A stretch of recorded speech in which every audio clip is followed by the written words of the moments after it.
thank my colleague for his question. Mr. Speaker, Conservatives have been calling for a bail reform for years now, and we have proposed numerous bills to keep repeat violent offenders behind bars. If the Liberals were really serious about keeping Canadians safe, they would support the Conservative Jail Not Bail Act. Today, I'm here to speak about extortion. It is hurting my communities. Families and small businesses are being affected. If you are ready to fix this problem, we are ready to work with you to stop it. Thank you. Questions and comments. The honourable member for La Pointe de l'Île. Yes, I'd like to know this. It's true that Statistics Canada has noted a marked increase in crimes of extortion here in Canada. But I'm wondering how the colleague is drawing a link between that and the refugee claimants. For Calgary, McKnight. Mr. Speaker, Conservatives recognize Canada's international humanitarian obligations and the need to protect people fleeing persecution. But those obligations require strong screening, proper enforcement, and a clear focus on public safety. The safety of Canadians must always come first. Thank you. Questions and comments. Your member for Kildonan, St. Paul. Mr. Speaker, and I appreciate the member's remarks and his speech. And I heard the Liberal member's question. It's just very ironic, given that Bill C-5 removed mandatory prison time for people who have done extortion, who've committed this horrible crime and changed the life of an individual, an innocent individual. So to hear the Liberals try to take some, like they're up on their high horse about this, when they themselves, that member in particular from Winnipeg North, voted in favor of removing mandatory prison time for people convicted of extortion. So I know the member and the Conservative caucus has done significant work to raise awareness on the Liberal soft on crime laws that have led to this extortion explosion in Canada. Can the member make a comment on our good work on that and what we would do if we were in government? Thank you. The honourable member for Calgary, McKnight. Mr. Speaker, I want to thank my honourable colleague from this side of the House. Mr. Speaker, Liberal bills C5 and C75 are the root causes of the issues that we are trying to tackle here today. Conservatives have led the debate on key issues like cost of living and the carbon tax, forcing Liberals to take action. I hope that the Liberals take note of my constituents' concern that I have shared here today. Mr. Speaker, I absolutely think more needs to be done to tackle organized crime in Canada. I am glad to see the Liberals finally agreed to label the Bishnoi gang a terrorist entity, but I am still concerned about the alarming rate of extortion happening in Canada. Thank you. Questions and comments. Question et commentaire. L'honorable député de Joliette. The honourable member for Joliette-Manawan. You have 30 seconds. Yes, I'd like to ask the honourable colleague if he thinks that political refugees who've been convicted in their country should be excluded from this motion. For Calgary, McKnight.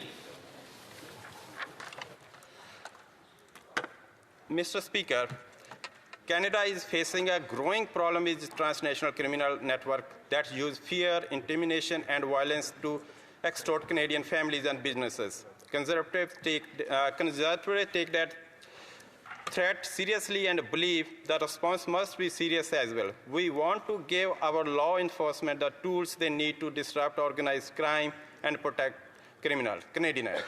Excuse me. Resuming debate. Reprise du débat. The honourable member for Niagara South. Thank you, Mr. Speaker. I rise today because Canadians are asking a simple but deeply troubling question. Why does our justice system seem to work harder for criminals than for victims? Why do law-abiding Canadians feel increasingly vulnerable while repeat offenders appear increasingly confident? And nowhere is that question more urgent than in the alarming rise of extortion across this country, including in my own region in Niagara. But let's begin with the facts, because facts do actually matter. Since the Liberals took office, extortion has risen by 330% in Canada. Think about that, 330%. This is not a statistical anomaly. This is not a coincidence. It's systemic failure, one that is being felt in real ways by real people, including small business owners, families, and newcomers across Niagara, in my communities of Welland, Fort Erie, Thorold, Port Colborne, and throughout the region. Mr. Speaker, extortion is not a victimless crime. It's the restaurant owner near our tourism and commercial corridors who receives threats and knows that a single incident could ruin their livelihood and indeed their lives. It's the family living in fear due to gangs who hide in the dark, shooting at houses in once safe neighborhoods. Canadians are scared. Retaliation is certain if they speak out. It is newcomers who came to Canada seeking safety, opportunity, and a better life, only to be targeted by organized criminal networks that exploit their fear and silence. Niagara is a gateway region. We are home to an international border, 4 border crossings, major transportation routes, and a vibrant but fragile tourism and industrial economy. We depend on trade and the safe movement of goods across our borders. Those strengths should be protected, but instead, criminals are exploiting them.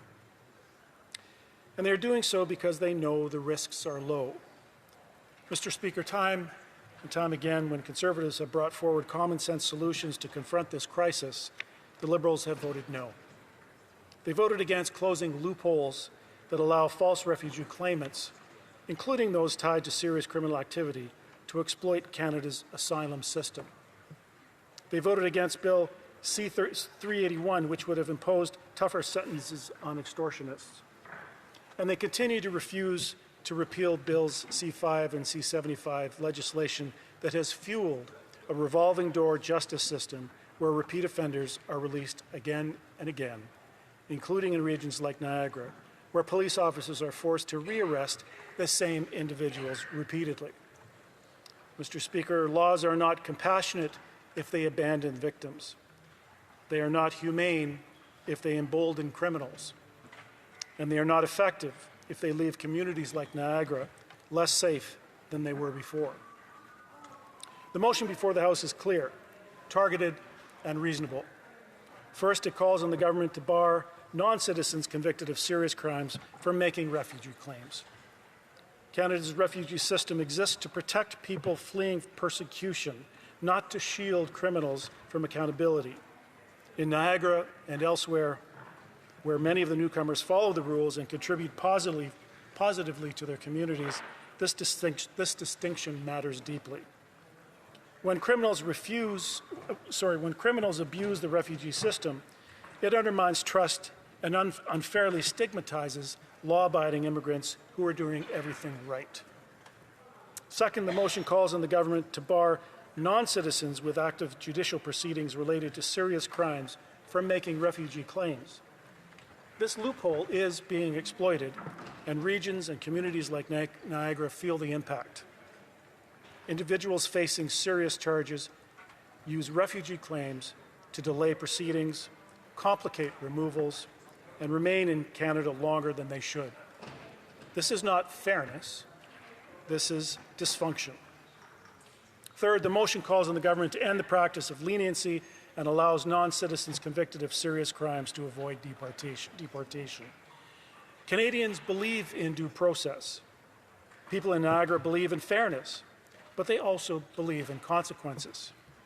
If someone who is not a citizen commits a serious crime, serves their sentence, and then uses legal technicalities to remain in Canada indefinitely, the system has failed the victims, failed the community, and failed public trust. Deportation in these cases is not extreme, it is responsible.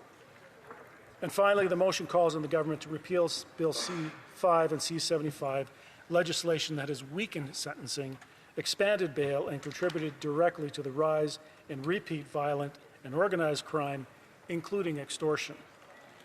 Police officers in Niagara have been clear. They are arresting the same offenders over and over again. Crown prosecutors are frustrated. Victims are ignored. Small business owners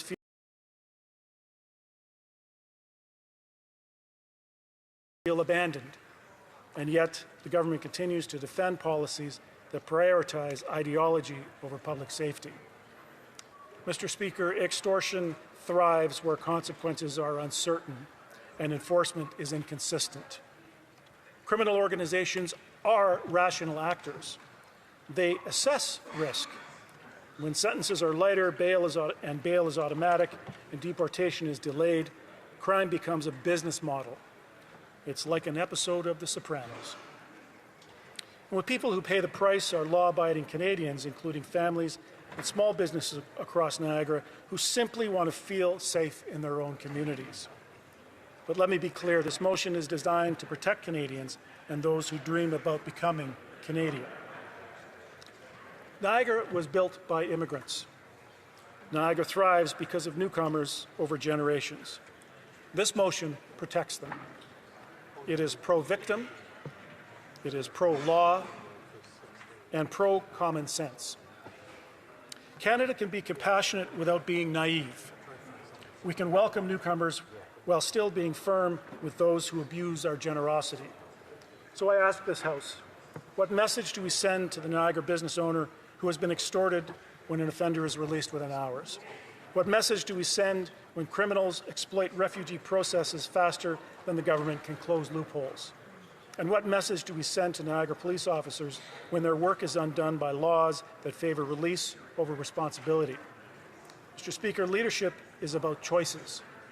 The Liberals have chosen leniency over accountability. They have chosen delay over action. And they have chosen ideology over evidence. Today, this House can choose differently. We can stand with victims instead of criminals. We can protect the integrity of our immigration system, and we can restore confidence in our justice system. Let me be clear. We can send a clear message that extortion, organized crime, and repeat offending will not be tolerated in Niagara or anywhere else in Canada. In 2023, a foreign national attempted to purchase sex from what he believed was an underage girl. When he arrived at the location, he was met not by a child, but by an undercover police officer. He was arrested. And yet, when it came time for sentencing, the court imposed a lighter sentence, not because the crime was minor, but because the harsher penalty might have affected his immigration status. Canadians deserve to ask themselves how that makes any sense. We have seen where this kind of failure leads. In Welland, Daniel Senecal committed one of the most horrific crimes imaginable, the sexual assault of a 3-year-old child, and a crime that shatters families and leaves lifelong scars. These are not technical violations. These are serious violent offenses. So I ask this House plainly, do you believe that individuals who commit crimes like these, crimes against children, should ever be rewarded with the privilege of Canadian citizenship? Or do we finally draw a clear line and say that protecting the most vulnerable must come before protecting the status of criminals? I urge all members of this House to support this motion, not for partisan reasons, but for the safety and the communities we represent and the trust Canadians place in us to get this right in this place. Thank you, Mr. Speaker. Questions and comments? The Honourable Parliamentary Secretary to the Government House Leader. Thank you, Mr. Speaker. When I think of the whole crime package that the Conservatives continue to filibuster, I think of C2, the lawful access. I think of C9 when it's combating hate. I think of C14, bail reform. I think of C16, mandatory minimums being reinstated, along with leading on femicide for our country, Mr. Speaker. These are all important pieces of legislation that Canadians are expecting the Conservatives to pass. That's not to mention issues like the budget implementation bill, Mr. Speaker. These are the types of legislations that even Canadians in Conservative ridings want to see passed. But the Conservatives continue to filibuster. My question to the member opposite, when will the Conservative Party stop thinking about their interests of the Conservative Party and start thinking of the interests of Canadians and allow legislation to pass? The Honourable Member for Niagara South. I have a strange sense of deja vu, Mr. Speaker, because the last time I stood up in this House, the Parliamentary Secretary of the Government House Leader asked me the same question. He's effectively saying that he wants us to just roll over and pass all this legislation without adequate debate. Look, I have a right to stand up in this House, represent the interests of my constituents, and those interests include talking about crime prevention and penalties for offenders. I take exception to this repeated question. He does this over and over and ad nauseum. He's asked the same question every day. I have a right to stand here. I will continue to do so. Okay, we have reached 2 p.m. and it is now time for statements by members. Déclaration de député. The honourable member for Port Moody, Coquitlam. Mr. Speaker, I rise today in recognition of National Kindness Week and the 20th anniversary of Real Acts of Caring, founded by educator Harriet Chang. What began in 2005 as a simple idea led by young students has grown into a lasting movement rooted in Canadian values and a belief that kindness, practiced with intention, can strengthen entire communities. Today, Real Acts of Caring has expanded beyond School District 43 across BC, Canada, and the world. And each year, students and families take part through genuine acts of caring, supporting food banks, helping neighbors, sharing books, and showing up for others without expecting anything in return. I invite everyone to take part in National Kindness Week and keep the spirit of caring alive. Merci. L'honorable député de Richmond-Arthabasca. The Honourable Member for Richmond-Arthabasca. Thank you, Mr. Speaker. Today, I rise to speak about the important role of the Chamber of Commerce for lumber in our region. As a member of the Chamber of Commerce for 2 decades, I know that it is dynamic and plays an important role in the business community. Thanks to its networking and training activities and its support to businesses, the Chamber of Commerce is a real motor of local economic activity. It cares deeply about the vitality of the business community, and it contributes to the prosperity of our communities. I'd like to thank the board, the team, and the entire all the members for what they have done for our entrepreneurs. I'd also like to mention that today on the Hill, the leader, Valérie Mercier, is here, as well as the Director General, Anne-Marie Bédard, the members of the board, and the governors, who are real ambassadors. Thank you so much. Honourable member for Thunder Bay, Rainy River. Mr. Speaker, a few weeks ago I was in Fort Frances attending a municipal event.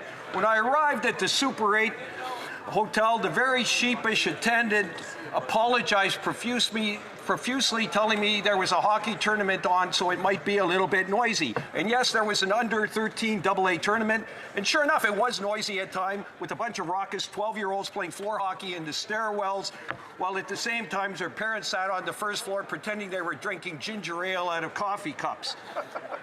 And as I listened to the halls filled with the laughter of kids and saw the parents having a good time with a bunch of people they previously hardly knew, all at the same time when it was 30 below outside and the wind was blowing, I realized, and this is with sincerity, what a wonderful thing minor league hockey tournaments are and how much they're a part of our identity and the Canadian culture.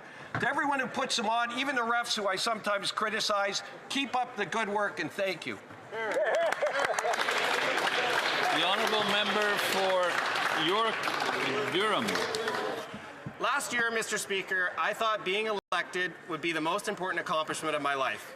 But I was wrong. Because just 6 months later, I became a father with the birth of my first daughter, Rose Mantle. This Monday, Mr. Speaker, is Family Day across much of Canada, and I'm honored to celebrate Family Day for the first time as a father. In fact, I'm hosting a free community skate in Uxbridge all Monday afternoon. Strong and healthy families are built on strong, committed, and masculine fathers. In fact, I'm seeing every day that the virtues of fatherhood belong in this place. To put others' futures ahead of your own, to choose patience rather than exasperation, and to display strength and courage when it matters, to defend what is good and propose what is right. Our kids need strong fathers and families, our communities need strong fathers and families, and our country needs strong fathers and families. And I'll be a champion for that.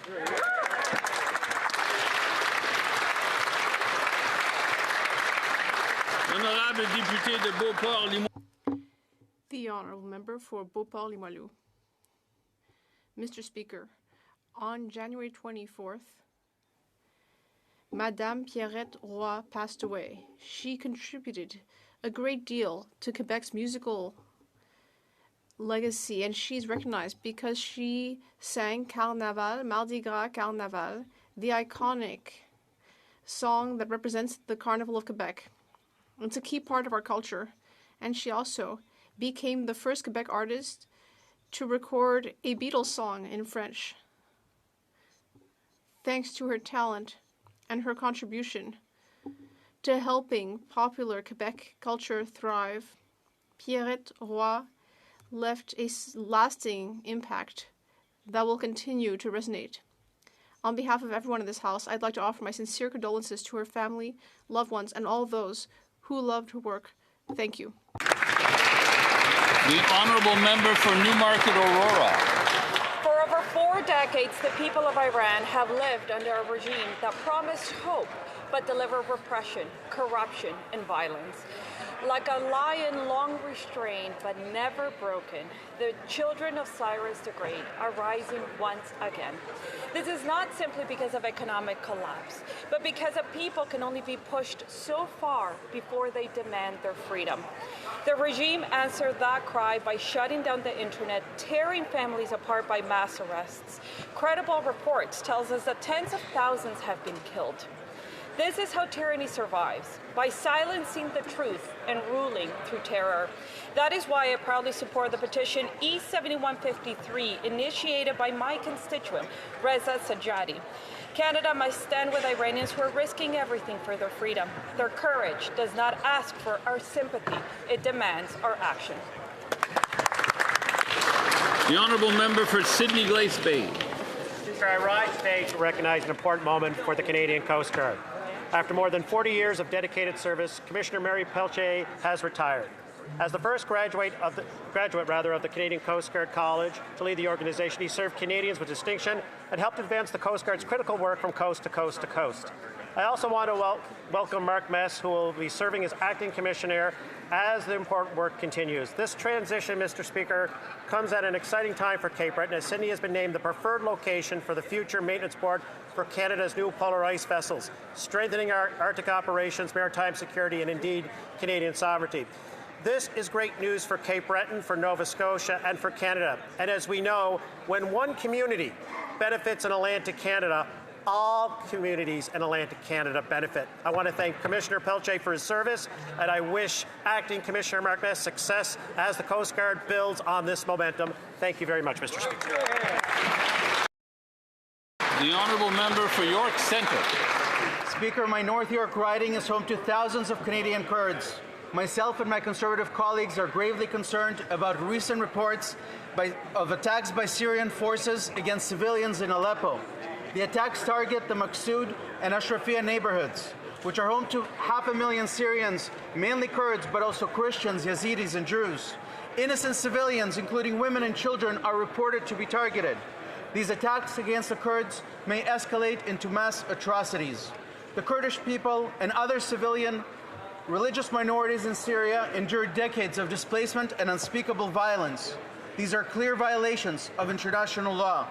I condemn any attacks against Kurdish civilians, and I call on Canada's government to stand up in defense of human rights of Syrian Kurds. Thank you. The Honourable Member for Lac-Saint-Jean. Mr. Speaker, yesterday, the Subcommittee on Human Rights made a very clear gesture when it condemned the 20-year prison sentence that has been inflicted by the Hong Kong authorities on Jimmy Lai, a defender of democracy and freedom of speech, and his only crime is that he expressed his opinions publicly.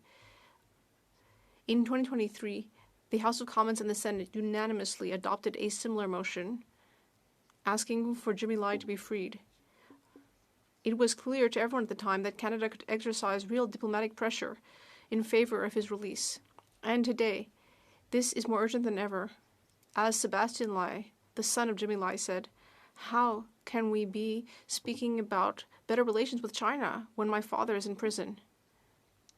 We need to make sure that our principles mirror our actions.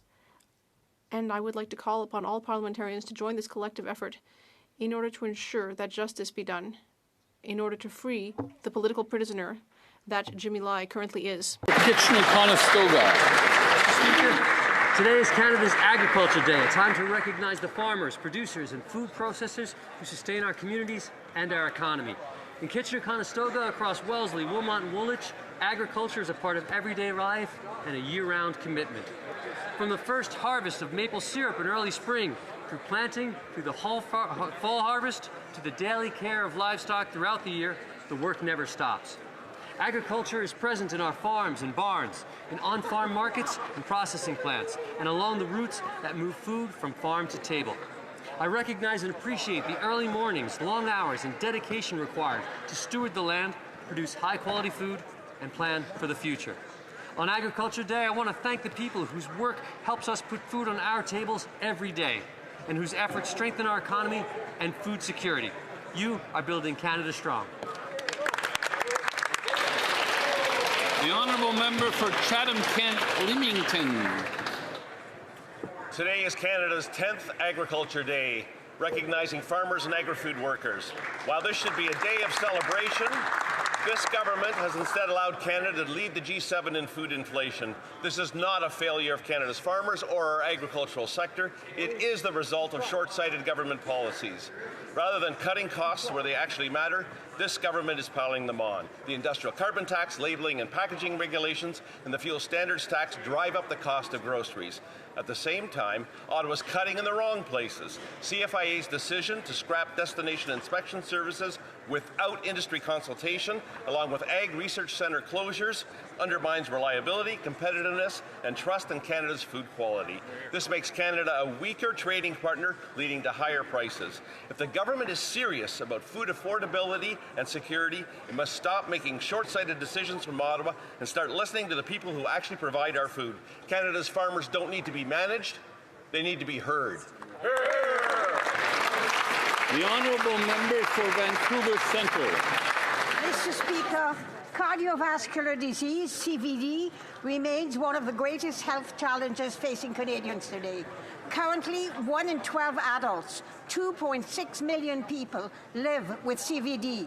9 in 10 Canadians over age 20 have at least one risk factor. More than 750,000 Canadians live with heart failure and 1 million with atrial fibrillation. 9 out of 10 over age 20 are at risk.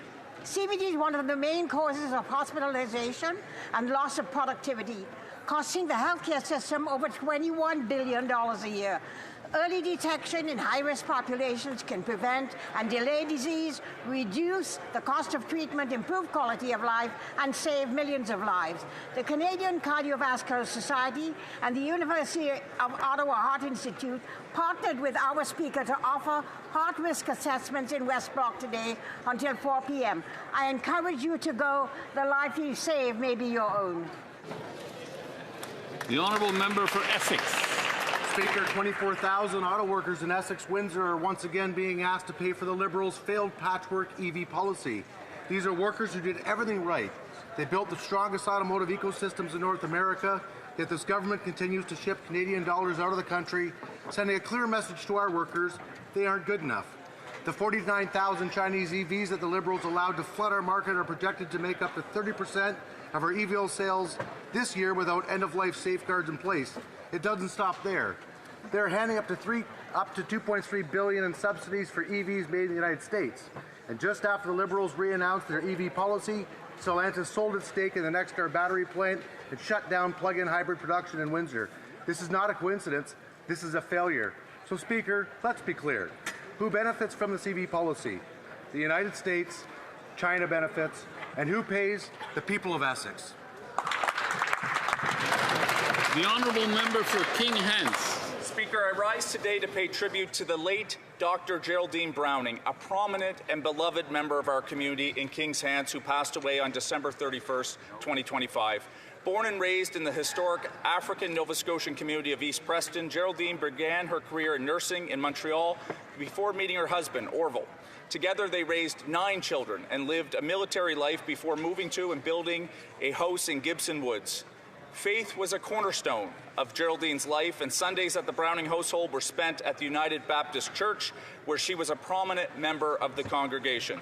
Despite living a busy life, Geraldine consistently gave back to her community. She led several key organizations supporting the African Nova Scotian community, including the Black Cultural Society, the Black Business Initiative, and the Valley African Nova Scotia Development Association, VANSTA. For her public service, Geraldine was awarded the Order of Nova Scotia, an honorary doctorate degree from Acadia University, and the Queen's Diamond and Platinum Jubilee medals.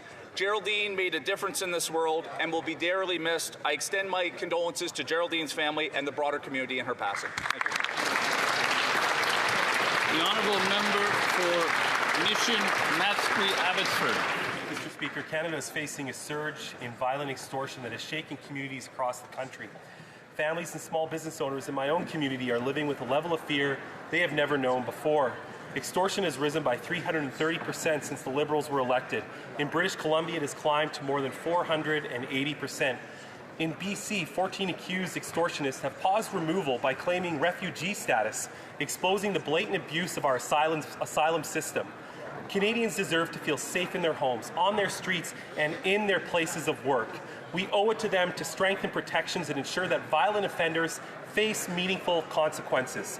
This is why our Conservative motion demands the government close loopholes exploited by serious offenders, repeals Bill C5 and C75, end repeat offender cycles, and ensure violent criminals cannot use the system to delay or avoid removal from Canada.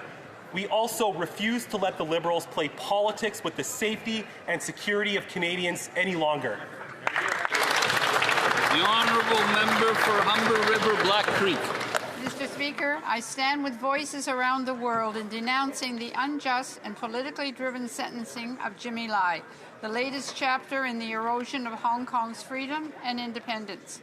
This outcome was not inevitable. For years, advocates globally have called for the release of Jimmy Lai, and this pressure from the international community must continue. This is a clear violation of the Sino-British Joint Declaration, a legally binding treaty lodged with the United Nations. Sentencing a 78-year-old newspaper publisher to 20 years in prison for peaceful expression is not the justified rule of law. It is repression. I urge democratic societies to answer this abuse with coordinated diplomatic measures and accountability. Jimmy Lai's case makes clear that Hong Kong's courts now operate fully under Beijing's control. I extend my deepest sympathies to his family and reaffirm my commitment to seeking his release alongside all those imprisoned for their beliefs in Hong Kong. Thank you, Mr. Speaker. The Honourable Leader of the Opposition.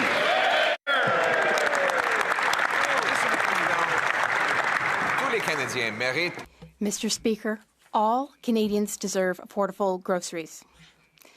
Last week, I asked the Prime Minister, why does Canada have the worst food inflation of all G7 countries? Why do grocery prices in Canada rise faster than they do in all other G7 countries? The Prime Minister answered that it's because of our weak dollar. Well, he's accountable for our dollar. How did he make the dollar weak? Was it by doubling our deficit? Was it by keeping all anti-development legislation in place, blocking industry, blocking exports? Why is our dollar weak, and why are groceries so expensive? The Right Honourable Prime Minister. Mr. Speaker, our currency has been increasing. Our dollar has been increasing since this government was elected. That's my first point. Second point, we have an economic plan. Our government's plan will invest in Canada. We will make Canada an energy superpower. We are finding new partnerships around the world. Leader of the Opposition. Encore des beaux slogans, Lovely slogans, yet again, Mr. Speaker. But that wasn't an answer. I can always admire a good slogan. But here's the truth. He said himself that the dollar is weak, and he's the one who cannot explain why that is so. He cannot explain why, after 1 year in office, for him, food inflation has doubled.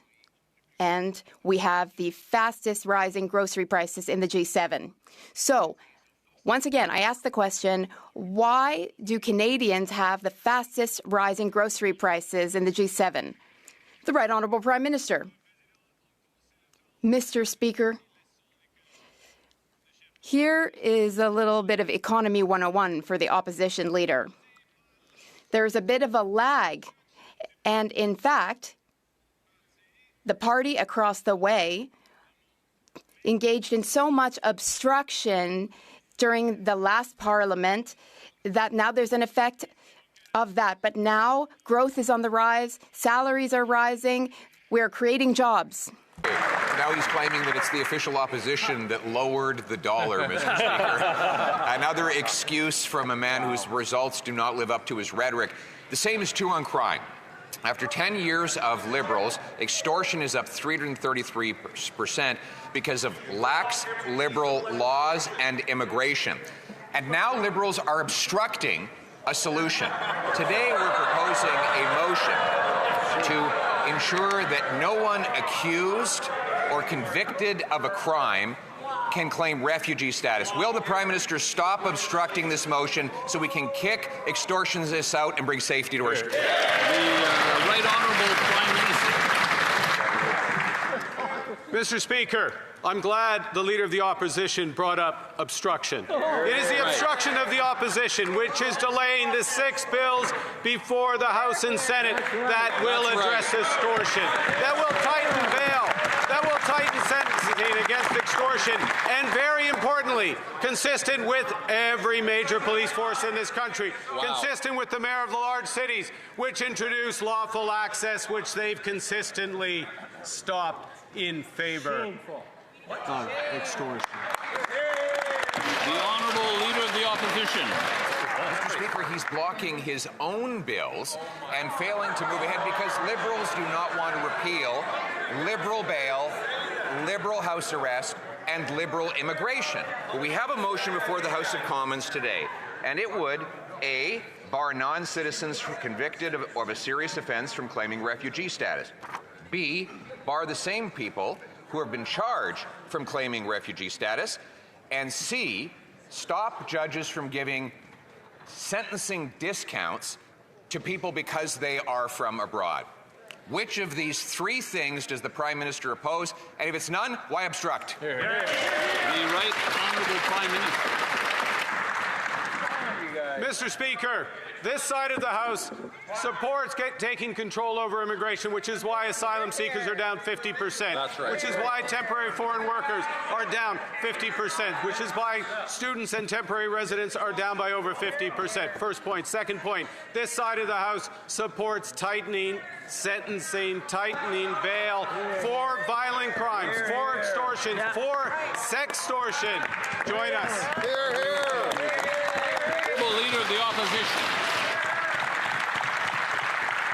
And he's done none of those things. And by the way, all those numbers are up compared to when the previous Conservative government was in office. Now, on to jobs for Canadians.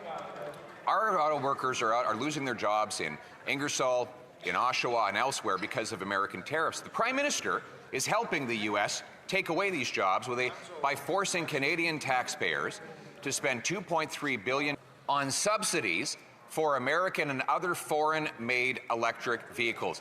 Why not scrap this subsidy for foreign-made vehicles and take taxes off vehicles made here in Canada? The Right Honourable Prime Minister.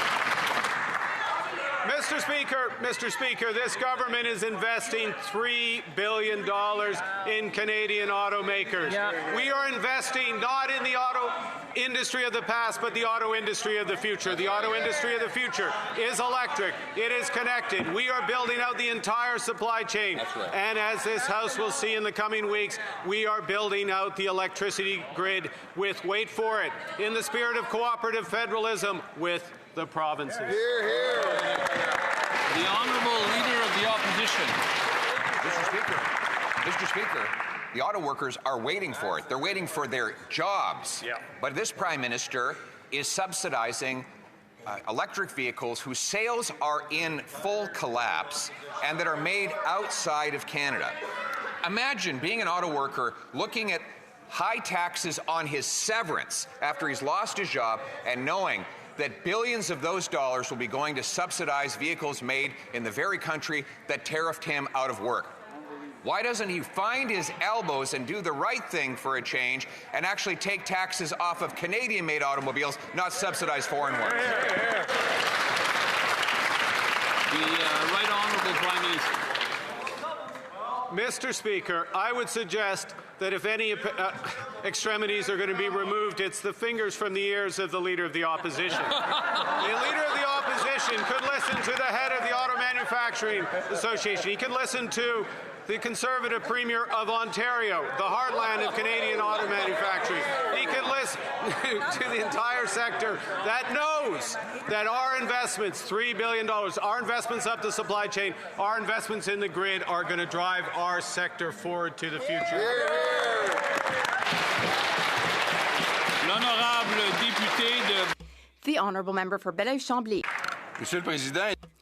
Mr. Speaker, a few weeks ago, the Prime Minister made a speech in Davos. The speech was about the hypocrisy of great major empires. Most people agreed with the basic principles of his speech, which were quite interesting. But I'd like the Prime Minister to be consistent in his speech without naming names. And in other circumstances, the Prime Minister did name names. Basically, he said that the United States was no longer the same reliable economic and military partner that they once were. Today, we found out that the government will be giving more F-35 contracts to the United States without even suspending the contract. Premier Ministre. The Right Honourable Prime Minister. Monsieur le Président. Mr. Speaker, first, some information. The sentence that the member just said was not in my speech. Second point, as for F-35s, yes, the government is making some expenditures to keep options open. That's what we need to do for our defense. It's useful for our negotiations with Americans as well. The Honourable Member for Belleuil-Chambly. All right, well, I'll change my wording, and maybe the answer will have different wording too, such that I'll be able to understand it. The Prime Minister feels that the United States are no longer a reliable partner. If that is the case, then does it make sense for this government to follow up on a study that this Prime Minister himself put on hold to review? Meanwhile, the President of the United States just said that he would block a Canada-US bill just based on his mood today. How does the government feel because they're not walking their own talk? The Right Honourable Prime Minister. Mr. Speaker, this question gives me the opportunity to inform this Parliament about something. I had a conversation with the American president just this morning. I informed him that Canada built that bridge and paid for it, for the Gordie Howe Bridge, that is. I also told the president that we are co-owners of the bridge with the state of Michigan. At third, I told him that there were American and Canadian workers who contributed to the bridge. The Honourable Member for Belleuil-Chambly. Well, that doesn't work, Mr. Speaker. It's all well and good for Canada to say to the U.S. President, we built that bridge with you. You're now attacking the bridge.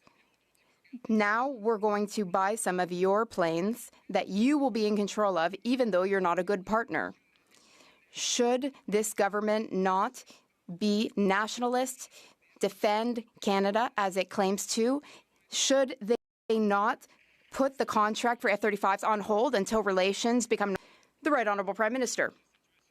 Mr. Speaker, the situation is easy to understand. It's clear. Our government is currently reviewing the F-35 contracts. The Government of Canada has other options. There are other options which can protect Canadians and also boost our economy, especially in Quebec. The honourable member for Calgary East. Liberal deficits and taxes drove up inflation and food bank usage. Canada has the highest food inflation in the entire G7, double the US. Canadians spend more on Liberal taxes than on all basic essentials combined. Consumer bankruptcies are rising, and bankruptcy proposals are at levels not seen since the 2008 financial crisis. When will the Liberals scrap the taxes and inflationary deficits that are driving more Canadians into bankruptcy?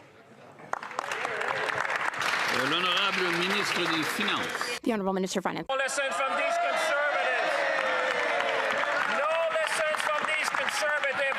The first thing that this government did under this Prime Minister, Mr. Speaker, was to cut tax for 22 million Canadians, Mr. Speaker. They know it, Canadians know it, we know it, Mr. Speaker. On this side of the House, we're going to build this country, we're going to empower Canadians, and we will protect our sovereignty. We believe in Canada, Mr. Speaker. The honourable member for Calgary East. Believing the Liberals are helping Canadians is as ridiculous as believing the budget will balance itself. And this Prime Minister doubled Justin Trudeau's deficit, while consumer debt skyrocketed last year. Liberal deficits and taxes are forcing Canadians to borrow more, racking up their credit cards just to get by. Non-mortgage debt has exploded to $675 billion. Wow. That's why Canadians are the most indebted in the entire G7. How many more Canadians need to go broke and bankrupt before the Liberals stop driving up the cost of living? Honorable Ministre des Finances. The Honourable Minister of Finance. I'll have a simple answer. Move on, man. Move on, you know. That's, you know, honestly, change the QP card. I can give you some advice, Mr. Speaker. Move on. And I have good news, Mr. Speaker. I know it's only Tuesday, but Canada is forecasted to have the second fastest growth in the G7.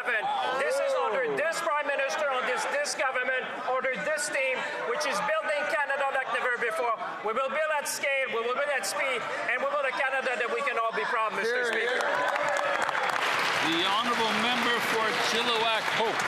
These Liberals keep telling Canadians that they've never had it so good. Well, not only has food inflation doubled since this Prime Minister took office, it's now twice as high in Canada as it is in the United States. It's driving over 2 million people a month to the food banks. I guess they should just move on from that. And now we learn that more and more Canadians have been forced into bankruptcy and bankruptcy proposals. In my province of British Columbia, they're up over 10% in the last year alone. When will this government stop pushing people to the brink and cut the taxes and red tape that is pushing Canadians into bankruptcy? The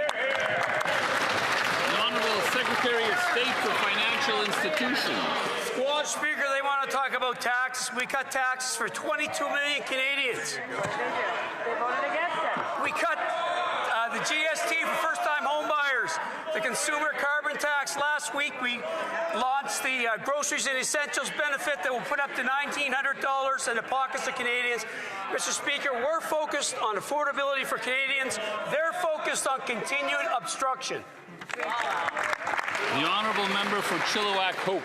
The Liberal plan isn't working. Over 2 million Canadians a month are using the food bank. The cost of groceries has skyrocketed to over $340 a week for a family of 4, and the small minority of Canadians that get that recycled rebate that he was talking about will only get $10 a week, which isn't going to keep their creditors at bay. Now bankruptcies and bankruptcy proposals are at their highest levels since the global financial crisis. So when will the Liberals finally cut taxes and red tape and stop pushing record numbers of Canadians into bankruptcy? The Honourable Secretary of State. Mr. Speaker, from a member and his leader who supported giving the child benefit to millionaires. That's right. They voted against dental program, the daycare program, housing. The list goes on and on. On this side of the House, we're going to continue to focus and deliver on affordability. That party is focused in obstruction and slogans. Thank you, Mr. Speaker. The honourable member for Okanagan Lake West, South Kelowna. Mr. Speaker, after 10 years of Liberal government, food inflation is double what it was when the Prime Minister took office and double that of the United States. Food bank use has more than doubled, and now bankruptcies are up, the highest they've been since the financial crisis, clocking in at a shocking 10.6% at British Columbia. Will the government admit that its taxes and deficits are driving Canadians into the food bank and into bankruptcy, or will it just claim that everything is fine, proving that it's totally out of touch with reality? Here. The Honourable Secretary of State for Seniors. You know what, Mr. Speaker, I'll bite. Let's imagine what affordability would look like under the Conservatives in British Columbia. They would cut the industrial carbon tax, and you know what would happen? Nothing, because it doesn't affect the price of groceries. And then they would follow their plan to get out of the way, aka do nothing. No national school food program, no OAS for 65 to 67, no groceries and essentials benefit. From what I've heard, all the Conservatives would offer is thoughts and prayers. Oh wait, no, they would also obstruct as they currently are. The Honourable Member for York-Durham. Mr. Speaker, the hubris of the Finance Minister and his response. We will not move on from the issues that are affecting Canadians. Yeah. How about he should take the advice of the Prime Minister and look inside himself? Fresh data from the Superintendent of Bankruptcy in this country says that prevents a very grim truth, Mr. Speaker. Bankruptcies are rising, consumer proposals are rising. Canadians can literally no longer afford this profligate Liberal government. So when will they cut the taxes, get out of the way, get rid of the industrial carbon tax, the fuel standard tax, stop obstructing our ideas? Hear, hear.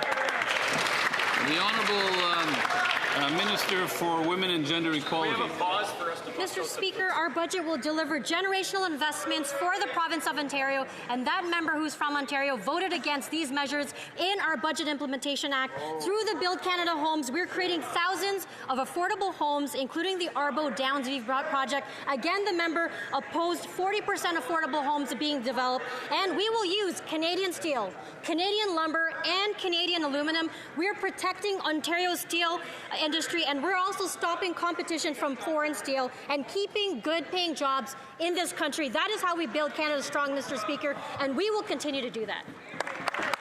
The Honourable Member for Newmarket Aurora.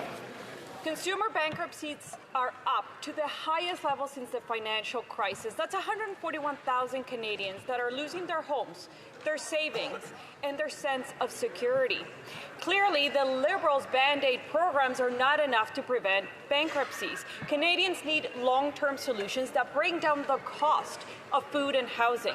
When will this Liberal government stop the inflationary deficits, scrap the taxes, and remove the bureaucratic roadblocks that are making life so unaffordable? Hear, hear.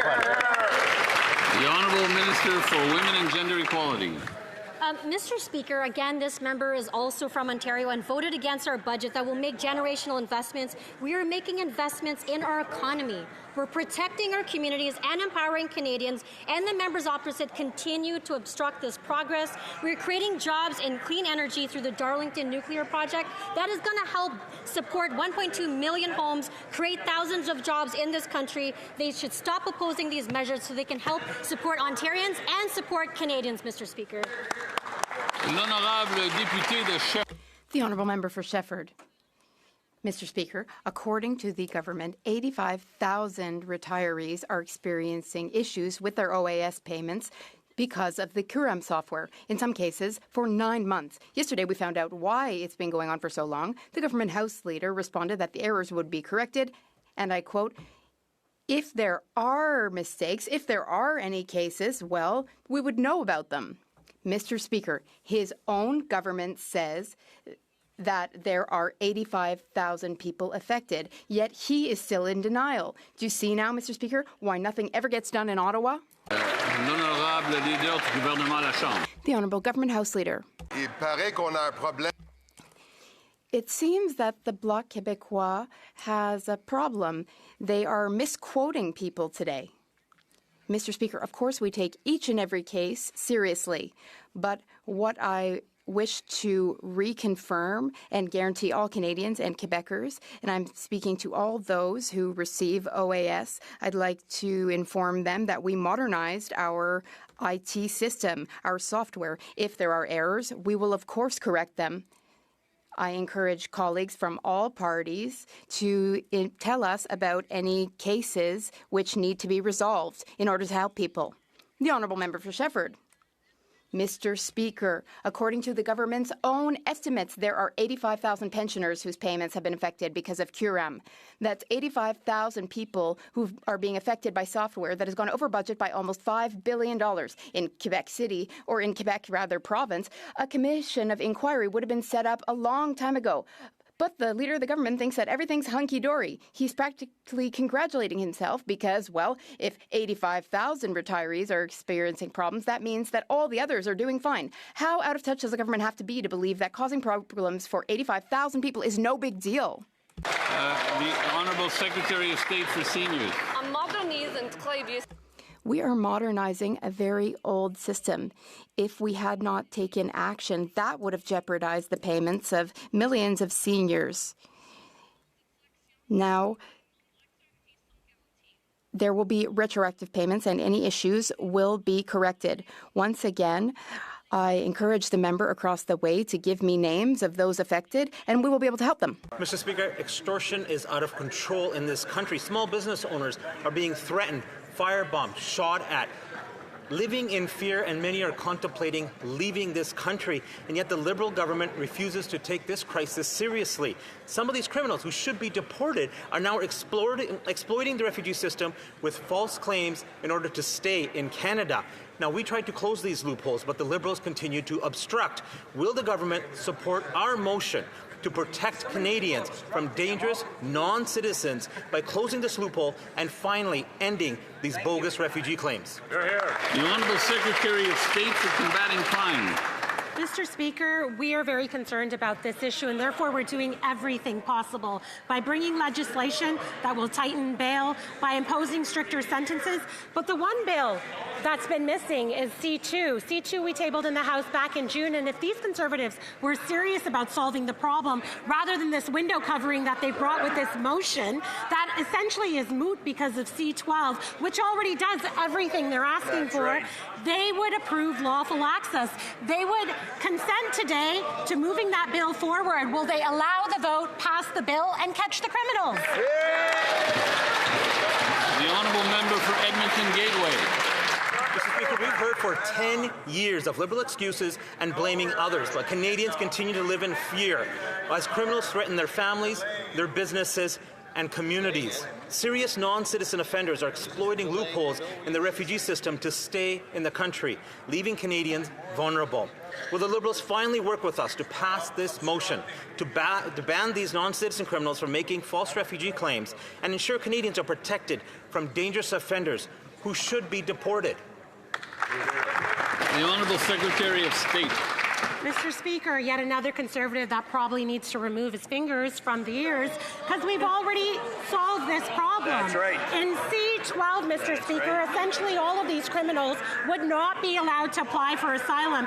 Even in the cases where we've heard in BC where they have applied for asylum, they would not have been able to had the Conservatives not obstructed and passed C2 when we had tabled it. But because they obstructed, they've been able to make those claims. But guess what, Mr. Speaker? Good news, because it's in the Senate, and once it's passed, those claims, those cases will be cancelled. Hear, hear. The Honourable Member for Kamloops, Thompson-Nicola. Extortion is out of control in my home province of BC.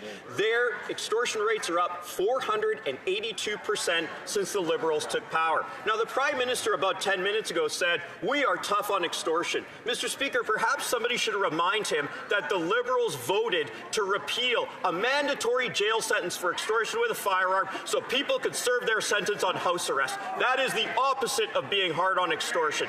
Mr. Speaker, will the Prime Minister support our common sense solution to ensure that those convicted of serious crimes cannot claim refugee status? Yes or no? The Honourable Secretary of State for International Development. Mr. Speaker, I find it pretty amazing that legislators on the other side don't know the legislation that's already here. You cannot claim asylum when you're charged. It gets suspended. Wow. You go to trial, you get sentenced, and you get deported. You cannot claim asylum when you are charged. That's the law, even before the legislation before the House that's going to make it more restrictive and even more onerous for those that claim extortion. The Honourable Member for Cloverdale Langley City. Picture a city with gangs demanding protection money from small businesses, where shots are fired at homes, where families fear going out at night, and people are forced to change their cars and their routines. Sounds like I'm describing a slum in the third world country, but it's my hometown of Surrey. What's worse is when these thugs are caught, they are right back on the street after claiming refugee status. Will the Liberals support our motion that those charged with or convicted of serious crimes cannot exploit the refugee system in order to stay in Canada?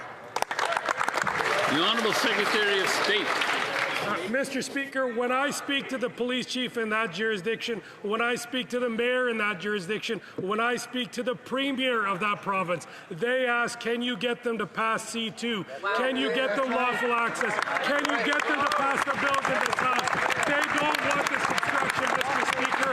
I ask you to urge the Conservatives to support these legislations so we can give the police the tools they need to prosecute and enforce the laws of this land and kick these extortionists out.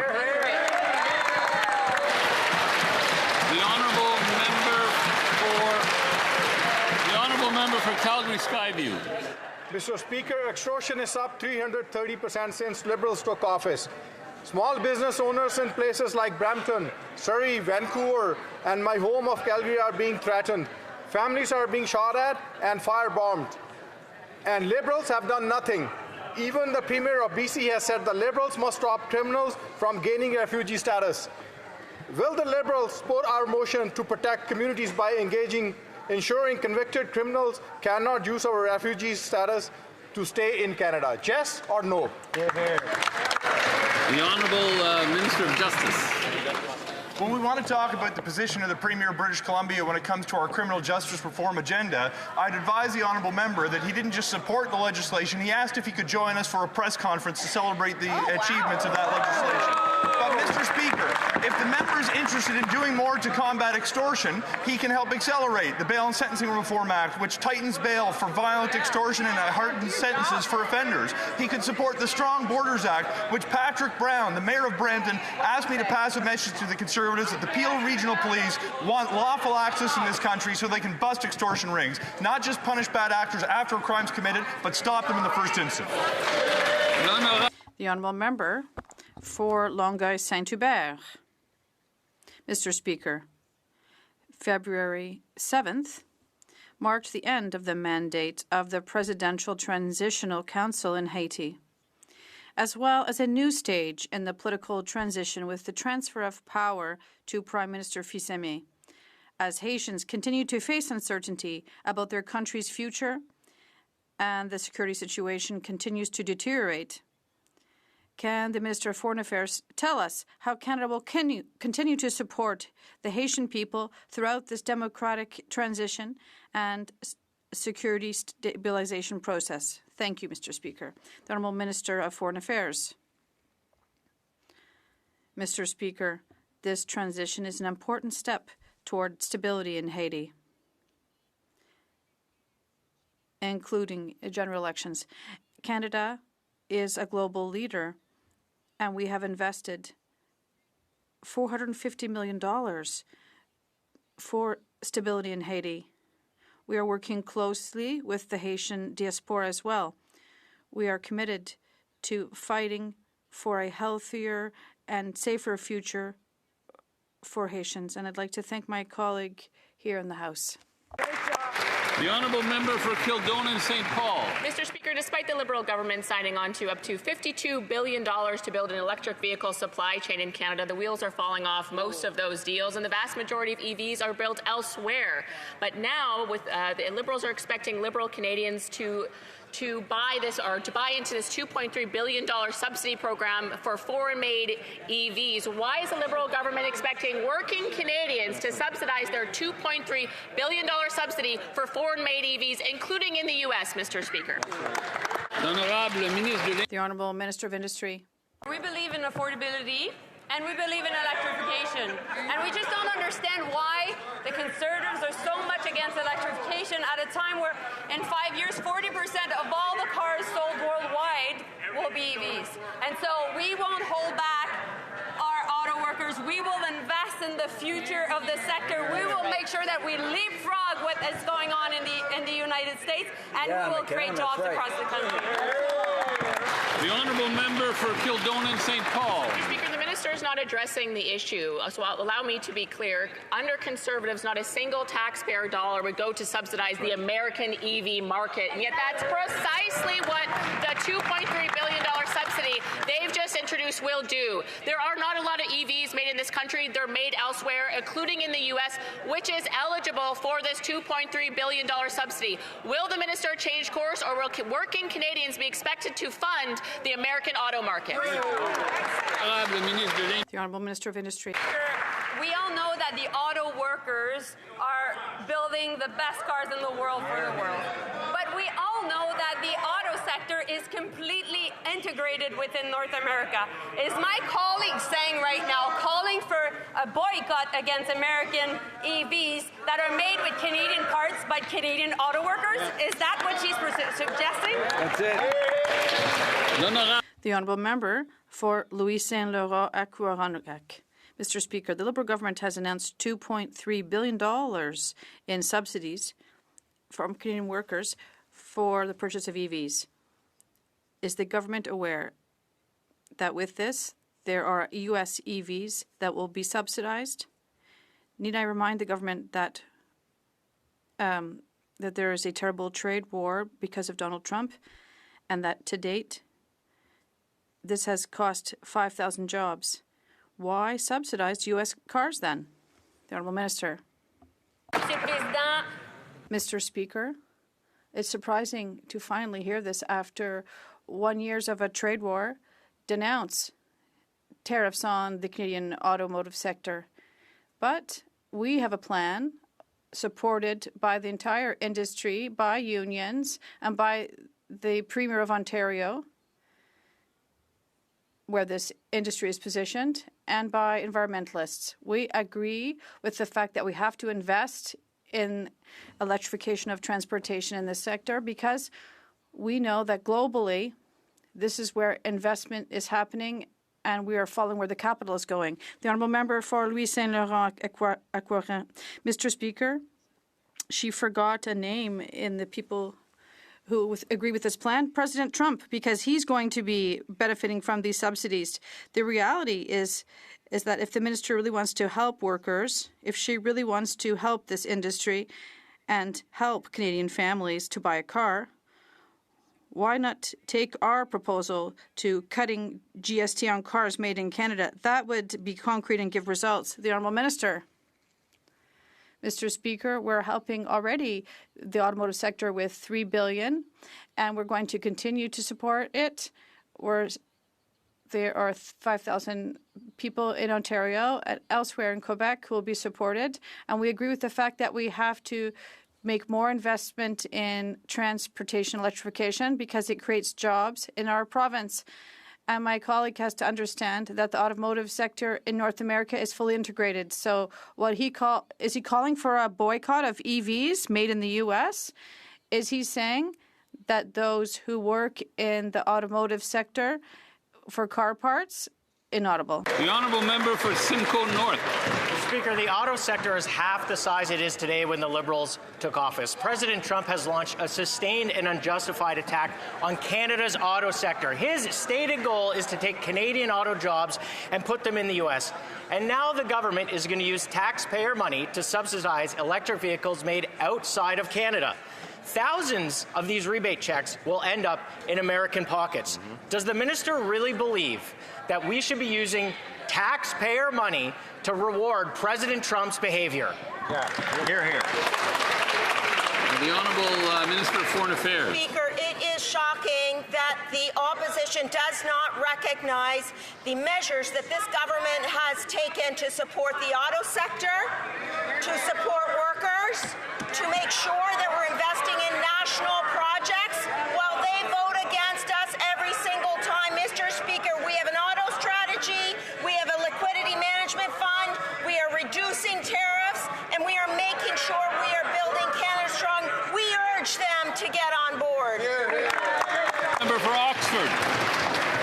Mr. Speaker, under this Liberal government, Canadian auto production is down by half. Mass auto layoffs in Oshawa, Brampton, and Ingersoll are devastating our communities. We gave the minister a very reasonable solution to help with auto workers. Under Section 153 of the Income Tax Act, he can bring forward a regulatory change to reduce the mandatory withholding rate on lump sum severances for impacted workers. But the Minister of Finance rejected it. Why? The Honourable Minister of Foreign Affairs. Speaker, I come from a riding and I represent auto workers and the auto sector. And let me tell you, Mr. Speaker, they want this government to keep doing what we have been doing, which is to support auto workers, support unions, support auto manufacturing, and to ensure that we are together building Canada strong. That's what we do in times of economic stress. We band together, and on this side of the House, we urge them, vote with us, vote for Canada, vote for national projects, and build Canada with us. The Honourable Member for Oxford. Mr. Speaker, the Minister of Finance called standing with auto workers political malpractice. It's easy to talk about that here in Ottawa, but try saying that to the worker who lost their job. Say that to the worker who can't feed their family. Say that to the worker who can't pay for their mortgages. Yet this government is sending billions of their tax dollars outside of Canada to fund foreign jobs and foreign projects. Canadian workers feel betrayed. So will the minister just drop the rhetoric, work with us, and stand for Canadian workers? The Honourable Minister of Artificial Intelligence and Digital Innovation. Breaking news for the opposition. Mr. Speaker, we're in a trade war, and maybe instead of talking down the Canadian economy, talking down workers, they should join us and build it up. We are investing $3 billion in the auto sector. We are backing companies who choose to build here.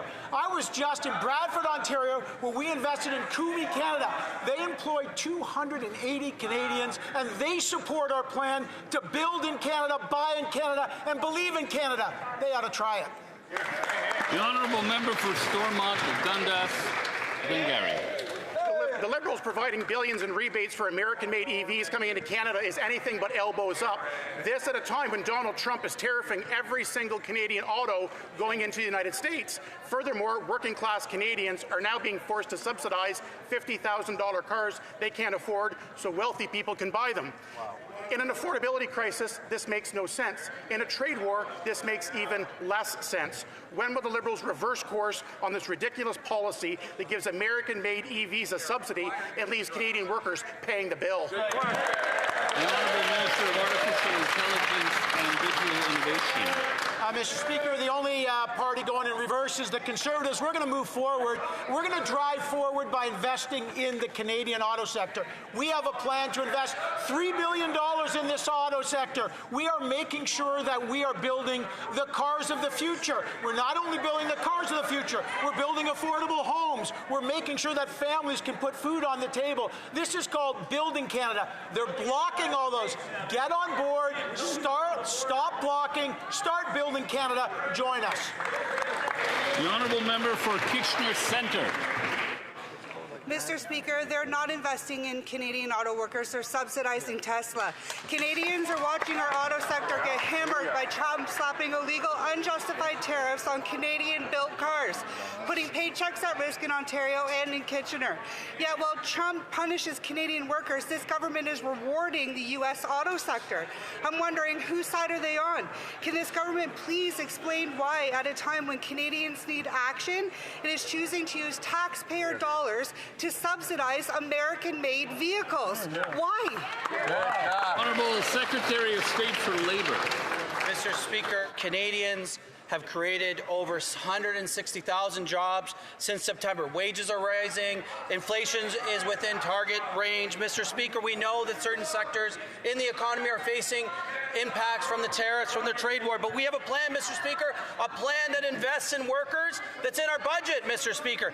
That party's voted against it. Unfortunately, they keep blocking the budget, Mr. Speaker. So if that member wants to make a difference, if she wants to help workers, Mr. Speaker, it's important that they pass the budget. Let's go, pass the budget. Let's stay all night, pass the budget. The Honourable Member for Mont-Saint-Bruno-L'Acadie. Mr. Speaker, the announcement of our government's new automotive sector marks a turning point for the Canadian automotive sector. We're focusing on what we can control here to bring more clarity to our industry. Can the Minister of Industry explain why we're helping our industry be more resilient and ensure our economic sovereignty? The Honourable Ministry of Industry. Thank you, Mr. Speaker. I'd like to thank my colleague from Mont-Saint-Bruno-L'Acadie for his excellent work. He's very active in the Automotive Caucus, and he's asking me a question about the automotive strategy. It's an excellent one. It focuses on two objectives. First, production in Canada, and second, electrification, because we believe that's where the industry is heading. And we don't want to be just victims of decisions from the White House. So we're going to be here for our automotive sector in Ontario, but across Quebec as well. The Honourable Member for Richmond-Arthabaska. Thank you, Mr. Speaker. After the Minister has said, give us names, I gave her two this week. For months, 86,000 seniors have been waiting for their pensions and their guaranteed income supplements. And the Minister has said they're modernizing the system, but the cost went from $1.6 billion to $6.6 billion. The money they're spending is Canadian taxpayers' money that's hard-earned. Meanwhile, our seniors are waiting to pay for their rents, groceries. So who is responsible for this financial fiasco? And he's going to stand up and apologize for this. The Honourable Minister of Jobs and Families. I'll be happy to sit down with the member across the way, but it's not true. Budget, Mr. Speaker, for this modernization of a 60-year-old system, migrating more than 7.5 million Canadians to this new system. Of course, as we see challenges with specific applications, maybe information is incorrect, maybe they're paper applications, the department is working urgently on those cases. And if any MP here has a constituent who is not receiving their benefits in time and is in urgent need, please reach out to my office. We'd be happy to help. Canadians can also contact Service Canada. The Honourable Member for Montmorency-Charlevoix. Valentine's Day is fast approaching, but love is clearly not in the air for the Liberals. Just ask the 86,000 retirees who are anything but enamored with the new COAM software, a faulty system that's depriving them of their money every month. Add to that the civil servants who say they hate working with this system. And the worst part is that all Quebecers and Canadians are realizing once again that the Liberals are spending their money recklessly and above all irresponsibly. With a cost overrun of $5 billion, it's ridiculous. Why is it that with the Liberals, it's always taxpayers' money that they're spending without restraint or respect? The Honourable Minister. Mr. Speaker, I have a great deal of gratitude for the workers who are working hard and who are learning quickly on a new system. Mr. Speaker, that we talk about these civil servants with the respect that they deserve. In fact, at the beginning, of course, it was challenging to learn that system, but these workers have worked extremely hard to get better and more proficient at a brand new system. It's replacing a 60-year-old system, Mr. Speaker. I challenge us all to think back to what a computer system 60 years old might look like, and I'm very proud of the civil servants who have worked so hard. The Honourable Member for Beauce.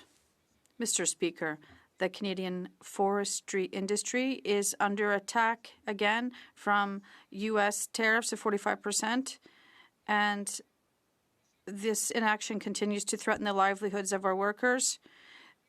There were lost jobs at the Domtar plant in Baie-Comeau in January. This morning, we've announced job losses in Montreal and La Tuque. When will we get rid of the U.S. tariffs and defend our forestry workers? The Honourable Minister of Natural Resources. Mr. Speaker, I'd like to remind the member opposite that while the Conservatives are obstructing our progress, we've proposed $2.5 billion in support from this government to go into the forestry sector. Workers and businesses know American tariffs are what is causing the problem.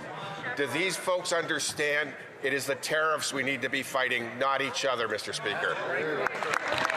The honourable member for Hamilton Centre. Mr. Speaker, Canadians want to choose electric vehicles, but they also want the confidence that they will be able to charge them where they live, work and travel. This is a critical component of the government's auto strategy. Can the Minister of Energy and Natural Resources tell the House how today's announcement is helping build the charging infrastructure Canadians need while supporting jobs and investment across the country? Minister of Energy and Natural Resources. Thank you to the member for Hamilton Centre for the great work you're doing in your riding. Mr. Speaker, that's exactly what today's announcement is about. We're investing more than $97 million in 155 clean transportation projects across Canada, including $84 million to install 8,000 EV chargers, helping Canadians choose to drive electric with confidence. This builds on our progress to date and supports our auto strategy by strengthening Canada's charging network, attracting private investment, and keeping good jobs from coast to coast to coast. The honourable member for Caribou Prince George. On November 25th of 2021, a lone gunman circled the Vanderhoof RCMP detachment, spraying dozens of rounds into the particle board walls, narrowly missing the RCMP members working inside. They thought they were going to die that day. It's a miracle no one was killed. The Liberal government promised they would stand with these members. They promised they would partner with the province and the District of Vanderhoof to build a new detachment. But 5 years later, the memories are still raw. The bullet holes remain, serving as a constant reminder of that horrific day. The province is on board, the District of Vanderhoof is on board, but this government is missing an action. Why? The Honourable Minister of Public Safety. Mr. Speaker, I'd like to thank my colleague from Caribou Prince George for this question, and let me also extend my deepest support to the individual RCMP officers who have been impacted. I will work with the Commissioner Duham to ensure that those who require the support, including new facilities, are addressed, Mr. Speaker. The work of the RCMP frontline personnel across Canada is truly inspiring, and I want to thank each and every member for their service to Canada, Mr. Speaker. Member for Vancouver Kingsway. The Prime Minister recently urged the global community to stand up to superpower intimidation and called on middle powers to stand together to resist it. The United States has imposed an illegal blockade on Cuba for decades, crippling its economy and causing mass suffering to the Cuban people. Now Donald Trump is cutting off fuel, risking humanitarian disaster. Will the Prime Minister stay true to his words in Davos, uphold independent Canadian foreign policy, and support Cuba in the face of aggressive U.S. imperialism? Here. The Honourable Minister of Foreign Affairs. Mr. Speaker, we are deeply concerned by the deteriorating conditions in Cuba. Our consular officials are actively engaged. They stand ready to support Canadians in need. We are also working, Mr. Speaker, with the Cuban authorities and Canadian tourism stakeholders to ensure a timely and an effective response. We understand that aircraft carriers from Canadian airliners will be picking up Canadians. Our top priority will always be the safety and the security of Canadians, and our foreign policy is based on that. The Honourable Member for Kootenay, Alberni. Mr. Speaker, Alberta's Bill 11 is American-style two-tier medicine. It allows doctors to bill privately while also billing the public system and allows private insurance for medically necessary care. This breaks the promise of Canadian Medicare, creating one system for the wealthy and one where the rest of us are left waiting even longer. The minister said she would look into it, but it's been 2 months and we've heard nothing. Will she stop stalling, enforce the Canada Health Act, and protect Canada's universal health care system? The Honourable Minister of Health. Thank you, Mr. Speaker.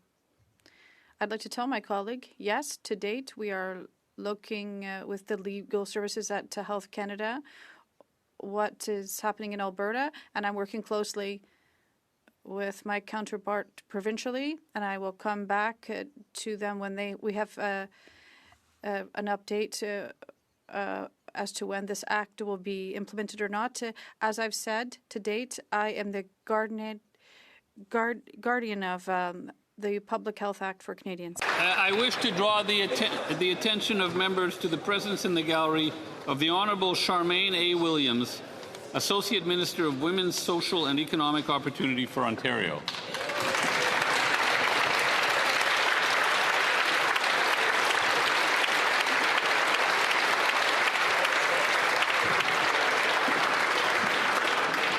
The Honourable Member for Saanich Gulf Islands on a point of order.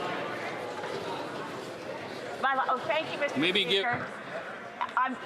so that there's quiet and we can hear the member's point of order. Thank you, Mr. Speaker. During the course of debate today, numerous times, numerous Liberal members have made reference to Bill C-2, what was named the Strong Border Act, when it was tabled in June. The trouble is, Mr. Speaker, and I will try to be succinct, Bill C-2 cannot be put forward for a vote. Bill C-2 is in violation at this moment. It is only acceptable that it sit on the shelf covered in dust until the government removes it, removes all the sections that have already been carried that are identical to C-2 that are found in C-12. This would encompass in Bill C-2 Parts 1, 2, 3, 5, 6, 7, 8, 9, 10, 11, and 12. That's because, Mr. Speaker, the rule in this place, known traditionally as the same question rule, prohibits any government or any member from bringing forward legislation that is substantially the same. Now, in this case, we know C-2 came forward in June. I thought when I saw C-12 that the government would remove Bill C-2 from the order paper. I was informed later by the minister responsible that the intention was to reintroduce C-2 with only those sections that related to warrantless access, as all the rest of C-2 had been put into Bill C-12. So, Mr. Speaker, I would like to direct you to the House of Commons Procedure and Practice, 4th edition, 2025, in which you'll find under this particular issue of concern of the same question, a bill adopted cannot be revived in the same session. So, Mr. Speaker, I ask for you to please consider the matter and direct the government to immediately remove Bill C-2 from the order paper until such time as it can reintroduce only those sections that have not yet been adopted and reintroduce it with only the warrantless access sections. I also draw your attention, Mr. Speaker, to the fact that the Secretary of State for Combating Crime called for Bill C-2 to be passed. That violates the same question rule. And even worse, Mr. Speaker, you'll find unanswered, the Parliamentary Secretary to the Leader of the Government of the House asked for unanimous consent to pass C-2 immediately. Fortunately, I said no, or the government would have found itself in error and contravening all our rules should it happen to have achieved unanimous consent to violate all the rules of the same question rule. Thank you, Mr. Speaker. Thank the Honourable Member for that elucidation. I will consider the Honourable Member's comments and get back to the House. Yes, the Honourable Parliamentary Secretary to the Government House Leader. Mr. Speaker, my intentions when I was asking for unanimous consent on C2 was to get it to committee stage, not to pass it through to the House. We will now go back to orders of the day. Orders of the day, government orders, business of supply. Resuming consideration of an opposition motion regarding serious crimes and refugee claims, standing in the name of Ms. Rempel Garner. The member for Richmond East resuming debate. The Honourable Member for Richmond East Steveston. Thank you, Mr. Speaker. I'll be sharing my time today with the member for St. Catharines, and I'm focusing today on how our immigration system responds to concerns around non-citizens accused or convicted of serious criminal offenses, as well as the decision-making process of admitting investigating and removing a non-citizen. I want to emphasize how upholding these rules and the independence of these processes is critical to our country. Canadians rightly expect that our immigration system will protect everyone in this country, that our laws are applied consistently and respond to their concerns, especially concerns about serious criminal acts. We want the decisions of our justice and immigration systems to be fair, efficient, and final. And we expect that these decisions are made thoughtfully, lawfully, and in alignment with our democratic values. Serious criminality has serious consequences in this country. These cases are deeply troubling, and our hearts go out to victims and their families. Our laws are already clear. Individuals who commit serious crimes face consequences.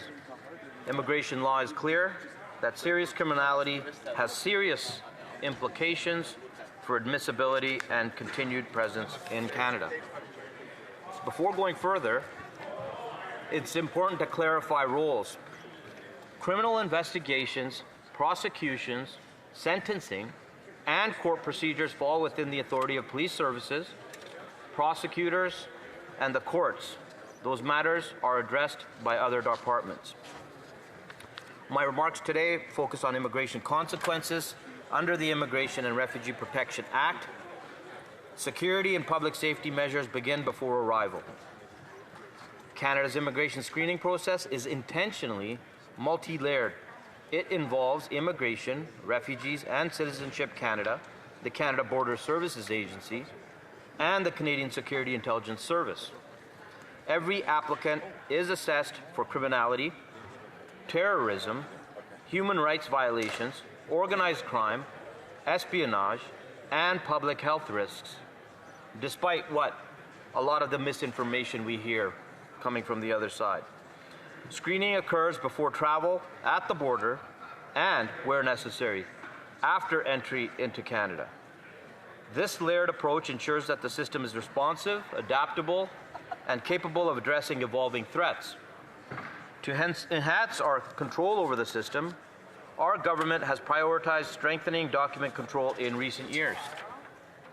Since January 2025, explicit authorities came into force for our immigration and border officers to cancel temporary resident documents such as visas and electronic travel authorizations. On a case-by-case basis, when new information comes to light that someone is inadmissible or no longer eligible to hold their document, they also have the authority in more limited circumstances to cancel study and work permits. This helps Canadians keep Canadians safe and migration orderly. Additionally, we are seeking new authorities under Bill C-12 that would further strengthen the government's ability to manage immigration documents and applications.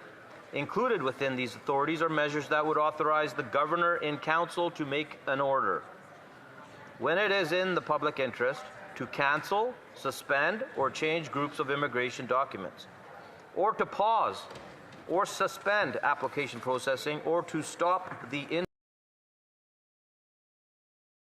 intake of new applications on a large scale. These authorities would ensure that the government is better able to manage immigration documents and applications where required to protect the public interest. This is just one example of how IRCC is continually strengthening control over our immigration and asylum systems to the benefit of Canadians and communities.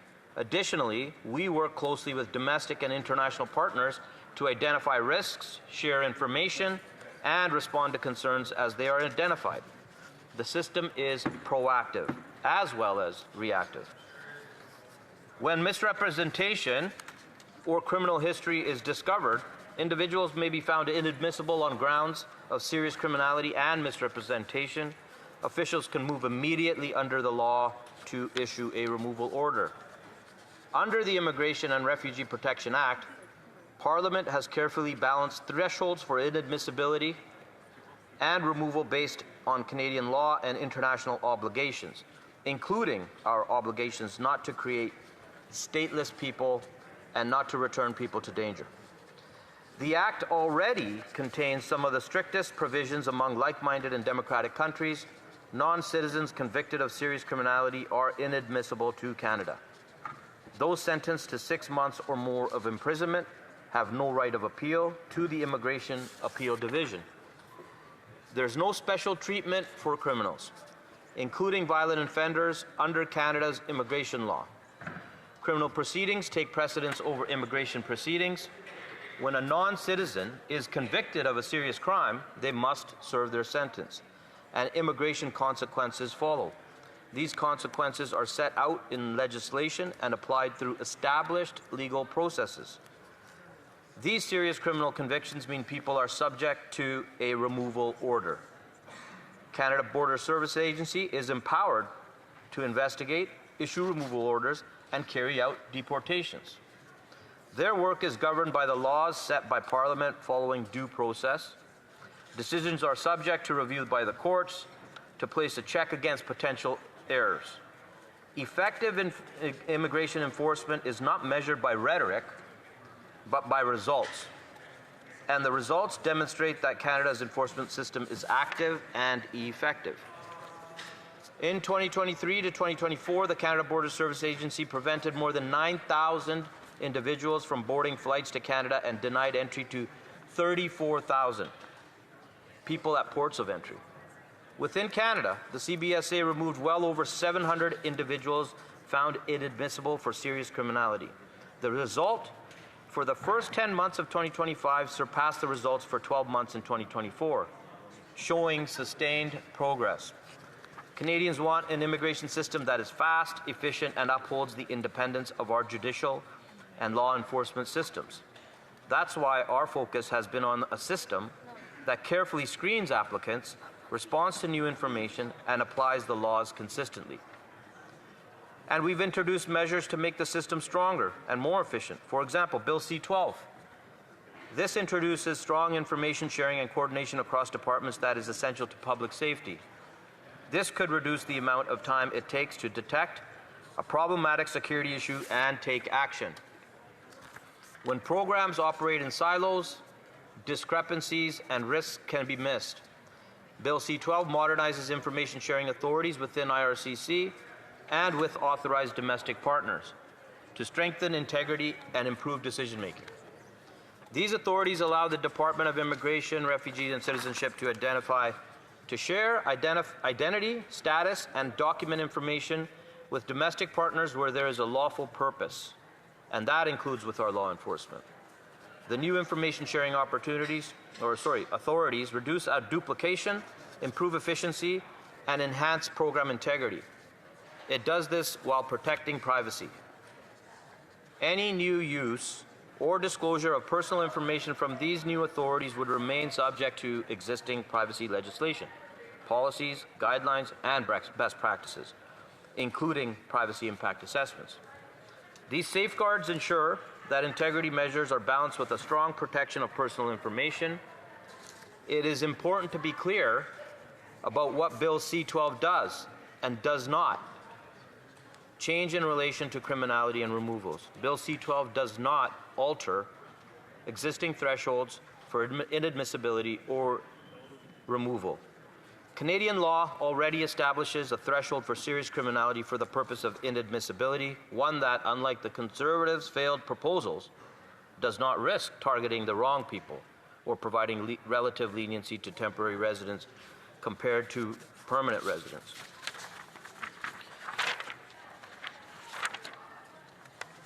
We will uphold tough measures to address criminals, as well as the due process that demonstrates to us, to all residents of Canada, that we respect democracy and the rule of law.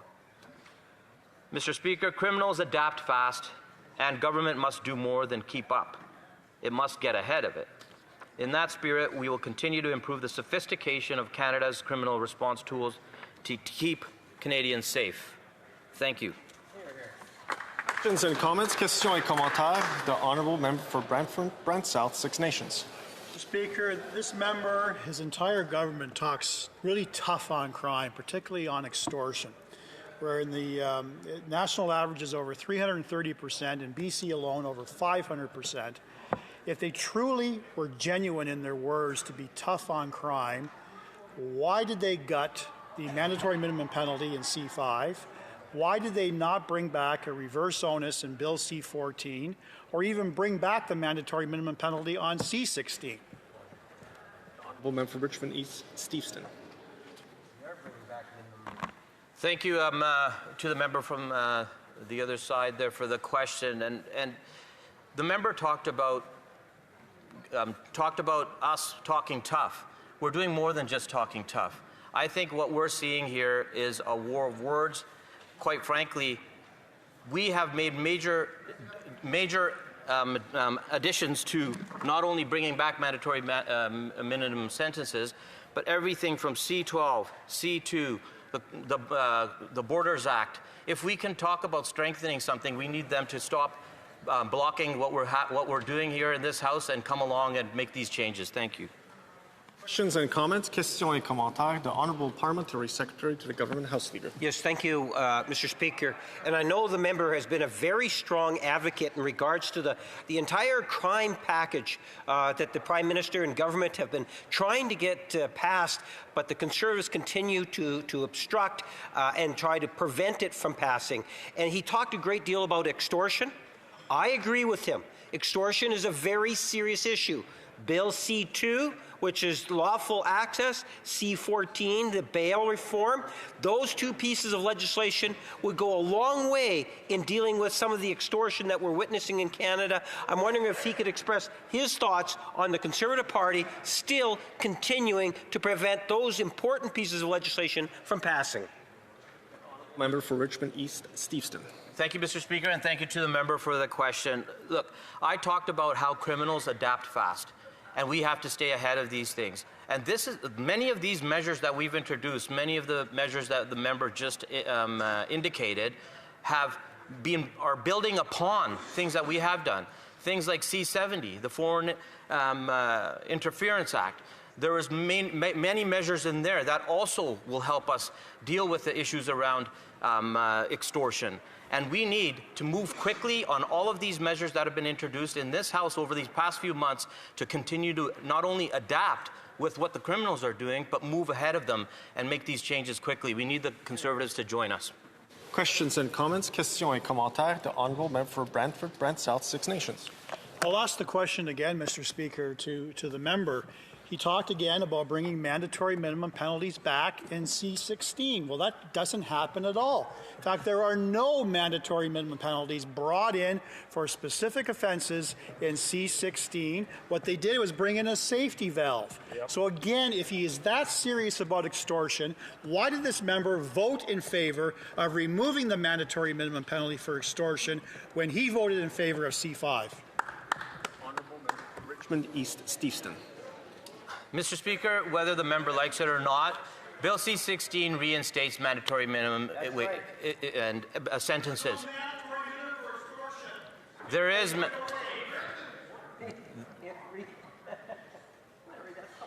I've already answered the question. I think what the member needs to do is read the legislation, join us, and let's make these changes quickly, because I know members across the way from British Columbia want this to happen very quickly soon too. Thank you very much.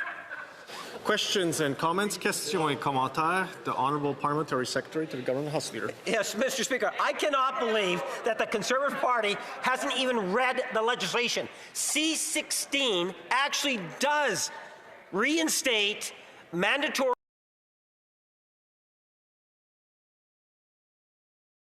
minimums. Maybe not in every area that he can imagine, but it does reinstate it. I'm wondering if my colleague can just provide his thoughts on how important it is that the Conservatives truly understand what it is that they're filibustering because they're denying Canadians the opportunity to see good legislation passed.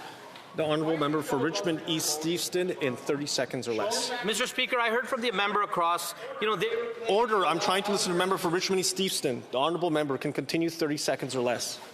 Thank you, Mr. Speaker.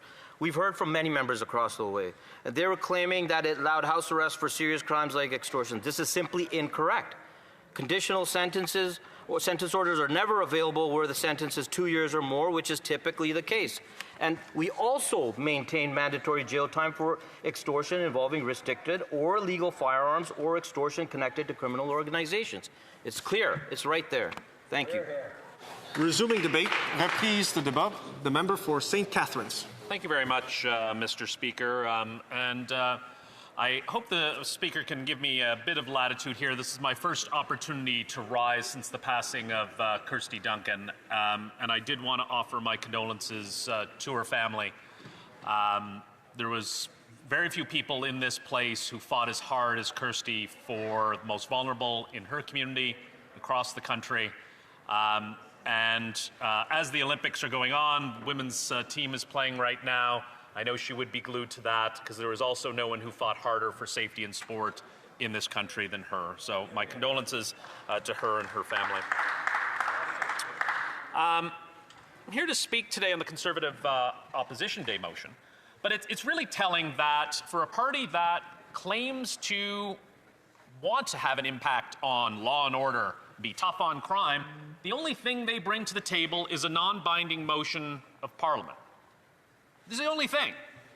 They've had opportunities since the start of this Parliament to act on legislation, to act on things that matter, act on a piece of legislation that mayors, police chiefs, constituents are begging for them to stop their obstructionary tactics. Whether it's C2, now the honourable member from Manitoba is going to sit there and heckle, and the member for Selkirk Interlake Eastman is just going to heckle. He has nothing to add. He is part of this obstruction from the start. And since he has been here for 10 years, he has brought nothing to the table in terms of this problem. Again, except yelling and screaming and pounding his desk on a non-binding motion. He has an opportunity. He's still yelling, Mr. Speaker. He has an opportunity to go to his leader's office. His leader sent a letter to the Prime Minister saying, we're ready to cooperate. Just words on a paper, Mr. Speaker. Yes, on one of the pieces of legislation, they've moved forward. On Bill C-14, we've seen some movement after months of holding it back, after months of filibuster. Finally seen some movement on that. My understanding is it finally passed committee. After, again, mayors, chiefs of police have begged the Conservatives to let these pieces of legislation through. And we still see a lot of work ahead of us. We look at Bill C-2. We still see, here's the Canadian Association of Chiefs of Police. They say C-2 is a timely and necessary step as part of a sustained commitment to modern laws, modern tools, and modern collaboration. This will give law enforcement the tools they need to dismantle and prosecute increasingly sophisticated organized crime networks threatening our communities. And Mr. Speaker, again, the chiefs of police are calling for action. And what do the members have on the other side? A non-binding motion. A non-binding resolution. Where are they in their committees? Where are they to their leaders saying we need action on this? Our chiefs of police, our police associations are demanding action on this. They're demanding action on lawful access. And they'll get up and say, well, yes, terrorism, child exploitation, those are problems, Mr. Speaker, but we have concerns with the bill. They won't examine it in committee. They'll fight it here. But, Mr. Speaker, they'll go back to their constituents and say, well, I supported a non-binding motion. Where are they? They say this is their issue. They talk about it time after time. I'd like to believe them that they have some legitimacy in this space, but where are they? If these bills are so terrible, why aren't they getting them to committee to amend them and make them better in their minds? They're just leaving them here on the floor of the House of Commons. They're not speaking to the Conservative members of their caucus who are in the Senate to make sure these bills are expedited. Premier after premier is screaming to get these pieces of legislation passed, whether it's C2 or C8, or C9, combating hate. The Conservatives are just fundraising off their obstruction. C12, C14, and Bill C16. We even heard the member wanting more mandatory minimums. And at the same time, he's obstructing Bill C16. It is unbelievable, Mr. Speaker. But again, They have a non-binding motion. That is their solution. I'm sure when they meet with chiefs of police, with mayors, they're going to say, well, Mr. Speaker, we have this piece of paper. And when they will be asked, why didn't you support this other legislation that we've been calling for, they'll have no answer. They've had no answer here. And the only thing they do have, I'm sure they haven't mentioned it, that crime is actually down. But who are they going to blame? We have a motion, a non-binding motion, to blame immigrants and refugees for the problem. At the same time, they're clutching at their pearls, Mr. Speaker. How dare that member say that? He should probably read their own motion. I'm sure none of them have gotten up to say, well, crime is down the last couple of years, but they're going to ramp up the fear. We have said from the start, and the member from Brantford is the biggest hypocrite of them all, as he stands there yelling at the top of his lungs and not listening. This is nothing new for him. It goes back to the last Parliament where he sat in committee and obstructs. Even now, he's trying to obstruct my speech and trying to shout me down, Mr. Speaker.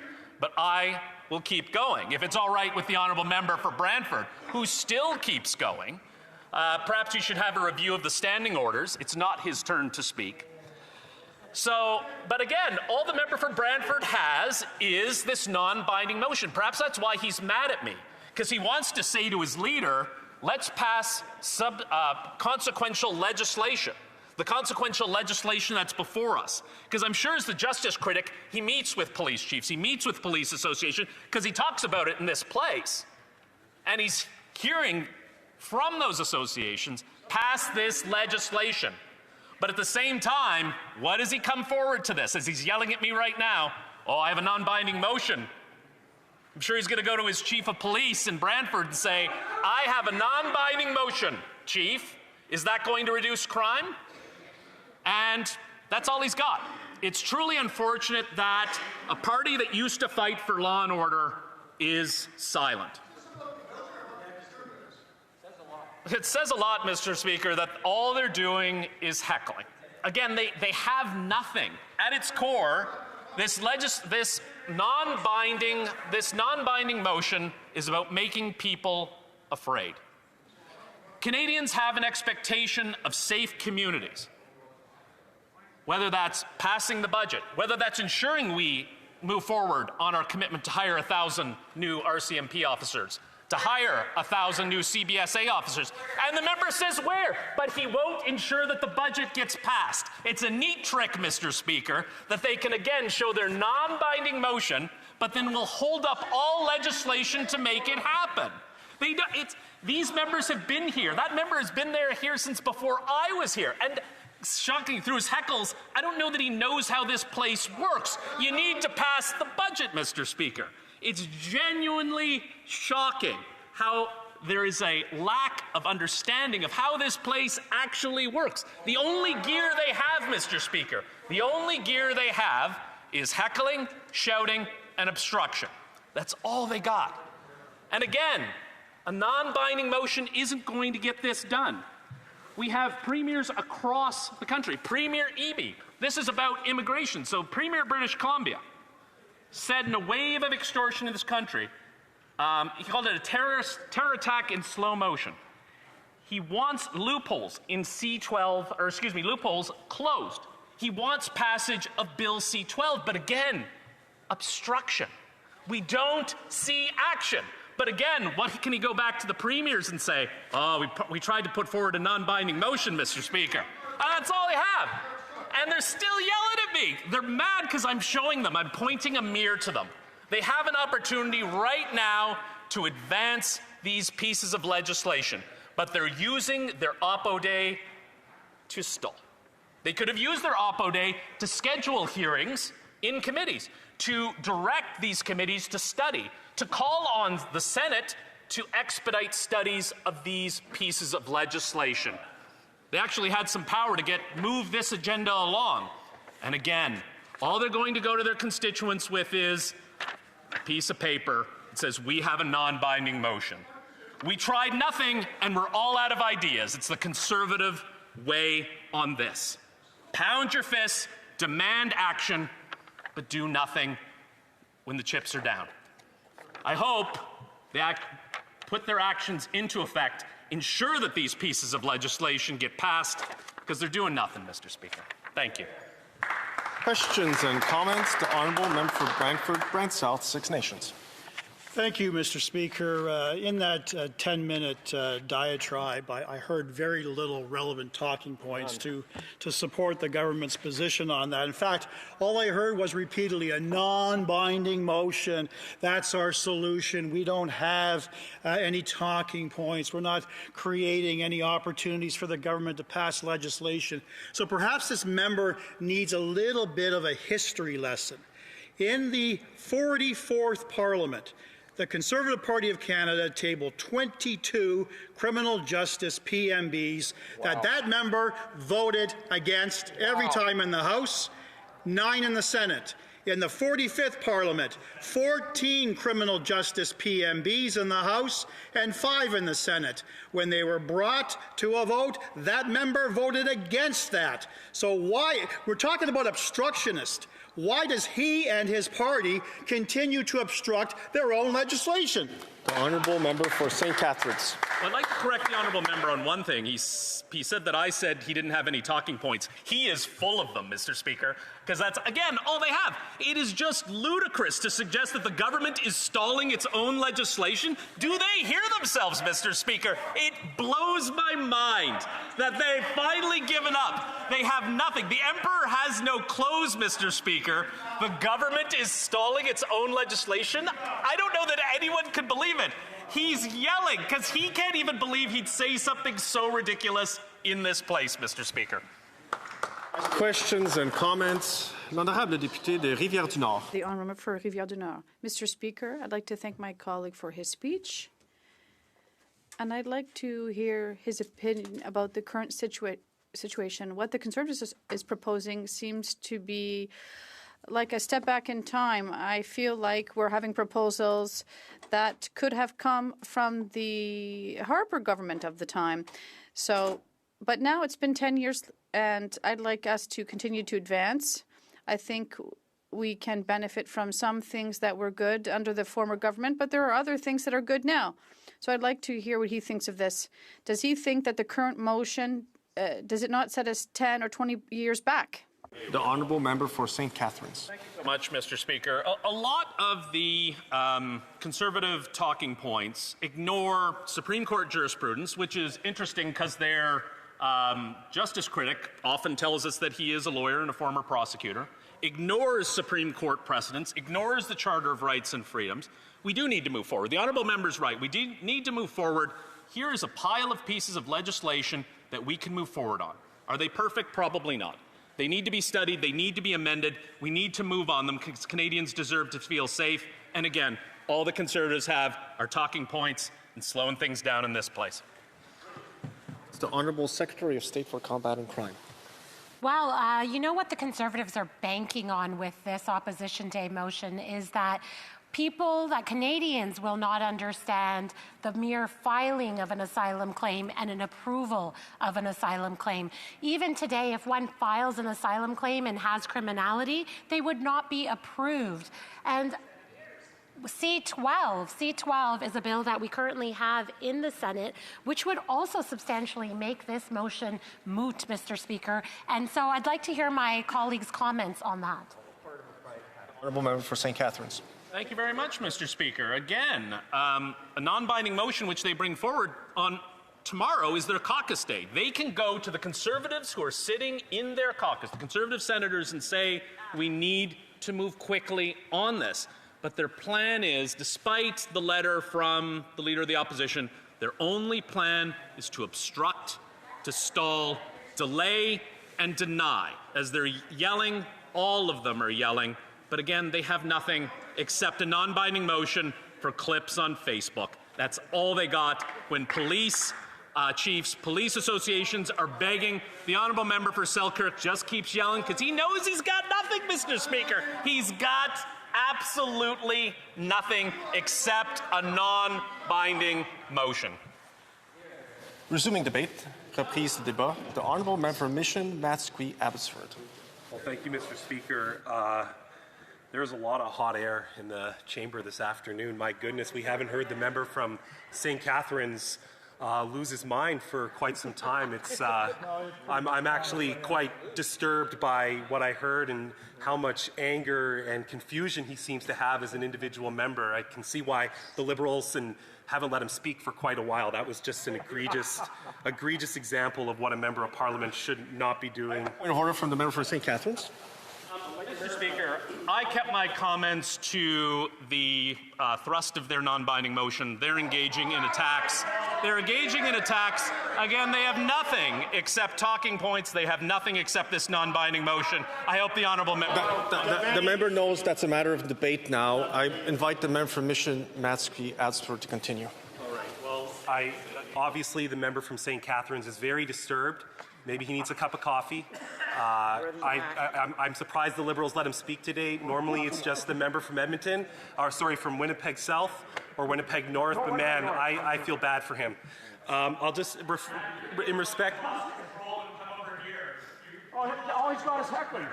Order. There are now, order, gentlemen, order. There's one member who's been recognized to speak. There are other members trying to continue their conversation. They can perhaps wait till this member is done, and they can rise on questions and comments. With that, I invite the member of Mission Matsky-Abbotsford to continue. Thank you, Mr. Speaker. In response to the member from Richmond who was up earlier, I'd just like to clarify some comments on Bill C-16 that I heard in this House before. So Bill C-16 does not change the offence of extortion itself and does not create any new mandatory minimum sentences for extortion. What it does do is add extortion as an explicit aggravating factor. It does not redefine extortion. It does not increase the maximum penalty for extortion. It does not add a new mandatory minimum for extortion, and it does not create any new standalone offenses for extortion as well. Just wanted to clarify that for the House of Commons before we began. So, Mr. Speaker, the reason we are here today with another Opposition Day motion is because the Liberals told us we needed to have one today. They allotted one of our supply days early on because they would rather push forward their new agenda to say we're delaying things in the House of Commons before the Prime Minister likely calls a spring election. So that's what's taking place today. It is the government that controls the House calendar, so all of the rhetoric we heard from the member from St. Catharines in his anger and confusion, we're only here today because the Liberals didn't want to talk about their own bills. Full stop. So, Mr.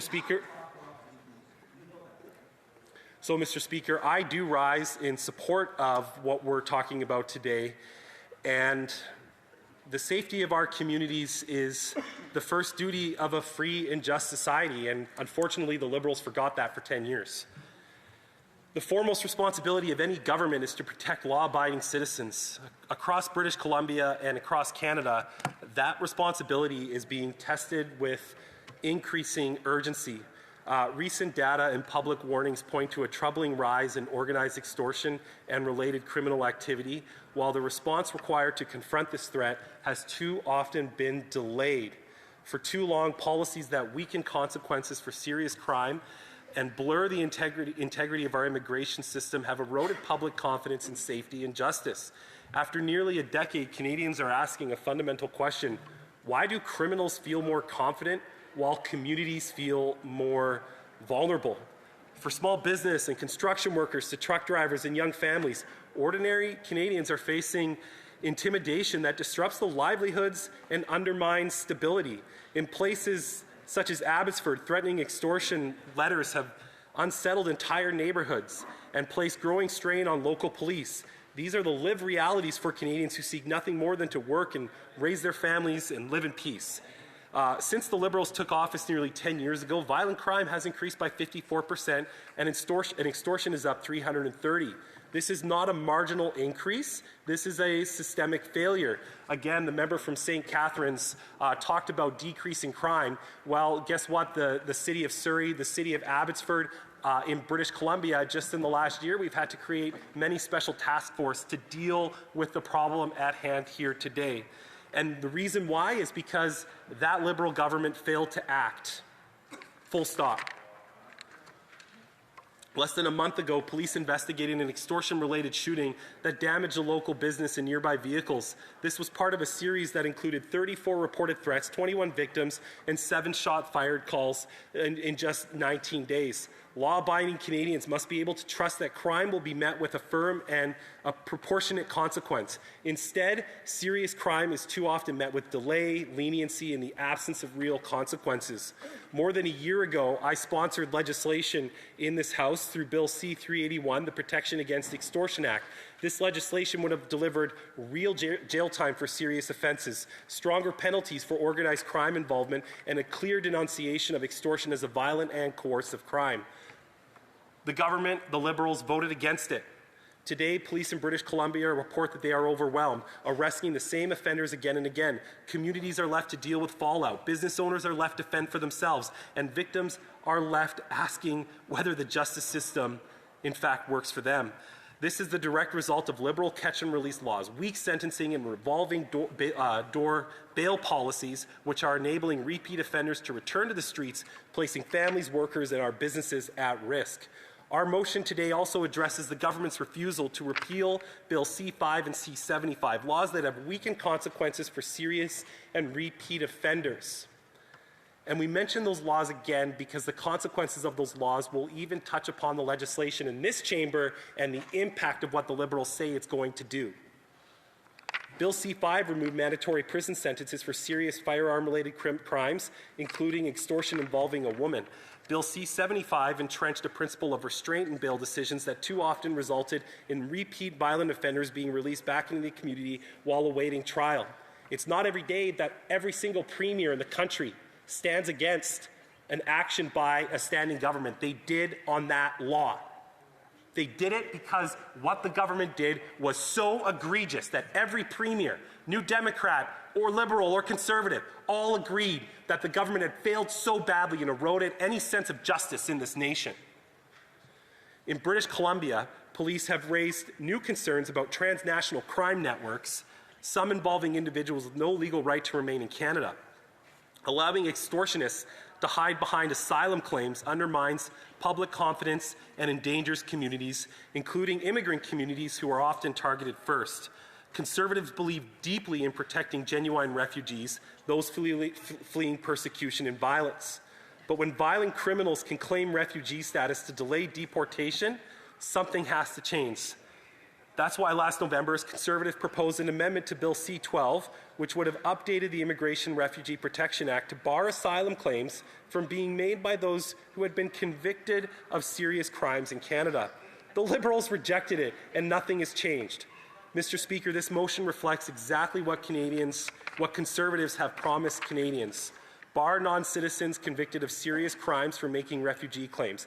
Bar non-citizens facing serious criminal proceedings for making refugee claims.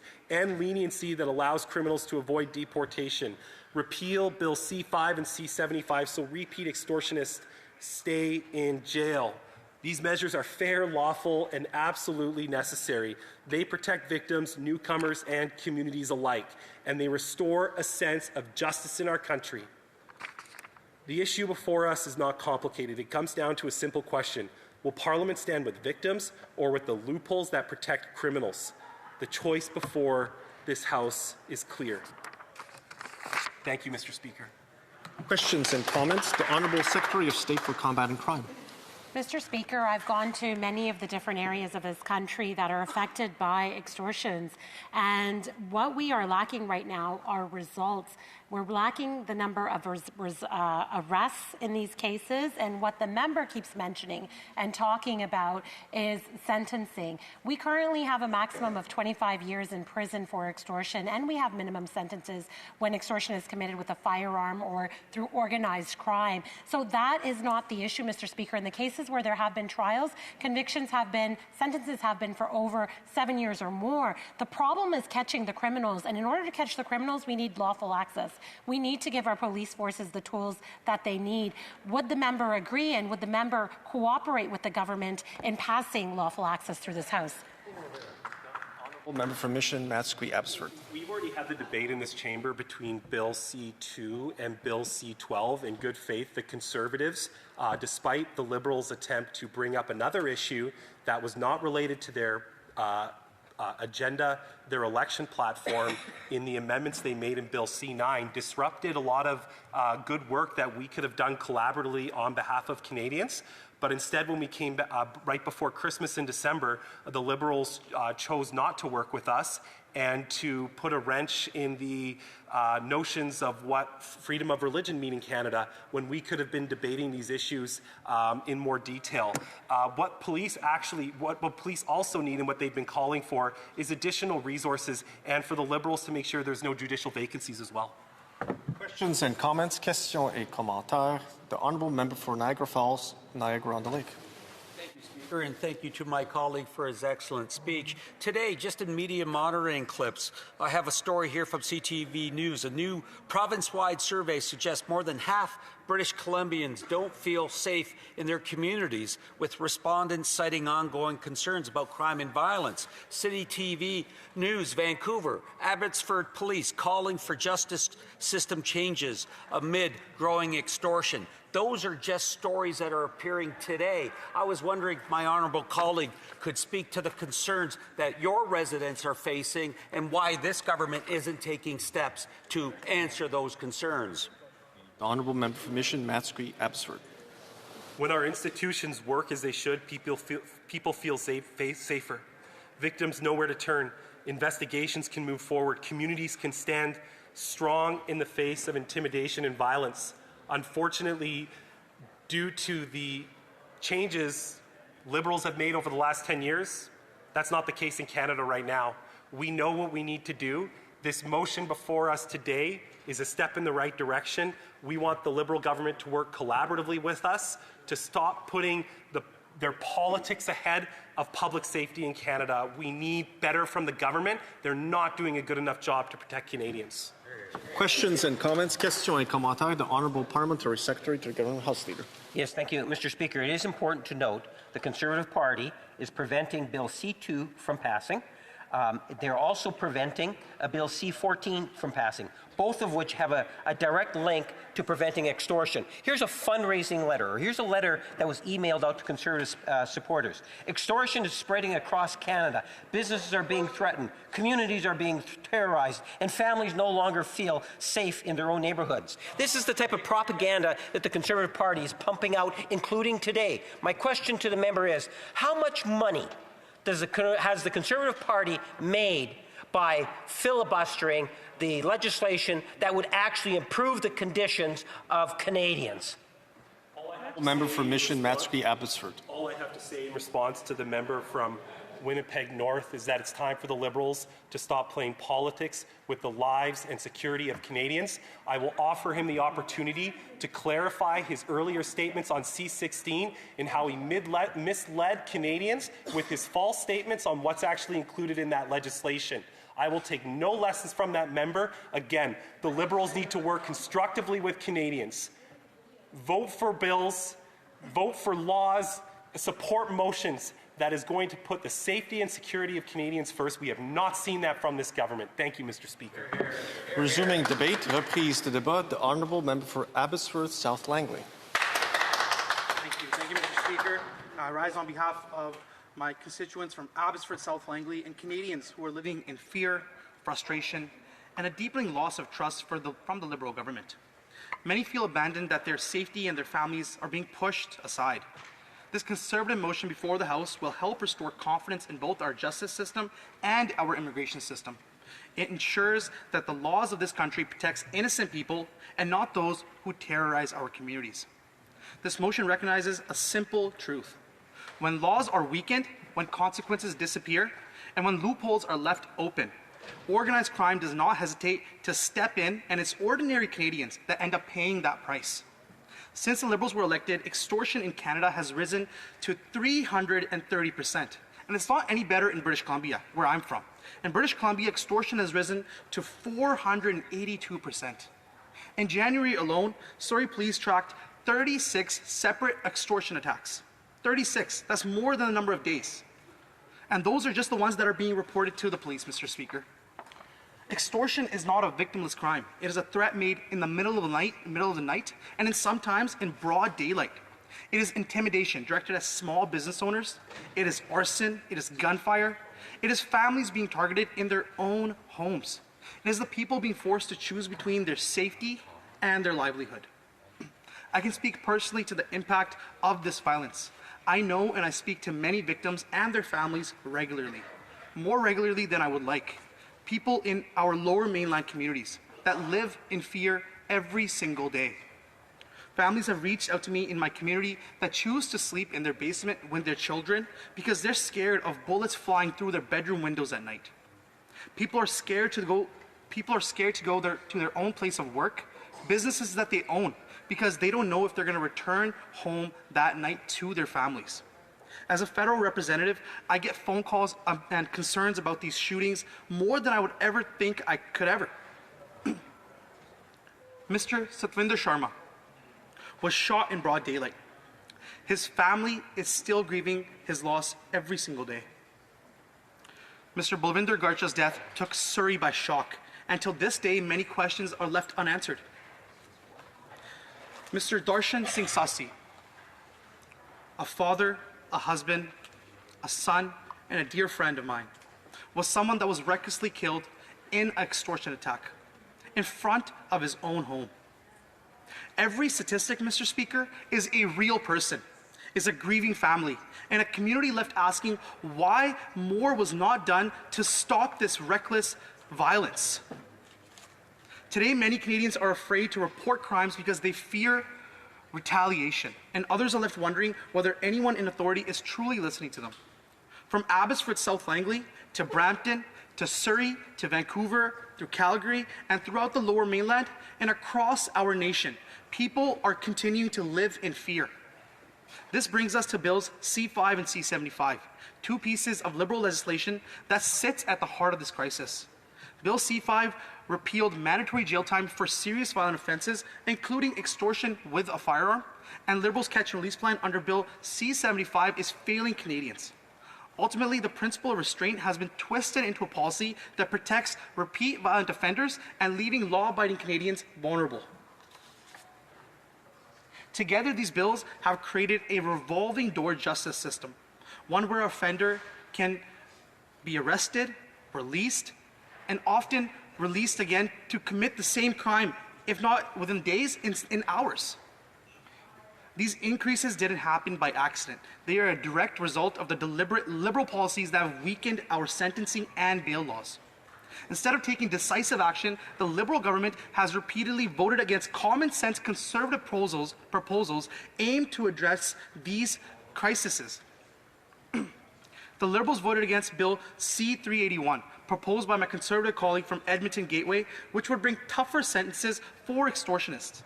Conservatives are ready to pass laws and help Canadians protect themselves, their families, and their homes, but Liberals are insisting on targeting responsible gun owners and hunters with their gun grab scam. It is shameful that they're not going after the real problems, which are extortionists. But the Liberals' failures aren't limited to public safety laws. They are also evident in their mismanagement of our immigration system. In the fall of 2025, the Liberals voted against an update to the Immigration Refugee Protection Act proposed by the Conservatives to bar asylum claims from being made to those who have been convicted of serious crimes in Canada. This was a common sense change that would have prevented the abuse of Canada's asylum system and deterred non-citizens from avoiding deportation after committing serious crimes. Let me be clear, Mr. Speaker. Canada's refugee system exists to protect those fleeing genuine prosecution. It is not a shield for individuals charged with, convicted of serious crimes. Do the Liberals really believe that an individual who's committed serious offenses should be rewarded with Canadian citizenship? When criminals use asylum claims and delay tactics to avoid deportation, it undermines public trust and puts Canadians at risk. And they face the real consequences. In British Columbia, 14 people were charged with extortion, immediately claimed asylum after being charged. Every single one of them. They use Canada's refugee system to delay justice to avoid deportation. This shows how this refugee system, meant to protect people fleeing real prosecution, is being exploited by criminals, and Canadians are the ones that end up paying that price. This is why this motion truly matters. It calls on the Liberal government to bar non-citizens convicted of serious crimes from making refugee claims. If someone has committed a serious violent offense, Canada's asylum system should not be available to them. It's simple as that. It also puts an end to the leniency that lets non-citizens convicted of serious crimes escape deportation. Deportation should be a consequence, not a choice. This motion will also bar non-citizens with active judicial proceedings related to serious crimes from making refugee claims. This is important as it would send a message to non-citizens who now believe that they can commit serious crimes and avoid deportation by abusing Canada's asylum system. And finally, it calls on the government to repeal Bill C-5 and C-75 so that repeat extortionists stay in jail and cannot terrorize our communities any longer. Mr. Speaker, this motion is necessary to end this crisis. Even the NDP Premier from British Columbia called for this law to be changed. While the Premier is a New Democrat and I am a Conservative member, see, there are some political bridges that we actually agree on. It protects genuine refugees. It supports our law enforcement. It restores confidence once again in our justice system. And most importantly, it puts victims first. Canadians are asking for action, and they're asking for leadership. They are asking for a government that takes their safety seriously. This House is a choice, and we can continue down a path of leniency, loopholes, and rising crime, or we can take a stand for safer streets, stronger laws, and real consequences. Conservatives are choosing safety and choosing to put victims over criminals. I urge all members of the House to support this as well. Thank you, Mr. Speaker. Questions and comments, questions et commentaires. The Honourable Member for Victoria. Thank you, Mr. Speaker, and thank you to my colleague opposite for his remarks. I understand what a challenge the extortion crisis is in his community, and I understand the passion that he brings to this issue, speaking on behalf of his community members today. My colleagues on this side of the aisle, especially those of us from British Columbia, have spoken extensively about the extortion crisis. We understand what a challenge this is in many communities across the country, and that's why we've spoken with the Premier of British Columbia, with cabinet ministers from British Columbia, with mayors from municipalities affected most directly in the Lower Mainland, with law enforcement officials, with chiefs of police. And the messages that we've received from all of those different levels of government, all of those different stakeholders, Mr. Speaker, are very consistent. We've been told that law enforcement need more tools, more resources, more cross-border and interjurisdictional coordination, and for this House to pass C2 and C14. Will the member agree with just about every other public official on this issue? The Honourable Member for Abbotsford South Langley. I thank my honourable colleague from BC for their question. And if he's truly passionate and he understands the problem that's happening in BC right now, he should understand that our community members and British Columbians and our Conservative Party have been asking for change, not today, not yesterday, from over a year ago. We brought forward bills to make sure that we can address these root problems. We've been waiting on this government for the past decade to act. You guys have not acted. That is a problem, Mr. Speaker. Thank you very much. Questions and comments, questions et commentaires. L'honorable député de Jonquière. The Honourable Member for Jonquière. Thank you, Mr. Speaker. The worst thing a legislator can do is to increase cynicism among the public through their speeches and to cause people to lose trust in the institutions and the role of politicians. I've been here since 2019, and since the arrival of the new Conservative leader, I've increasingly heard this kind of speech. Recently, we heard that people were asking for aid because they had nothing to eat, and my colleague has just said that Canadians are living in fear. Well, I am not aware of anyone around me who is living daily in fear. That doesn't mean we support the crime of extortion, but we do need solutions that are actually viable and realistic. There are already laws on the books to ensure that asylum seekers who have committed crimes cannot become asylum claimants and what I've heard in this speech is that this is actually the kind of speech that is going to increase cynicism and increase distrust of institutions. And that's dangerous because one day if there's a Conservative government, that will affect my colleague. Thank you, Mr. Speaker, and I thank my colleague for the question, but his comment on saying that he does not know anyone that's living in fear day by day by day. I urge my colleague to come to BC, see what we face in our communities, in our lower mainland communities, because this issue is real and it's alive. 36 extortion cases in January, just this new year. It's insane. What we are dealing with is a crisis. It's an extortion crisis. It needs to be dealt with now, not yesterday. That's why we're urging this government to vote on this motion, agree with us, collaborate, let's work together. Thank you. Questions and comments? The Honourable Member for Peace River Westlock. Well, thank you, Mr. Speaker. And if you listen to the Liberals, they would have you believe that crime is actually down in this country. Nobody believes that, Mr. Speaker. And then we hear from Liberals from across the way that have previously, the Liberals have done a complete turnaround while being the cause of all the increase in crime in this country, and after having advocated for and protested to defund the police, now they're here saying that they're the solution to the problem that they caused. I'm wondering if my honourable member has any comments about that. The Honourable Member for Abbotsford South Langley. I thank my honourable member for the question. And yes, we are here. What we hear in communities like Surrey, in Abbotsford, police institutions right now are currently getting up and they're doing press conferences. They are troubled. They hear the community. The community right now is concerned from these issues. So what we are doing is trying to work with our local municipalities. We're trying to work with our provincial municipalities as well, provinces, and we want to make sure we can bring results, real results, to Canadians. Thank you, Mr. Speaker. Resuming debate, reprise de débat, the Honourable Member for Etobicoke Lakeshore. Thank you, Mr. Speaker. I'll be sharing my time with the member from St. Leonard, St. Michel. First thing I want to say, of course, is how I'm always incredibly proud to speak in this chamber, but I'm incredibly proud to stand here as a representative of the people of Etobicoke Lakeshore, who I have the great fortune and honor of representing, and I want to thank them every opportunity I get. Look, I'm really happy to be standing here today, Mr. Speaker, talking about a very important topic. And I emphasize that because I'm distinguishing that from a very important motion.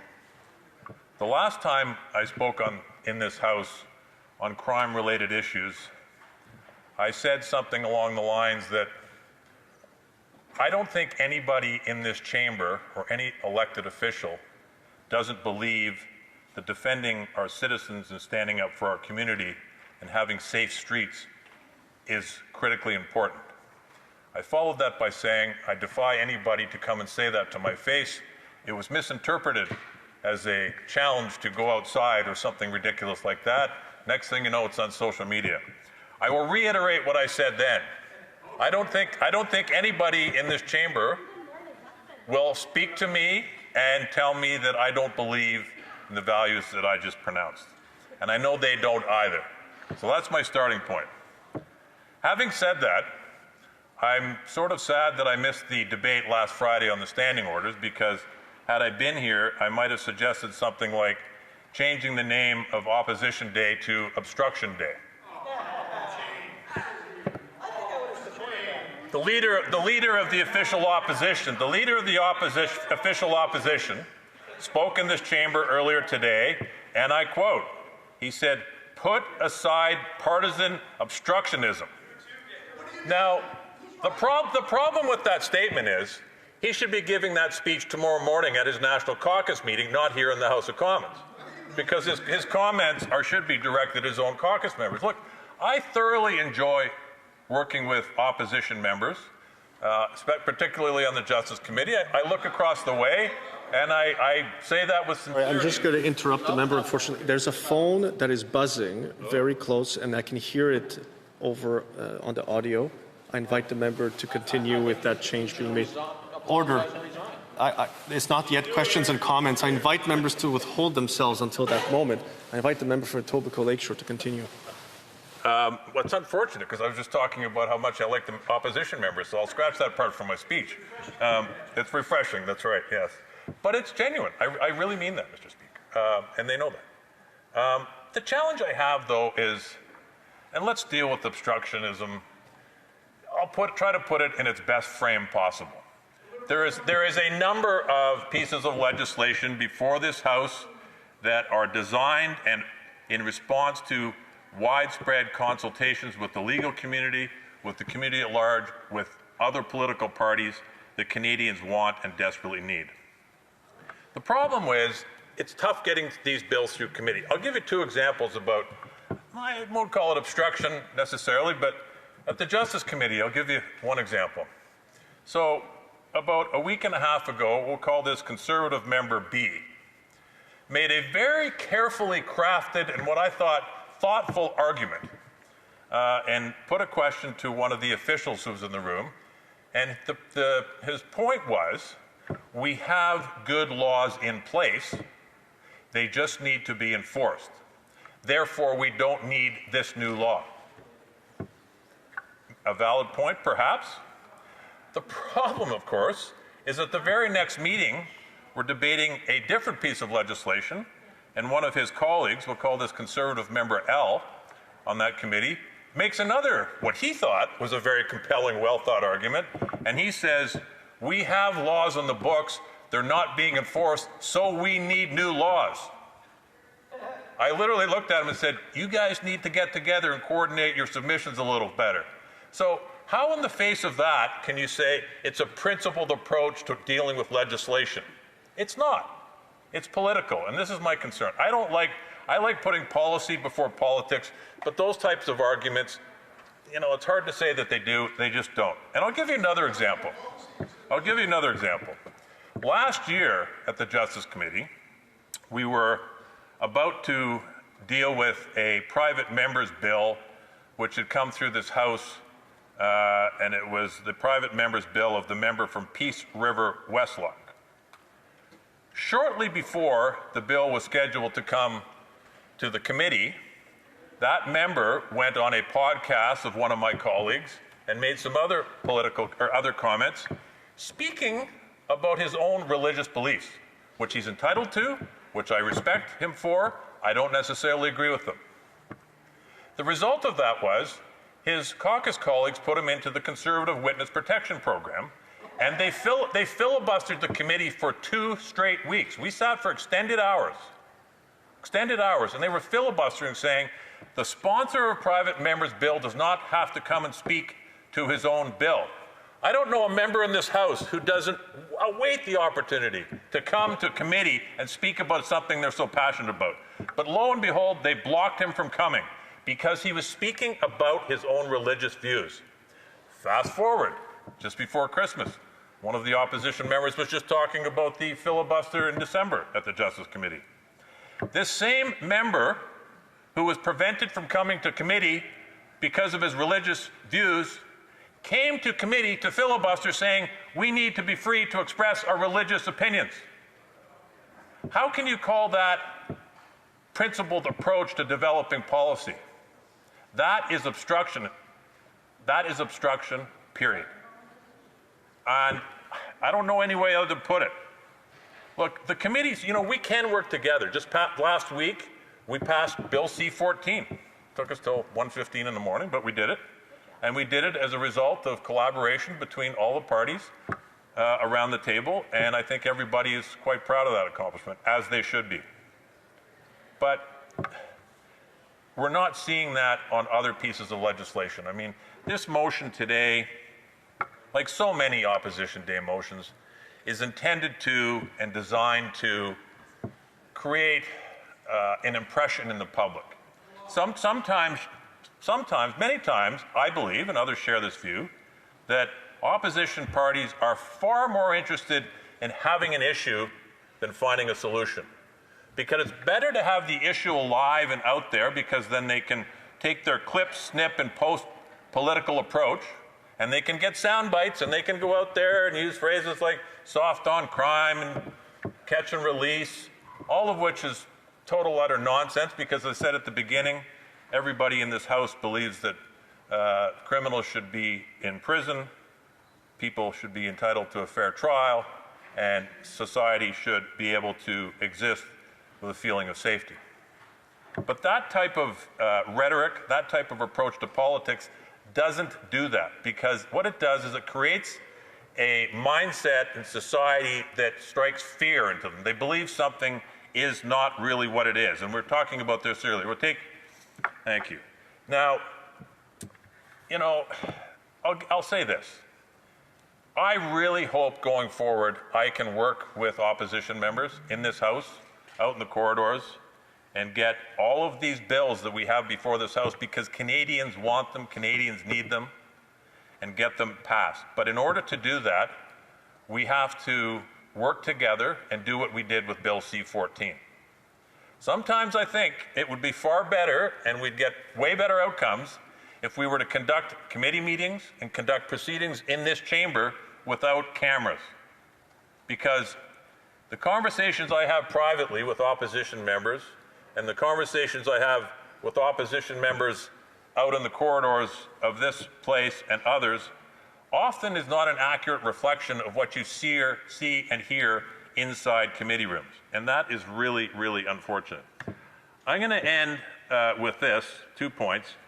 C-75, which is subject to great criticism. People, the Conservatives, every time they mention C-75, they conveniently leave out the part of the bill dealing with intimate partner violence. If you're going to talk about a bill, talk about it in its entirety. Talk about what constructive steps were taken as a result of that bill. Look, I'm afraid sometimes people get the perception, and I hold this view myself sometimes, that on these bills that we're talking about, if they're before the House right now, everybody supports them, including mayors, premiers, police associations, except for the Conservative opposition. I am asking, please, work with us, work with the government. Let's get these bills through this House. Thank you, Mr. Speaker. And enjoy your talk, please. Questions and comments? The Honourable Member for Vernon, Lake Country, Monashee. Thank you, Mr. Speaker. I know the Liberals are trying to build a narrative that the Conservatives are obstructing them at every turn, despite the irony of actually doing this during a bill of ours that we're presenting, watching the Liberals obstruct it. Every single speech has the word obstructionism in it, and I think a new word was even created today, obstructionality, by one of the speakers. I'm just wondering if the member over who talked about how terrible it is to work with the Conservatives has any views on the actual bill. The Honourable Member for Etobicoke Lakeshore. I assume he's talking about the motion, because what we're debating here is a motion, not a bill. Since he was careful to correct people on their use of language, I thought I would return the favor, that's all. Look, I've expressed my views very clearly. I think this motion is a form of obstruction in itself, because if you go through all of these pieces of legislation, C2, C8, C12, C14, C16, these are addressing the very issues that Canadians are clamoring for, and that you and your colleagues, sorry, Mr. Speaker, that they and their colleagues are clamoring for. And I will repeat, please help us get this legislation passed like we did with C14. Questions and comments? Questions et commentaires. The Honourable Secretary of State for Combating Crime. Thank you, Mr. Speaker. I want to really congratulate my colleague on his speech. It was well thought out, like always, and meaningful. He has a lot of knowledge, a depth of knowledge, being the chair of the Justice Committee, as to the shenanigans that have been going on there for some time. In every speech that the Conservative members have made in this House, they have somehow stated that their motion that's presented today would not allow people to claim asylum, and they specifically reference this news story from December 11th, and wherein 12 people claimed asylum out in Surrey, BC. We had tabled Bill C2 in the House in June. Had they cooperated and not obstructed that bill, those people would not have been eligible to claim asylum at that time. So how important does the member think it is to collaborate and to make sure that we move forward these important pieces of legislation for public safety? The Honourable Member for Etobicoke Lakeshore. Thank you, Mr. Speaker. Thank my honourable friend for the question. Look, I'll say it again. I enjoy working with colleagues on the Justice Committee and elsewhere. I mean that. But it's more enjoyable if we actually work constructively to try to get these bills passed. C2 is a perfect example. With the passage of these laws, the issues that they continue to raise time and time again will be addressed. But as I said earlier also, I sometimes can't help but think that they're more concerned about having the live issue than a real result. Thank you. Questions and comments. The Honourable Member for Courtenay, Alberni. Thank you, Mr. Speaker. Mr. Speaker, I mean, this is a highly partisan motion, and the response, I would say, Mr. Speaker, was highly partisan as well. I mean, as New Democrats, we recognize, and I think everybody in this House recognizes, that there's a rise in extortion, there's a rise in organized crime, and everybody has a right to feel safe in this country, and that we need to do more. However, the Conservatives continue to make, assertions that, that mandatory minimums and longer sentencing will actually curb this, but we can look to the states where they've got a seven-fold, incarceration rate, by taking that very approach. What we want is evidence-based policy. I'd like to hear from my colleague about solutions. When we look at solutions that we hear is, targeted enforcement against organized crime, which is effective public safety, timely courts and prevention, not rhetoric that undermines the Charter rights and stigmatizes newcomers. So I hope my colleague can talk about solutions, because clearly they must step forward and do more. And I'm sure my colleague agrees that their government needs to do more. Honourable Member for Etobicoke Lakeshore. Thank you, Mr. Speaker, and I want to thank my friend for the question. He's right. I mean, we need to have an evidence-based approach, and it's solution-focused. Rhetoric doesn't help anybody except for people on social media, perhaps. I would love to talk to you at greater length. I don't have a lot of time right now, but C-16, for example, addresses some of the very concerns you just raised, and that is evidence-based legislation. This legislation, like C-14, was done after thorough and extensive consultation with the parties who are most affected by the challenges we face. And that's why you're seeing widespread support for all of these bills. So again, I will emphasize and ask, please work with us to get these bills passed. Thank you, Mr. Speaker. Resuming debate, reprise de débat, the Honourable Parliamentary Secretary to Minister of Justice and Attorney General of Canada. Thank you, Mr. Speaker, and I'm grateful for the opportunity to address the Conservative motion presented today on public safety, extortion, and our immigration system. While this is an important conversation, I've been following very closely the language that is being used by the Conservatives members, and it is unfortunately based on flawed assumptions, misinformation, and political posturing, rather than a thoughtful, evidence-based approach to justice in Canada. Let me be clear. Our government is committed to a justice system that protects victims, punishes repeat violent offenders, and rooted in evidence, not political ideology or fear-mongering. And in the face of partisan attacks, we're going to set the record straight. As Parliamentary Secretary to the Minister of Justice, I'll specifically focus on Part C and D of this motion. First, let's talk about Part C of this motion, which seeks to bar judges from considering some collateral consequences at the sentencing stage. For those unfamiliar with our sentencing framework, judges can consider a wide range of collateral consequences when imposing a sentence. These include impacts on employment, travel restrictions, loss of professional licenses, mental health, housing, firearm rights, inclusion in the sex offender registry, family responsibilities such as care for sick relatives, and immigration status. So here's the question, Mr. Speaker. Why are the Conservatives complaining only about judges considering immigration status when deciding a sentence? Why aren't they raising the same concern when judges consider the loss of a firearm license, even in cases involving firearm-related offenses? If their goal is truly to remove one type of collateral consequence from judicial consideration, then logically they should be advocating to remove all of them, including the very ones like the loss of firearm license, but that directly affects public safety. Yet the Conservatives focus solely on the immigration status. This tells you everything you need to know. Rather than addressing collateral consequences that impact public safety directly, the Conservatives are choosing to stigmatize immigrants. The reality is clear. Judicial discretion considers all relative factors, and selectively targeting immigration status is both misleading and dangerous. This is not the Conservative Party of Brian Mulroney, who worked to ensure that we did not stigmatize immigrants or portray them as criminals. Mr. Speaker, this is not even the Conservative Party of Prime Minister Harper. In fact, the practice of judges considering immigration status as collateral damage and consequence actually started under Prime Minister Harper's government. In 2013, the Supreme Court of Canada, in R versus Pham, ruled that judges could consider immigration status only if so doing ensures that the sentence remains proportionate to the crime committed.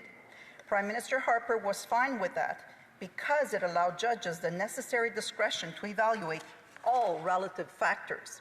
Even the leader of the opposition and the member of Calgary Nose Hill were cabinet at the time, and they said nothing. I suspect they knew it wasn't a problem then, and they still know it isn't a problem today. But now they're exploiting this. They're exploiting this issue to scare Canadians, score political points, and cater to the far-right base, and wants to portray immigrants as all criminals. Mr. Speaker, this is shameful, and anyone who supports this motion should be equally ashamed.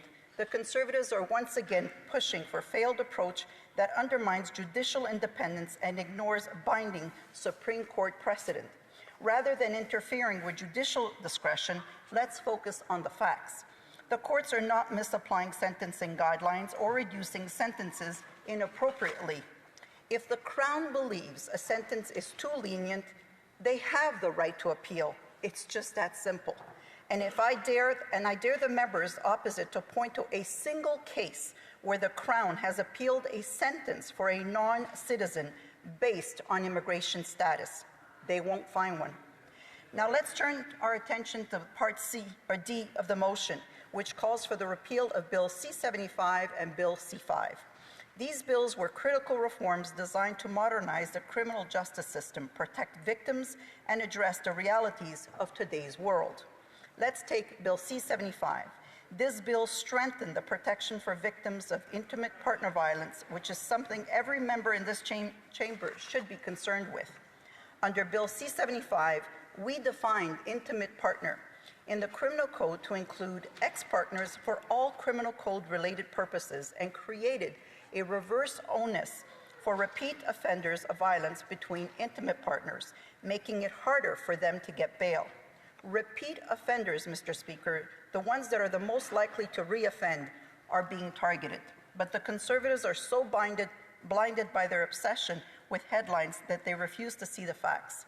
They claim that C-75 weakened public safety, but the president of the Criminal Lawyers Association has made it quite clear this claim is a false narrative. Now let's talk about C-5. The Conservatives have tried to make it sound like we were somehow soft on crime, but that couldn't be further from the truth. They've raised concern about house arrest for extortionists, but what they fail to tell you is that conditional sentences are not available for serious crimes like extortion when the sentence is 2 years or more, or when the offender poses a threat to public safety.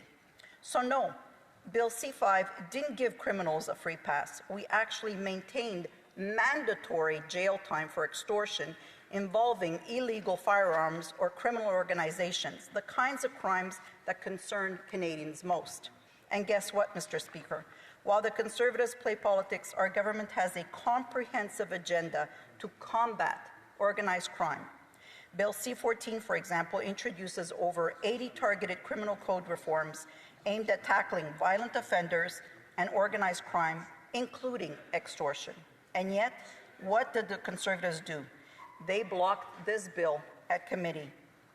Their members wasted valuable time on the committee. We have been on record, seen them on record talking about the love of cats and puppies instead of focusing on bail reform, sentencing reform, gender-based violence, and extortion. Let's not forget Bill C-16, which tackles the growing menace of sextortion, a horrific form of online exploitation. But the Conservatives have done nothing but block it. They are even asking this government to split the bill.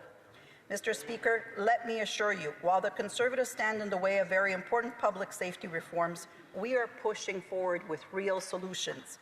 We've introduced targeted reforms, including lawful access, which would give law enforcement the tools they need to catch the extortionists before they even commit the crime in Bill C-2. With Bill C-14, we're creating a new reverse onuses for those accused of extortion involving violence, making it harder for them to get bail. We are requiring that a sentence for extortion be served consecutively to a sentence imposed for arson, not concurrently.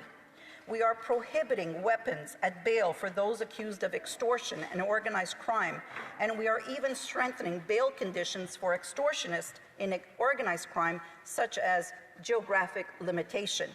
What are the Conservatives doing? Obstructing. Mr. Speaker, let's be clear. Our new Liberal government is committed to protecting victims.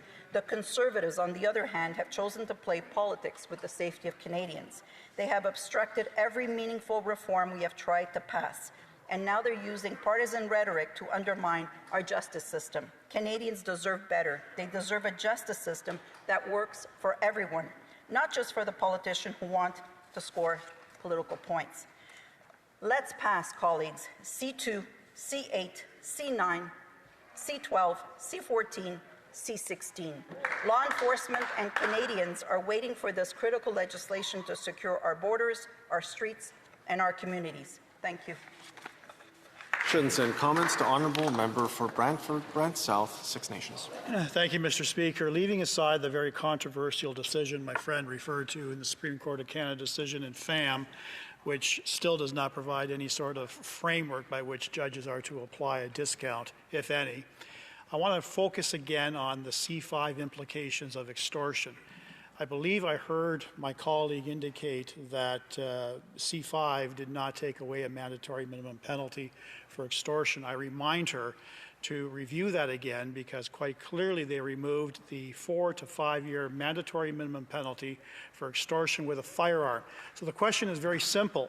Given that that was taken away, which sent a very clear message to extortionists that there are not significant consequences for committing the crime, why did this government not use the opportunity in C14 to bring back a reverse onus or even bring back the mandatory minimum penalty in 16, given the substantial increase in extortion in this country? The Honourable Parliamentary Secretary to Minister of Justice.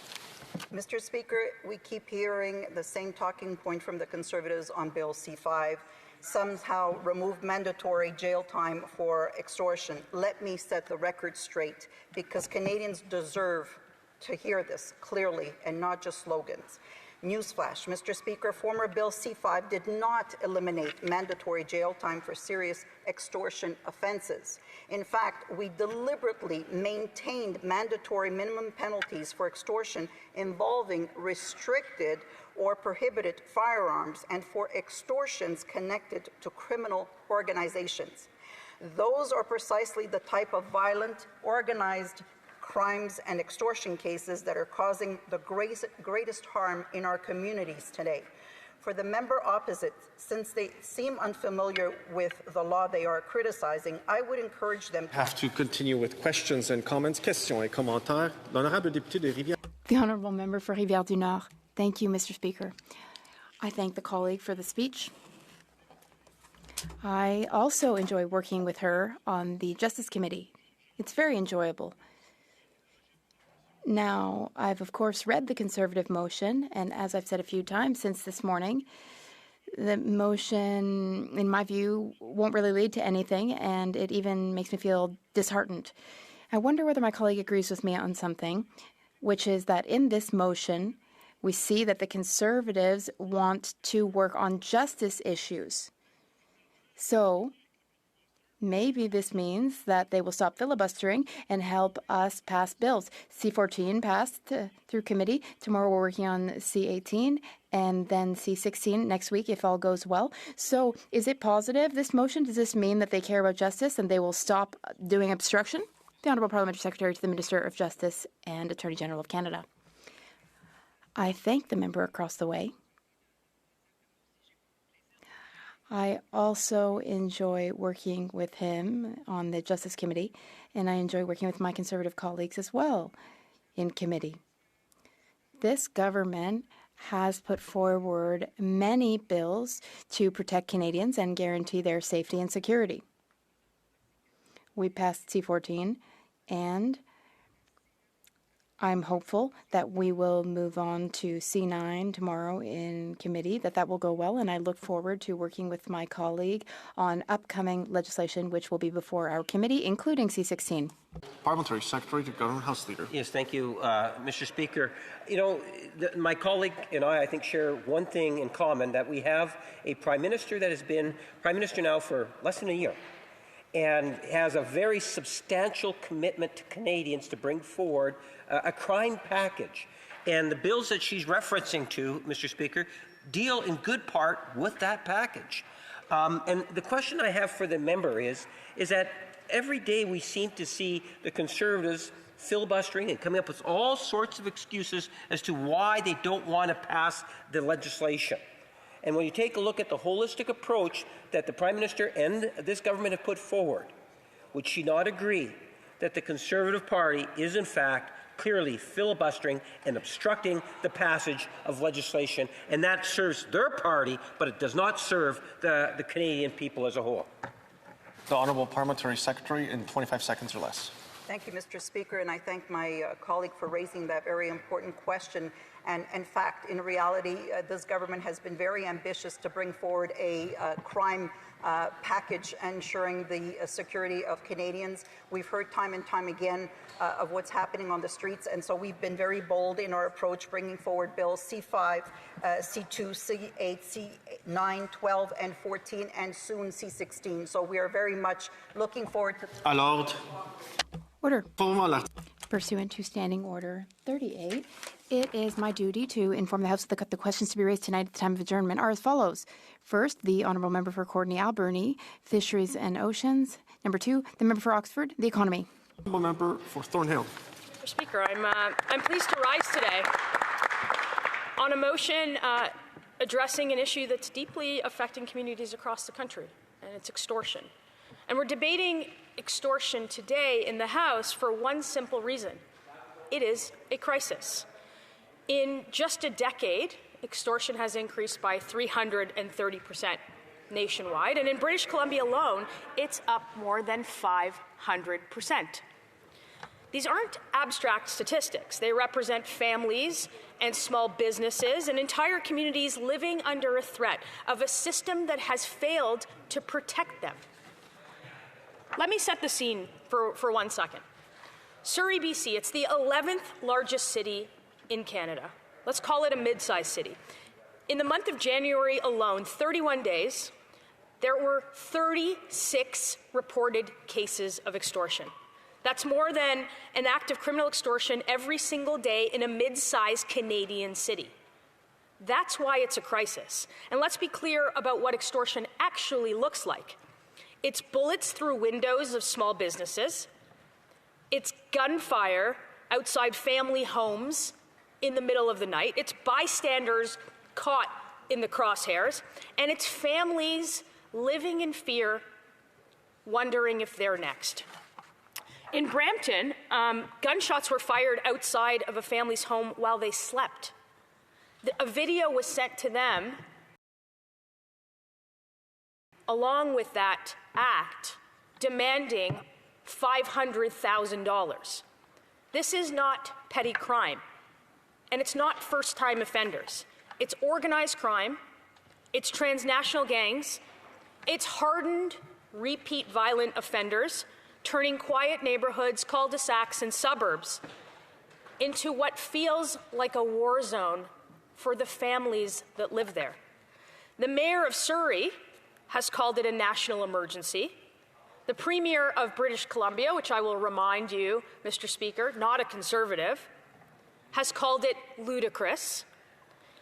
And it's hard to disagree because our laws no longer protect the people that they're supposed to. So where's the federal government? Well, the answer is nowhere. They watched this unfold. They pretended the crisis didn't exist until they blamed everyone else for the chaos that they themselves created. They oversaw that chaos, and they responded with slow, cosmetic half measures, and in their own words, obstructing their own legislation in this place, not just in this session of Parliament, but for the 10 years leading up to it. For nearly 10 years, they've weakened our justice system with bills like C5 and C75, and I just heard my honourable colleague before this mislead the House on what was in C5. Laws that let violent, repeat offenders walk free on bail and terrorize communities. And from the other side of the aisle, all you hear is laughing and flailing arms, trying to defend what is indefensible, because they themselves know when they go back to the communities, they hear about this firsthand. In fact, it is the reason why so many of their colleagues did not return to this House from York Region. because in almost every door that you go to, and they could ask their former colleagues, crime is brought up as a #1 issue, and it's not just extortion. It's violent home invasion. It's gun crime in suburbs where gun crime didn't exist before. And still, from the other side, all day long, you've heard mistruths, misinformation, flailing arms, and claims of obstruction when they themselves are in the way of their own legislation. That's right. They've also broken an immigration system that used to be the very envy of the world, with weak screening on the way in and no accountability once that system is abused. And worse, they've actively blocked reforms that Canadians themselves are demanding. We brought forward motions for catch and release on Liberal bail. They voted them down. My colleague from Edmonton Gateway, the co-deputy leader of this party, introduced legislation to introduce mandatory sentences for extortion, and the Liberals killed that. That's right. My colleague from Calgary, Nose Hill, proposed amendments to Bill C-12 to close extortion loopholes, and they rejected that too. So no matter how many times they stand up in the House and say that those things aren't true, the record is clear. They are true. And if anybody was to look back on it, they know that the reason that we've had a rise in crime in this country is because of their weak on justice crime policy. All of that comes after years of pleas from victims, from grieving families, from frontline police officers, from Canadians begging for real criminal justice reform. So the question is unavoidable. Is this government on the side of law-abiding Canadians, or is it on the side of extortionists? Because nobody can explain why they keep defending a system that protects criminals and continuously fails the public. In a crisis like this, there are two responsibilities, and the government knows this well. One is to sound the alarm bells, and the second is to act decisively. Well, we've been sounding those alarm bells for years in this House, and on doorsteps, and in packed rooms on Stop the Crime town halls that have been happening right across the country, where ordinary Canadians come to those Crown time halls demanding change that they just haven't gotten from the Liberals. And what's been missing is action. And while the Liberals delay and deflect, Conservatives are not going to do that. That is why we are going to use our Opposition Day motion to, again, raise the alarm bells and to finally put forward reforms that need to be placed on the floor of the House of Commons in this motion and in the lives of everyday Canadians. So this motion today, first, it repeals catch and release laws of Bill C-5 and C-75, so repeat offenders stay in jail and transnational gangs stop before they even get started here. Second, it ends the abuse on the refugee and immigration systems, where criminal gangs file for bogus refugee claims to stay in Canada longer and keep committing crimes. A veteran frontline police officer put it very plainly. Criminals know that they can come to Canada, commit crimes, get bail, and claim refugee status. It's not even up for contention, he says. Conservatives believe that the refugee system should protect people fleeing violence, but it shouldn't import it. And finally, the motion confronts one of the most corrosive failures of all, a two-tier justice system. Today, two people can commit the same crime and receive different sentences, simply because one is a citizen and one is not. In one real case, a 30-year-old groomed a 15-year-old online and intended to sexually exploit her. He received no jail time and no permanent criminal record because the real sentence might interfere with his path to citizenship. Unbelievable. In another, a man on a visitor's permit sexually assaulted an 18-year-old in Calgary. He received a discharge because the conviction would have, quote, devastating immigration consequences. Let's be clear. You do not earn the right to be in Canada for breaking the law. That's right. Being here as a visitor, as a permanent resident, or as a citizen is a privilege, and everybody in this place knows that. And if you commit a serious crime, you forfeit that privilege, period. There is nobody out there who is going to contend with that. And we are not going to take lessons from the Liberals on fear-mongering on immigration when this is about criminals committing crimes in this country who are visiting. No refugee status, no extension, no special treatment. This motion ends deliberate leniency. And at its core, this debate is about fairness. Fairness for law-abiding Canadians who deserve to feel safe, fairness for real refugees who follow the rules, and fairness for immigrants who work hard and respect the law.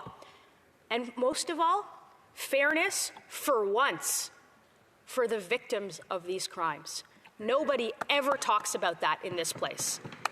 It's time to end the extortion crisis. It's time to end this mess that this government has created, the same ministers in the same chairs voting for the same policies over the last 10 years, and it starts right here, right now, by supporting this motion. Questions and comments? Questions et commentaires. The Honourable Parliamentary Secretary to the Government House Leader. Yes, thank you, Mr. Speaker. You know, understanding and appreciating and doing things for the victims of crime is one of the primary motivators, whether it's the Prime Minister or every Liberal member of Parliament in this House, in terms of bringing forward to this House a whole slate of crime bills, Mr. Speaker. Using the example of extortion alone, extortion would in fact be better dealt with by passing Bills C2 and C14. That's lawful access and bail reform legislation. The Conservative Party is the only reason why those two pieces of legislation is not passing. The question is, why is the Conservative Party has so much hypocrisy and absolutely no shame on this crime file? The Honourable Member for Thornhill. For the definition of hypocrisy and shame is standing up in this place after 10 years of passing soft on crime legislation, creating the crime crisis that we have in Canada, the crime crisis that puts victims at the center of it,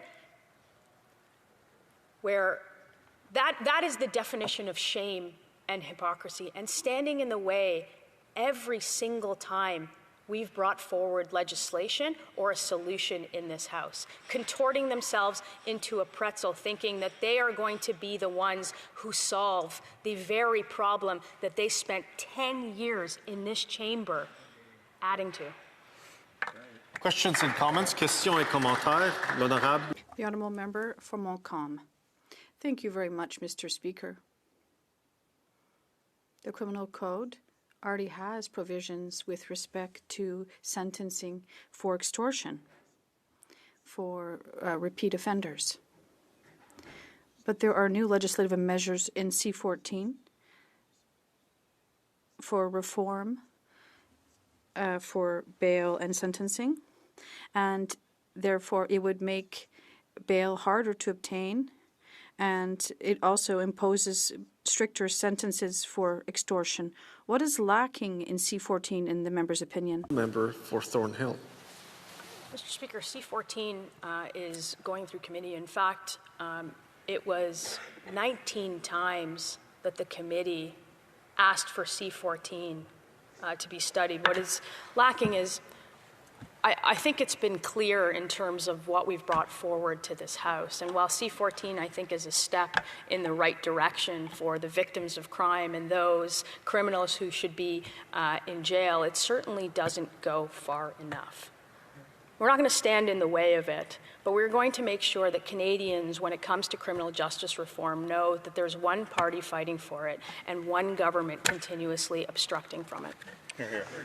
Questions and comments? Questions et commentaires. The Honourable Member for Brantford, Brant South, Six Nations. Thank you, Mr. Speaker. I thank my colleague for her excellent speech. As Deputy Leader, I hope she can provide some final clarity to this House, because I've heard nothing but exaggerated statements, mistruths about this Liberal Party's explanation about our party being obstructionist. Can she provide context as to how many times the Justice Committee tried to prioritize Bill C-14 before Christmas, and how many times the Justice Committee tried to prioritize Bill C-16 after Christmas? Good question. jail? Very good question. I'll make it very simple for everybody watching at home. It was 19 times that the committee asked for that piece of legislation to be studied. But I want to make one thing clear on what Conservatives are doing in this place. We are going to work with the government to bring forward the very pieces of legislation that we have been advocating for almost 10 years in this House. We're not going to stand in the way of that. But we are the official opposition. We are going to oppose the very dangerous laws that they put forward in this House. And most of all, we are going to expose what this government is not telling you, or frankly, standing on their high horse and exaggerating 10 years of a crisis that they've created, and they're now trying to come in with a cape and trying to solve. Resuming debate, reprise de débat. The Honourable Member for Brantford, Brant South, Six Nations. Thank you, Mr. Speaker. It's always a pleasure to rise on behalf of the good people of Brantford, Brant South, Six Nations. I rise today to speak to this excellent Conservative motion after countless meetings across this country with small business owners, families, and community leaders, where Canadians have expressed deep concern and genuine fear about the rising extortion issue now facing Canada. This House has been warned by police, by premiers, and by victims about the consequences of inaction on extortion. Those warnings were followed by amendments, private member bills, and motions from our party that would have addressed the problem directly each time this government chose not to act. Somewhere in Canada today, Mr. Speaker, a small business owner is checking their phone before they unlock their front door to see whether there's another message, another demand, another threat. This is what Canada looks like in 2026. It begins with fear, and that fear has spread because this Liberal government has allowed criminals to learn, adapt, and exploit the system faster than Parliament has been willing to fix it. Since these Liberals took office, extortion has risen by 330% across Canada. That figure alone would have triggered emergency action. Instead, what we have seen, the Liberals voting down common sense Conservative proposals, weakening sentencing laws, preserving loopholes in the asylum system, and maintaining a revolving door justice system that only emboldens criminals and abandons victims. One reason extortion has exploded is that this government deliberately removed consequences. C5 repealed mandatory jail sentences for serious crimes, including extortion with a firearm. That was not a technical adjustment, it was a policy choice that lowered the cost of committing violent organized crime. Every law this House passes sends a signal. Sometimes that signal is to victims that help is coming. Other times, more often, it is to criminals that the system can be bent, delayed, or avoided altogether.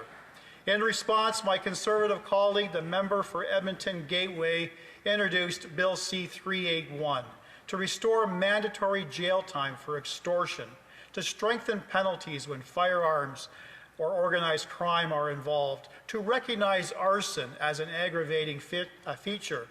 That bill offered a direct, targeted response to the crisis we are debating today. Again, this government voted it down. On extortion, the signal from the Liberals has been clear. Organized criminals have learned that Canada's justice and asylum systems are slow, fragmented, and forgiving. Extortion in Canada today is organized, violent, and increasingly tied to transnational gangs. And it is being fueled by a system that criminals have learned how to exploit. Nowhere is this more evident than in British Columbia. In Surrey alone, police tracked 36 extortion attacks in one single month. Shots fired into businesses, homes targeted, even media outlets attacked. The NDP Premier of British Columbia called this situation ludicrous. He called for changes to federal law. What do we have in response from this government? Crickets. Yet when Conservatives proposed the very changes the Premier is now calling for, the Liberals voted it down. That contradiction, Mr. Speaker, sits at the heart of today's debate. One of the most alarming features of the extortion crisis is how Canada's asylum system is being abused to block legal consequences. In December, For example, Surrey police arrested 15 foreign nationals suspected of extortion-related crimes. Surprisingly, all 15 claimed refugee status. Not one, not two, all 15. Those claims, regardless of their eventual outcome, halted removal proceedings and delayed consequences. That message only sends one clear signal: commit a serious crime, claim asylum, evade the law. That is not a failure of frontline officers. It is a failure of federal law, and these Liberals know it.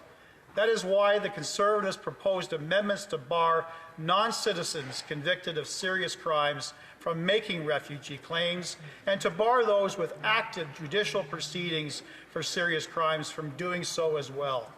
These were narrow, targeted, and reasonable amendments. Again, the Liberals voted against them. Canadians are right to ask why this government continues to preserve a loophole that allows criminals to weaponize our asylum system against public safety. Even when non-citizens are convicted of serious crimes, judges are increasingly encouraged by Liberal legislation to impose lighter sentences, explicitly to avoid immigration consequences. Let me give the House just a few examples. In 2023, a foreign national attempted to purchase sex from an underage girl. He arrived at the location and was arrested by an undercover officer.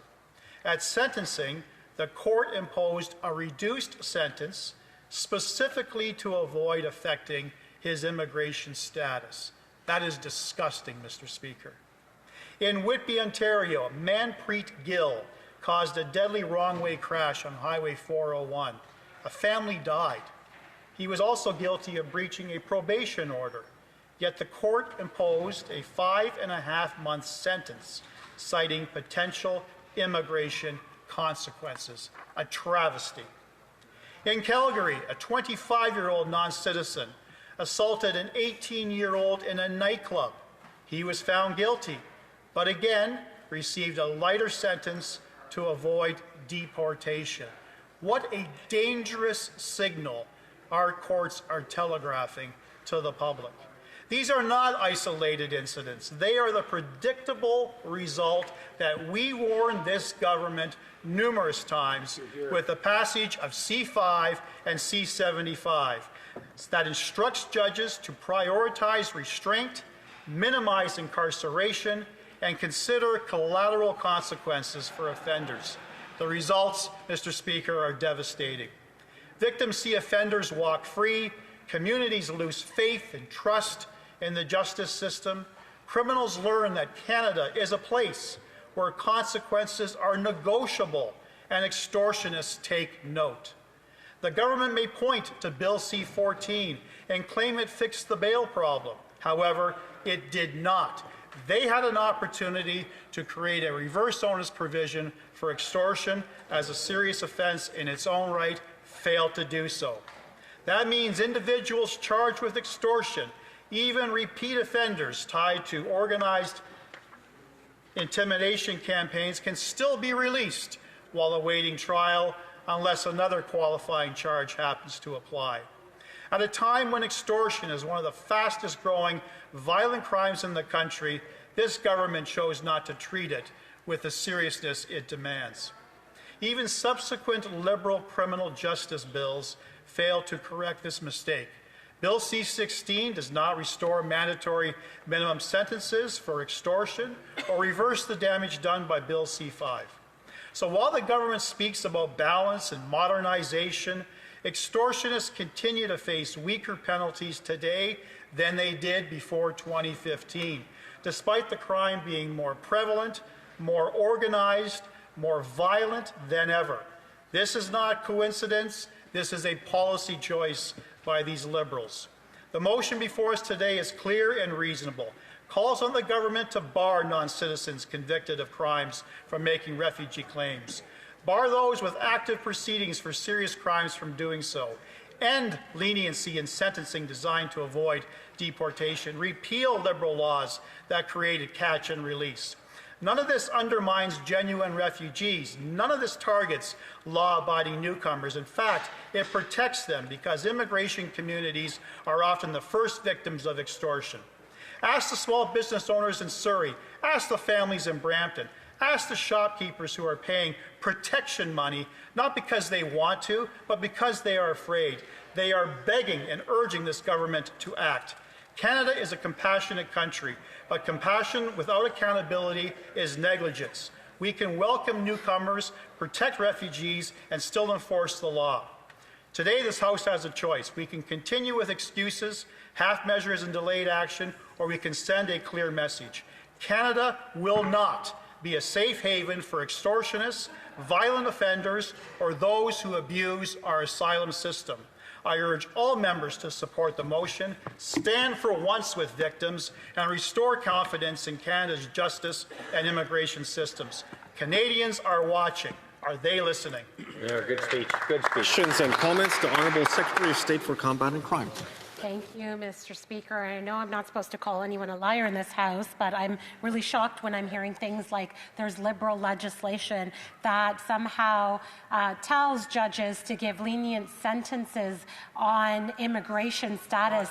There is no such legislation, there is no such law on the books that requires judges to give lenient sentences based on their immigration.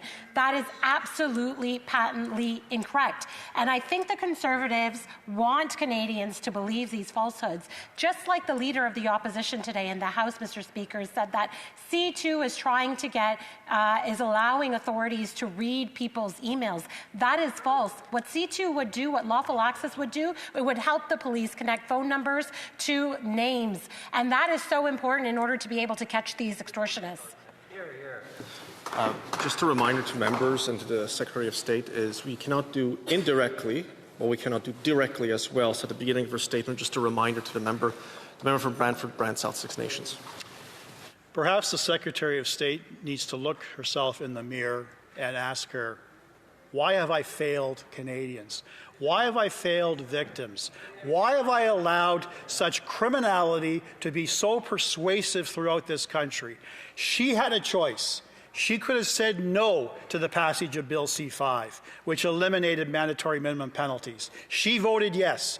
She had a choice in passing Bill C-75, which opened up the floodgates to catch and release. So it's really rich for her now to claim that we're taking it seriously when they were the cause of the problem in the first place. Questions and comments. Questions et commentaires. The Honourable Member for Souris Moose Mountain. I'd like to thank my honourable colleague for his excellent speech, and he mentioned a few things. One is the absolute failure of this Liberal government when it comes to this disastrous catch and release policy that they have. But he also mentioned something that I'd like him to elaborate a little bit more on, and that was the failure of this government to address the reverse onus provision for extortion. They had the opportunity to do it. Why on earth wouldn't they? Honourable Member for Brantford, Brant South Six Nations. I thank my colleague for that excellent question. I'm at a complete loss. They have known for well over a year that violent crime was on the rise, but in particular extortion, over 330%, the highest level of any criminal act in this country, and they sat silent. If anything, they could have sent a very clear signal to law enforcement, to victims, and to those who would prey and victimize those individuals with extortionary tactics that they're not going to tolerate it anymore. They failed in Bill C-14, and now they're failing in C-16. Questions and comments. Questions et commentaires. L'honorable député de Rivière-du-Nord. The Honourable Member for Rivière-du-Nord. I'd like to thank my colleague for his speech, Mr. Speaker. It is always a pleasure to work with him on the Justice Committee. He is a hard-working individual and he cares deeply about the rule of law, and I appreciate that. However, that said, we don't agree with today's motion. I've said that several times already. My question: my colleague cares so much about the rule of law and justice.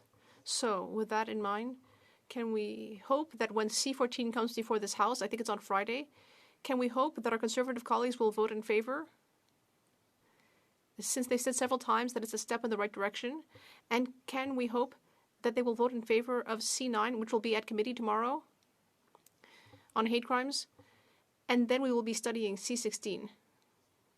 So given that my colleague has such a passion for justice, am I to understand that over the next few weeks, we will be able to adopt these 3 bills? The Honourable Member for Brantford, Brant South, Six Nations. I thank my colleague from the bloc. I also share the same sentiment. It's always been a pleasure working with him. I certainly enjoy all of his interventions and his contributions to the Justice Committee. I think our party made it abundantly clear where we stand on C-14, that we wanted to prioritize C-14, that we tried desperately before Christmas to prioritize that at least 19 times. Unfortunately, the government chose not to agree with us. On C-9, there's still some issues that need to be hammered out. There's still some fundamental philosophical differences with respect to the block amendment. We are going to work in earnest to try to overcome those differences. I've reached out to the government, offered some solutions, waiting to hear back from the government. We desperately want to get to Bill C-16 because that's what stakeholders want us to do. We will work diligently to ensure its passage. Resuming debate, reprise de débat, the Honourable Member for Niagara West. I want to thank you very much, Mr. Speaker, and once again, it's an honor to rise in the House. And like I like to do every chance I get, I want to thank those voters that voted for me in Niagara West. I never want to take that vote for granted, and I want to make sure they understand every time I stand up that I appreciate the support that I've been given over the last 21 and a half years. You know, when I look at this, what's gone on and why we have this opposition motion today, you know, one of the things that concerns me is the fact that as I continue to see crime on the rise, and it's evident all around me in terms of what's going on. I'd like to give you the example of what happened during my campaign. My campaign office this year was in Grimsby, Ontario, and just a few doors down, we had a jewelry store that in plain daylight hours, around I think it was actually around noontime, there was a truck that showed up on the street, backed in and smashed into the jewelry store, and they attempted to rob the store. Now, when they got out of that truck, what they ended up doing as well is they decided, and this is how organized it was. Not only did they smash with a pickup truck, they had another car waiting, and from that car, they got in and they drove to another car. So you think about organized crime in terms of this is just not a couple random people doing a smash and grab. This is actually something that is being organized at a much higher level. And so when I look at that, I think, okay, I mean, we've been seeing this in major cities around the country. I haven't seen a lot of it in rural parts like Niagara, and certainly not a town like Grimsby. But what was so troubling to me was the fact that this was the third time this had happened in 3 months. I want you to think about that for a second. So we're campaigning in April, and here it is that in 3 to 4 months, this jewelry store was being hit for the third time. Now think about that for a local jeweler that gives back to the community, does a bunch of stuff. As a matter of fact, there were people in the store that were actually repairing and doing repair work from the previous break-in. So when we talk about bail and jail not bail and things like that, this is why we need to look at what's going on. And there's a number of other incidences that have been happening in my riding that is very troubling. That store was actually referred to, I'm talking about, was Harmony Jewelers. And once again, something absolutely horrible to see. In the middle of the day, you think about a busy street, that was happening, and that made, people could have been hurt on the way out. Not only the people that ended up literally being attacked, like as the truck drove into the back of the store, people could have been hurt there, but then as they did the getaway. And if I look at some of the other things that are happening, the member from Niagara South, I don't think, is he here right now? No. He's done a great job talking about a violent repeat offender that's happened in Welland.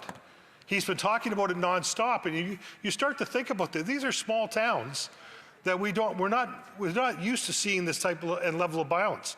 And it's not the first time violence. The troubling thing is it is a violent repeat offender is what is happening. And so, when I look at these things, I realize that our communities are not much safer. I look at violent crime statistics since 2015, when we were last in government, and I see a number of these violent crimes are up over 55%. We see firearms crimes are up 130%. Extortion has skyrocketed 330% across Canada. Sexual assaults are up 76%, and homicides are up 29%. Now, I know other members have mentioned this today, but I think we need to continually reaffirm these numbers and let people know that people are not safer than they were when this last Conservative government was in power in 2015. And so the challenge is that what the Liberals are great at doing are talking about things they're going to do in this very fanciful way. They believe this is what we're going to do, this is what we hope to accomplish, we're going to have some meetings, we're going to set up some roundtables, but what they fail to ever do is deliver on results. And so at the end of the day, when we look at today's opposition motion, it makes a whole lot of sense that people that are committing violent repeat offenders should be getting jail and not bail. And if I look at what's going on, the other thing these reports don't even address is the fact that most people have given up on the system. They don't even want to report because they're worried about not being able to get involved. They're concerned about some of this. I know a number of my other colleagues have been talking about extortion out west at a variety of places, some places just outside of Vancouver. We haven't seen that type of level of activity happening in my riding, and I'm grateful for that, but those kinds of things still happen in Ontario, in places like Brampton. So I just think that as we continue to look at what has gone on, we need to look at the numbers. We need to look at the facts. We need to understand that what is going on right now is not getting better, it's getting worse. And the words that we're getting from these guys are nothing more than that, just words. It being 5:15, it is my duty to interrupt the proceedings to put forthwith every question necessary to dispose of the business of supply. The question is as follows. Ms. Rempel-Gardner, seconded by Mrs. Borelli, moved that given that, 1, extortion has risen by 330% in Canada since the Liberals were elected. 2, Liberals voted against Conservative motions to end loopholes for false refugee claimants seeking asylum. 3, Liberals voted against tougher sentencing for extortionists proposed by Conservative Bill C-381, an act to amend the Criminal Code extortion. 4, Liberals have failed to repeal Bills C-5, an act to amend the Criminal Code and the Controlled Drugs and Substances Act, and C-75, an act to amend the Criminal Code and the Youth Criminal Justice Act and other consequential acts, and to make consequential amendments to other acts and end the revolving door justice system. The House call on the government to A, bar non-citizens convicted of serious crimes from making refugee claims, B, bar non-citizens with active judicial proceedings related to serious crimes from making refugee claims, C, end the practice of leniency to non-citizens convicted of serious crimes to avoid deportation, and D, repeal Bills C-5 and C-75 to ensure repeat extortionists stay in jail. If a member participating in person wishes that the motion be carried or carried on division, or if a member of a recognized party participating in person wishes to request a recorded division, I would invite them to rise and indicate it to the chair. The Honourable Member for Lethbridge. Thank you, Mr. Speaker. We would request a recorded division, please. Therefore, pursuant to Standing Order 45, the division stands deferred until Wednesday, February 11th, 2026, at the expiry of the time provided for oral questions. I see the Honourable Parliamentary Secretary of the Government House Leader rising on a point of order. Yes, Mr. Speaker, I suspect if you would canvass the House, you'd find unanimous consent to call it 5:30 at this time so we could begin private members' hour. All those opposed to the Honourable Member moving the motion, please say nay. Agreed. The House has heard the terms of the motion. All those opposed to the motion, please say nay. Agreed. So moved. So now,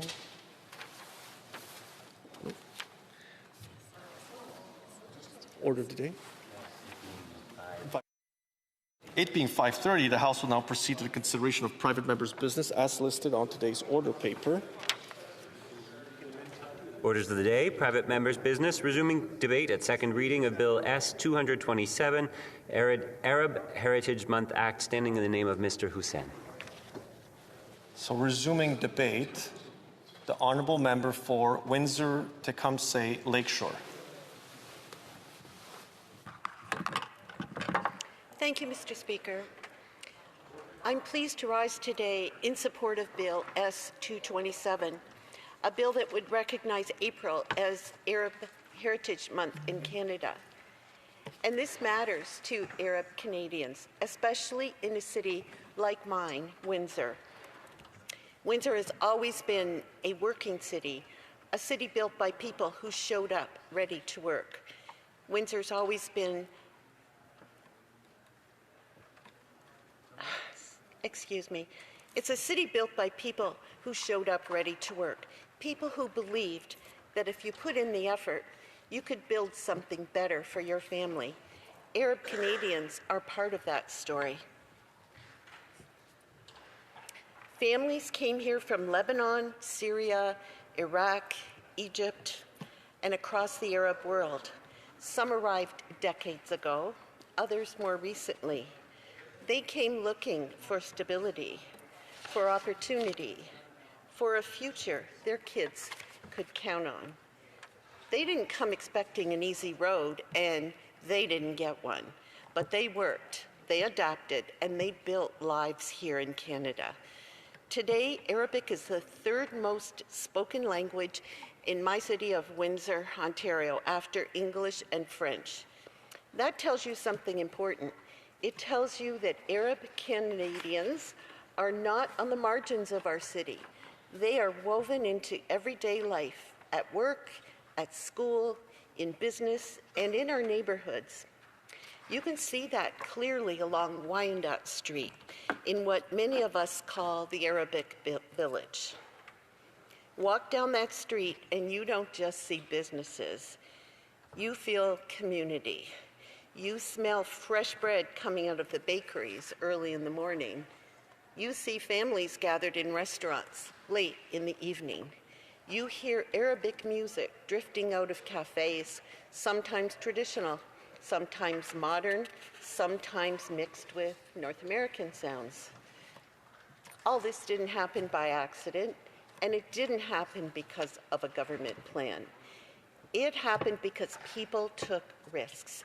They opened restaurants serving shawarma, falafel, manakish, kebabs, hummus, food meant to be shared, food that brings people together. In Arab culture, food isn't just about eating, it's about hospitality, it's about generosity, it's about making room for others. You don't rush a meal, you invite people in. You make sure everyone is welcome. That spirit shows up in Windsor. You'll see people from every background sitting side by side in these restaurants. Students, workers, families, all welcome, all treated the same. That's what real integration looks like. Beyond food, there's music, cafes, and community life. Cafes where people gather to talk, debate, laugh, and stay connected. Places where elders pass down stories.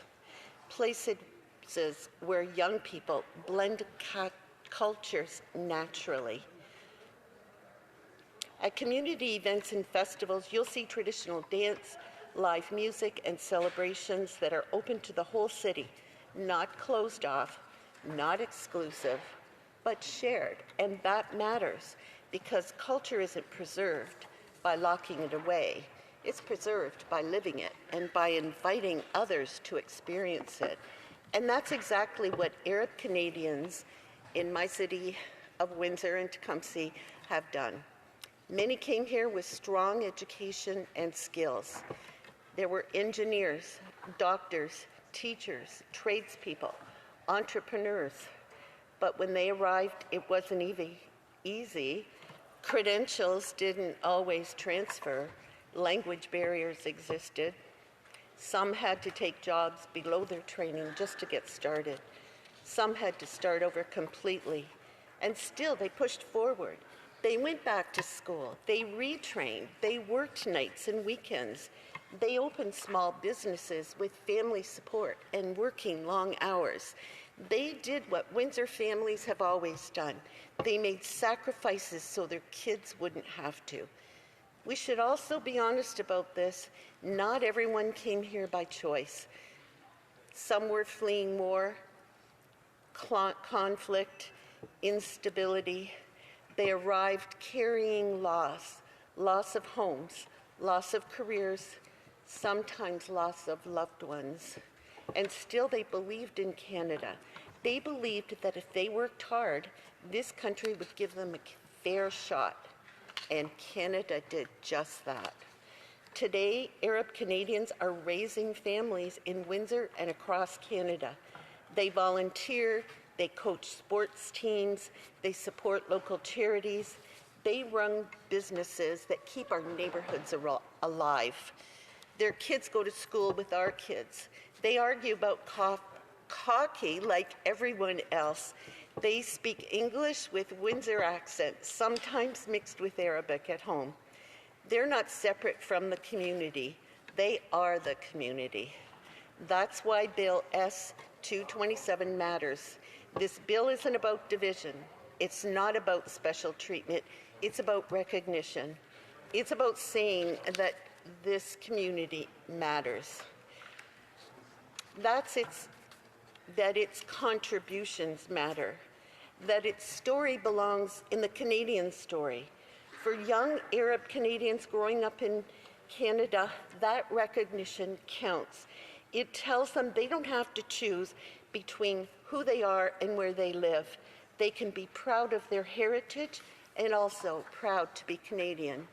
And for everyone else, it's a reminder that makes this country, of what makes this country work. Hard work, family, community, responsibility. I've seen this firsthand as an entrepreneur in the hospitality business. I hired Adele, a talented chef from Egypt with skills in Italian cooking. Through hard work, he built a life here, marrying a Canadian teacher and raising a wonderful family. I also hired Hassan at one of my venues, a large nightclub. He started young, worked hard, and quickly became head of security. Today, he built and owns a multi-million-dollar company, proof of what dedication and effort can achieve. Then there's my friend Tony, whose parents opened a pita bread bakery many years ago. They worked tirelessly to provide a life for their family.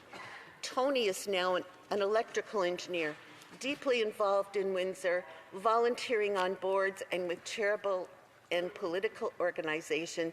He's a pillar of our community. And I cannot leave out the Chaldean community. Leaders like Adele, Salman, and Dr. George, who dedicate themselves to strengthening their community.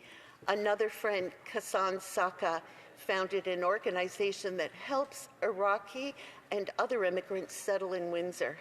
Every person I've mentioned is a hard worker. Everyone has excelled, and everyone has enriched our city through their efforts, generosity, and commitment. There's many more names that could be mentioned as examples of how our society has benefited from these hardworking new Arab Canadians. This bill doesn't create new bureaucracy.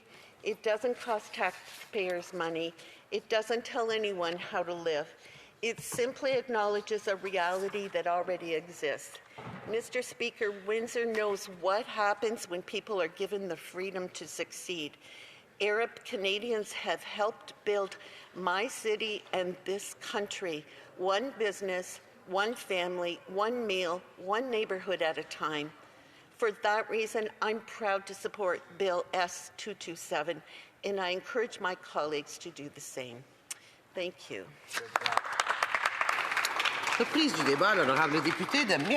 Resuming debate, the Honourable Member for Mirabel. Thank you, Madam Speaker. Today, I'm happy to speak to Bill S-227, an act to implement Arab Heritage Month. And I know there's a lot of suspense. I see you sitting on the edge of your seat, Madam Speaker, waiting to hear. So, without further ado, I'd like to tell you, Madam Speaker, that the Bloc Québécois will be voting in favor of this. I see the member for Bourassa. He looks surprised. He shouldn't be surprised because this takes up a bill from the last Parliament. The bill went through many of the steps of the legislative process. We studied it in committee. The Bloc Québécois passed it in committee. We support the cultural heritage of Quebecers of Arab origin, Madam Speaker.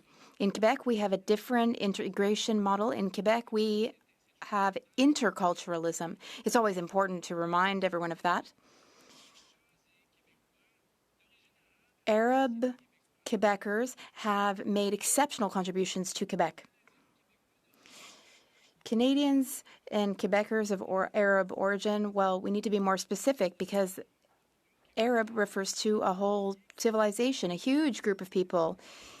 Quebec has very close ties with the Maghreb region, like Algeria or Tunisia, where my woman is from. The member for Bourassa is also from the Maghreb region. He also seems to be at the edge of his seat, very excited to hear my speech and about my support. We have a lot of people from that region of Northern Africa in our ridings in Quebec. They're part of our communities. They're part of our identity. They have culinary tradition, architecture, literature, science, engineering. What is heritage, Madam Speaker? Heritage speaks to where people truly come from. Arab people, they speak Arabic, and their civilization, their people live in a huge region in many cultures. They've contributed to our heritage and culture. We must acknowledge that. It is a source of richness for us, of cultural wealth. One of the most beautiful experiences I've had as a member of Parliament has been to meet people in my riding who share that culture. The member for Rivière-des-Mille-Îles is here, and she agrees. You know, there are Arab cultural centers in the lower Laurentians. Sham El-Gounadi became a friend of mine. He was president of the Administration Council, and he came to see me in my office, and he told me that it's not easy to be recognized officially as a charitable organization. So we met, we got to know each other, we worked on the issue together, and I ended up spending a fair bit of time with him and with his community. Madam Speaker, the cultural center of the Lower Laurentians, these cultural centers are pillars of our community. In Sainte-Marthe, there are a lot of volunteers. They keep the community thriving. And these are not just people of Arab origin. It's a Muslim cultural center, so there are many Arab people. That's another example of interculturalism in our ridings and the way intermingling and mixing of communities enriches us. They give Quran classes on weekends. I attended one. However we may feel about state secularism and its role in society, that debate needs to be had in Quebec, not in Ottawa, of course, Madam Speaker. But this is very important for us. It's important to our culture. You know, they also give math classes. We know that Arab civilization in Arab countries have always venerated science and math. It's inspiring. They have a very impressive math history. We know Arabic numbers that we use every day. They came from India, from Indian wage calculations. You see some across the way are challenging what I'm saying. But this came to our continent through Arab nations. Al-Khwarizmi, I read a book he wrote on the history of mathematics, and he put that in novel form. In that book, I learned everything that that Arab civilization contributed to mathematics, to that field. And when you read Al-Khwarizmi's memoir, you will learn that the word algorithm is derived from his name. It is the Latin or Roman language version of his name. And now that's a huge part of our mathematic and scientific culture that we don't even give it any thought. He was an important astronomer. He worked on some of Ptolemy's works. He also invented the word algebra. I'm an economist. I've studied economic theory. I realized at some point that algebra comes from al-Jaber. I don't know if I'm pronouncing that correctly. Algebra comes from al-Jaber.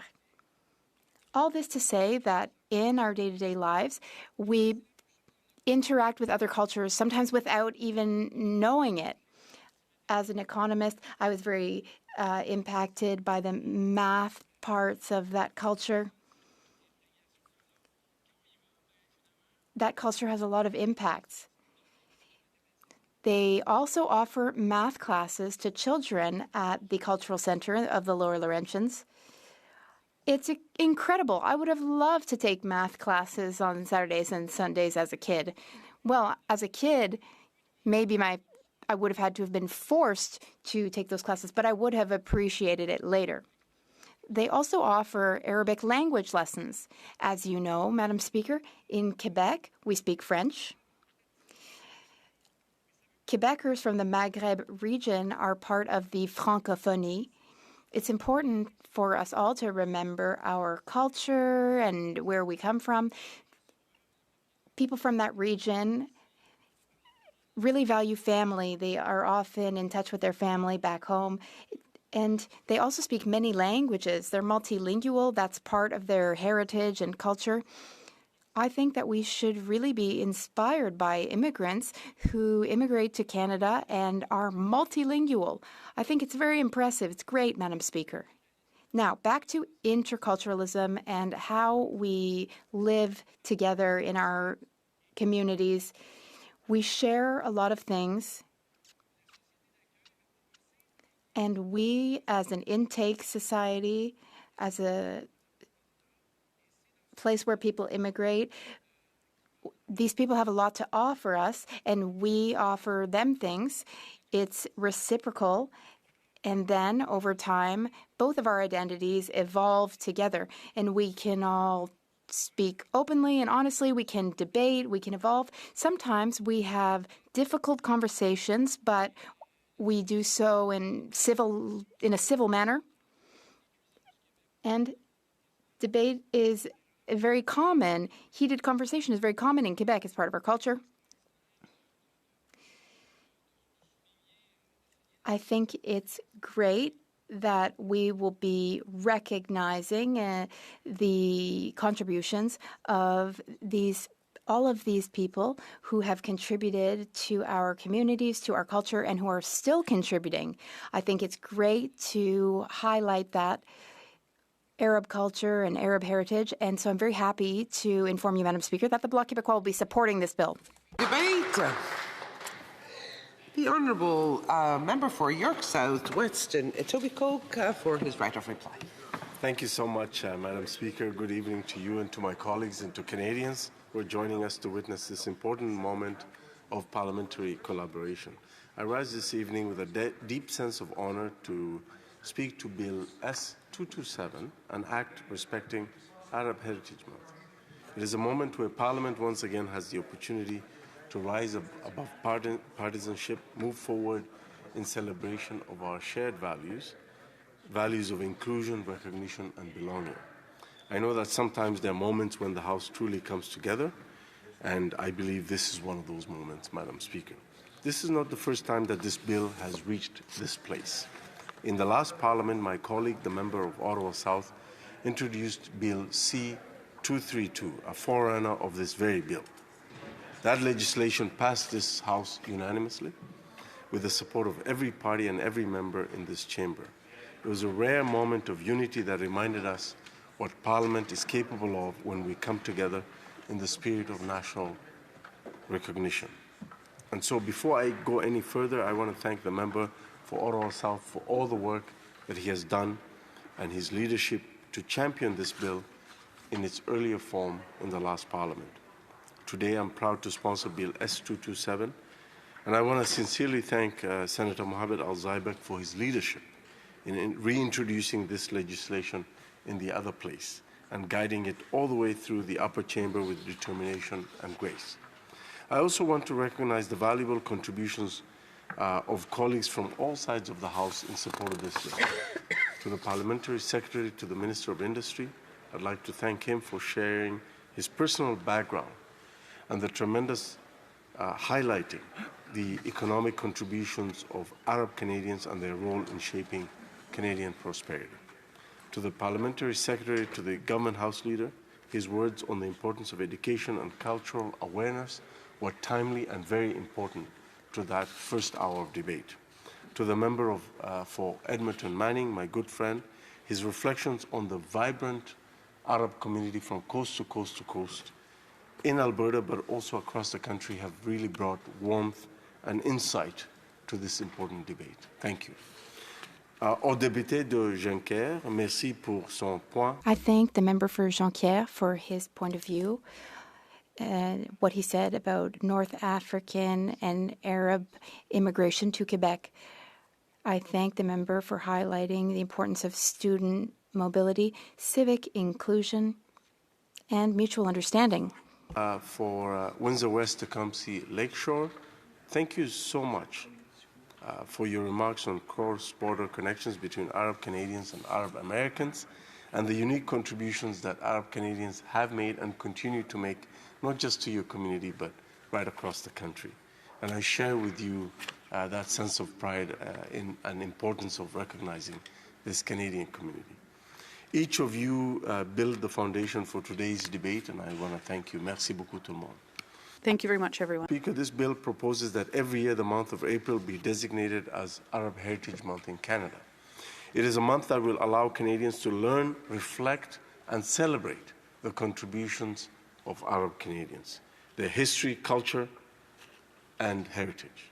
It is an opportunity to recognize the diversity within the Arab Canadian community and to highlight the stories of perseverance, innovation, creativity, and resilience. At its core, this bill is about community. It's about what it means to be part of the Canadian family, to be recognized, to be valued, and to be woven into the larger story of who we are together. Arab Heritage Month is not only about celebration, though there's much to celebrate, it's also about belonging, to be recognized officially by one's country, to have space in the national calendar that says your story matters. Your identity is part of our collective story. That is no small thing, Madam Speaker. This bill is about more than recognition. It's about education, representation, and healing. It's about confronting stereotypes. It's about replacing fear with familiarity. It's about making space for stories long left untold. It's about telling young Arab Canadians your heritage matters, your identity belongs, and your contributions are valued. As the member for Ottawa South said so eloquently in 2022, we need to move beyond the idea of merely tolerating. We must move forward towards celebrating one another. So in closing, Madam Speaker, I want to thank you for giving me this opportunity to talk about this bill. And I ask all members of this House to support this bill and to send a message to Arab Canadians that this Parliament sees them, hears them, and celebrates them. Thank you. Merci beaucoup. Megwich. Shukran.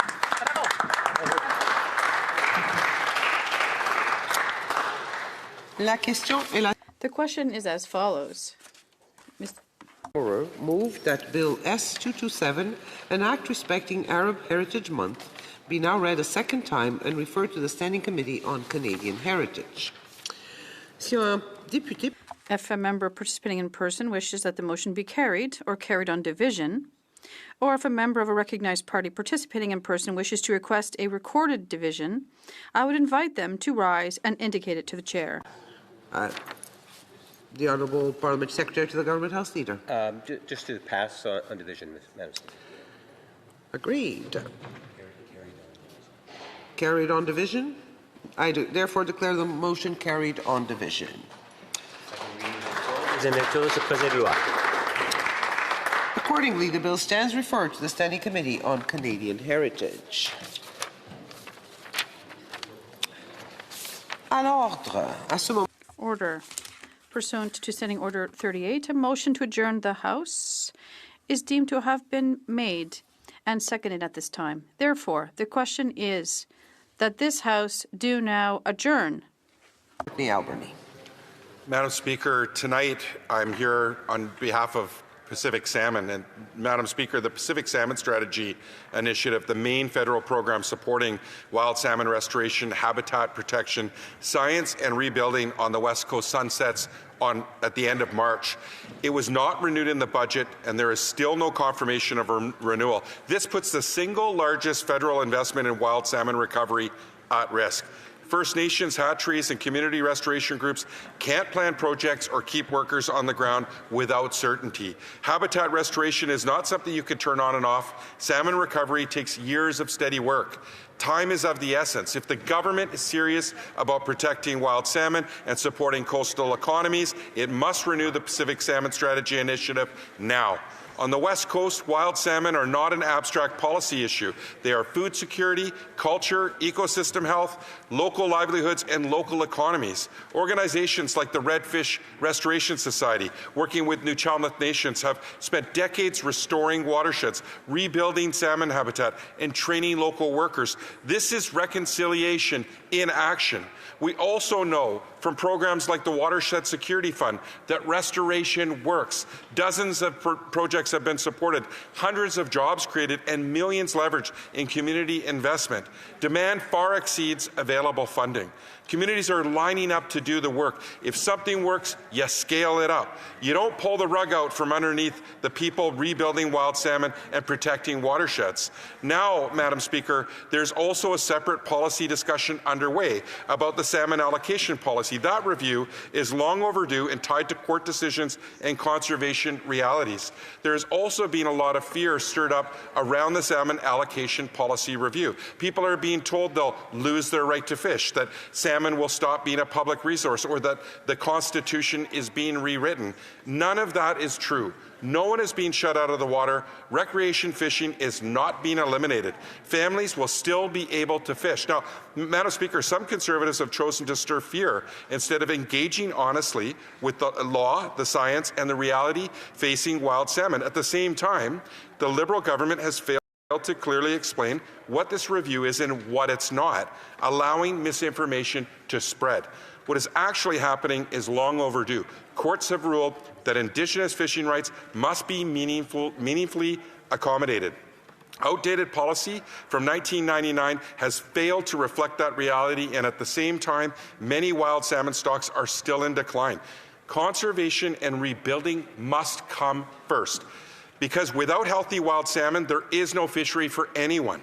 What is most troubling is the double standard we're hearing from some Conservatives. They show up at rallies and town halls and tell fishers one story, then they come back to Ottawa, sit at the Fisheries and Oceans Committee with the Minister and her officials for 2 hours, Madam Speaker, and don't raise these concerns at all. They have not once raised the sunsetting of the Pacific Salmon Strategy Initiative, the most critical salmon funding we have, nor the concerns they claim to have heard about the salmon allocation policy either at committee or here in the House of Commons. As New Democrats, we're clear about where we stand. Our positions are evidence-based and expert-led. We stand for conservation first because without wild salmon, there is no fishery. We stand for rebuilding salmon so there is a future for all fishers, good jobs in coastal communities, and strong local economies. We stand for respecting the law and Indigenous rights, and we stand for stable, long-term funding so restoration doesn't collapse every few years. The government must move now, quickly on these decisions related to both the Pacific Salmon Strategy Initiative and the Salmon Allocation Policy Review. Organizations, communities, and businesses need transparency and certainty. Delays create real costs on the ground. Madam Speaker, coastal communities are running out of time, and the government must act now. Time is of the essence. The Honourable Parliamentary Secretary to the Minister of Crown Indigenous Relations. Thank you, Madam Speaker, and I'd like to thank the member opposite for truly a good question, and he listed a lot of the things he stood for, and I was honoured to sit with that member when we were on the Fisheries Committee together many years ago, and I know him to be a genuine leader and a friend of reconciliation in this House. And so I'm really happy to be here on behalf of the Minister of Fisheries, where I would like to talk a little bit about how Pacific salmon populations are experiencing long-term and historic declines due to the impacts of climate change, pollutants, and changes in land and water use. To address these challenges, the government has invested $686 million since 2021 to implement decisive actions under the Pacific Salmon Strategy Initiative. We have restored over 18.5 million square meters of Pacific salmon habitats and advanced watershed-scale salmon rebuilding planning with partners including for West Coast Vancouver Island Chinook salmon.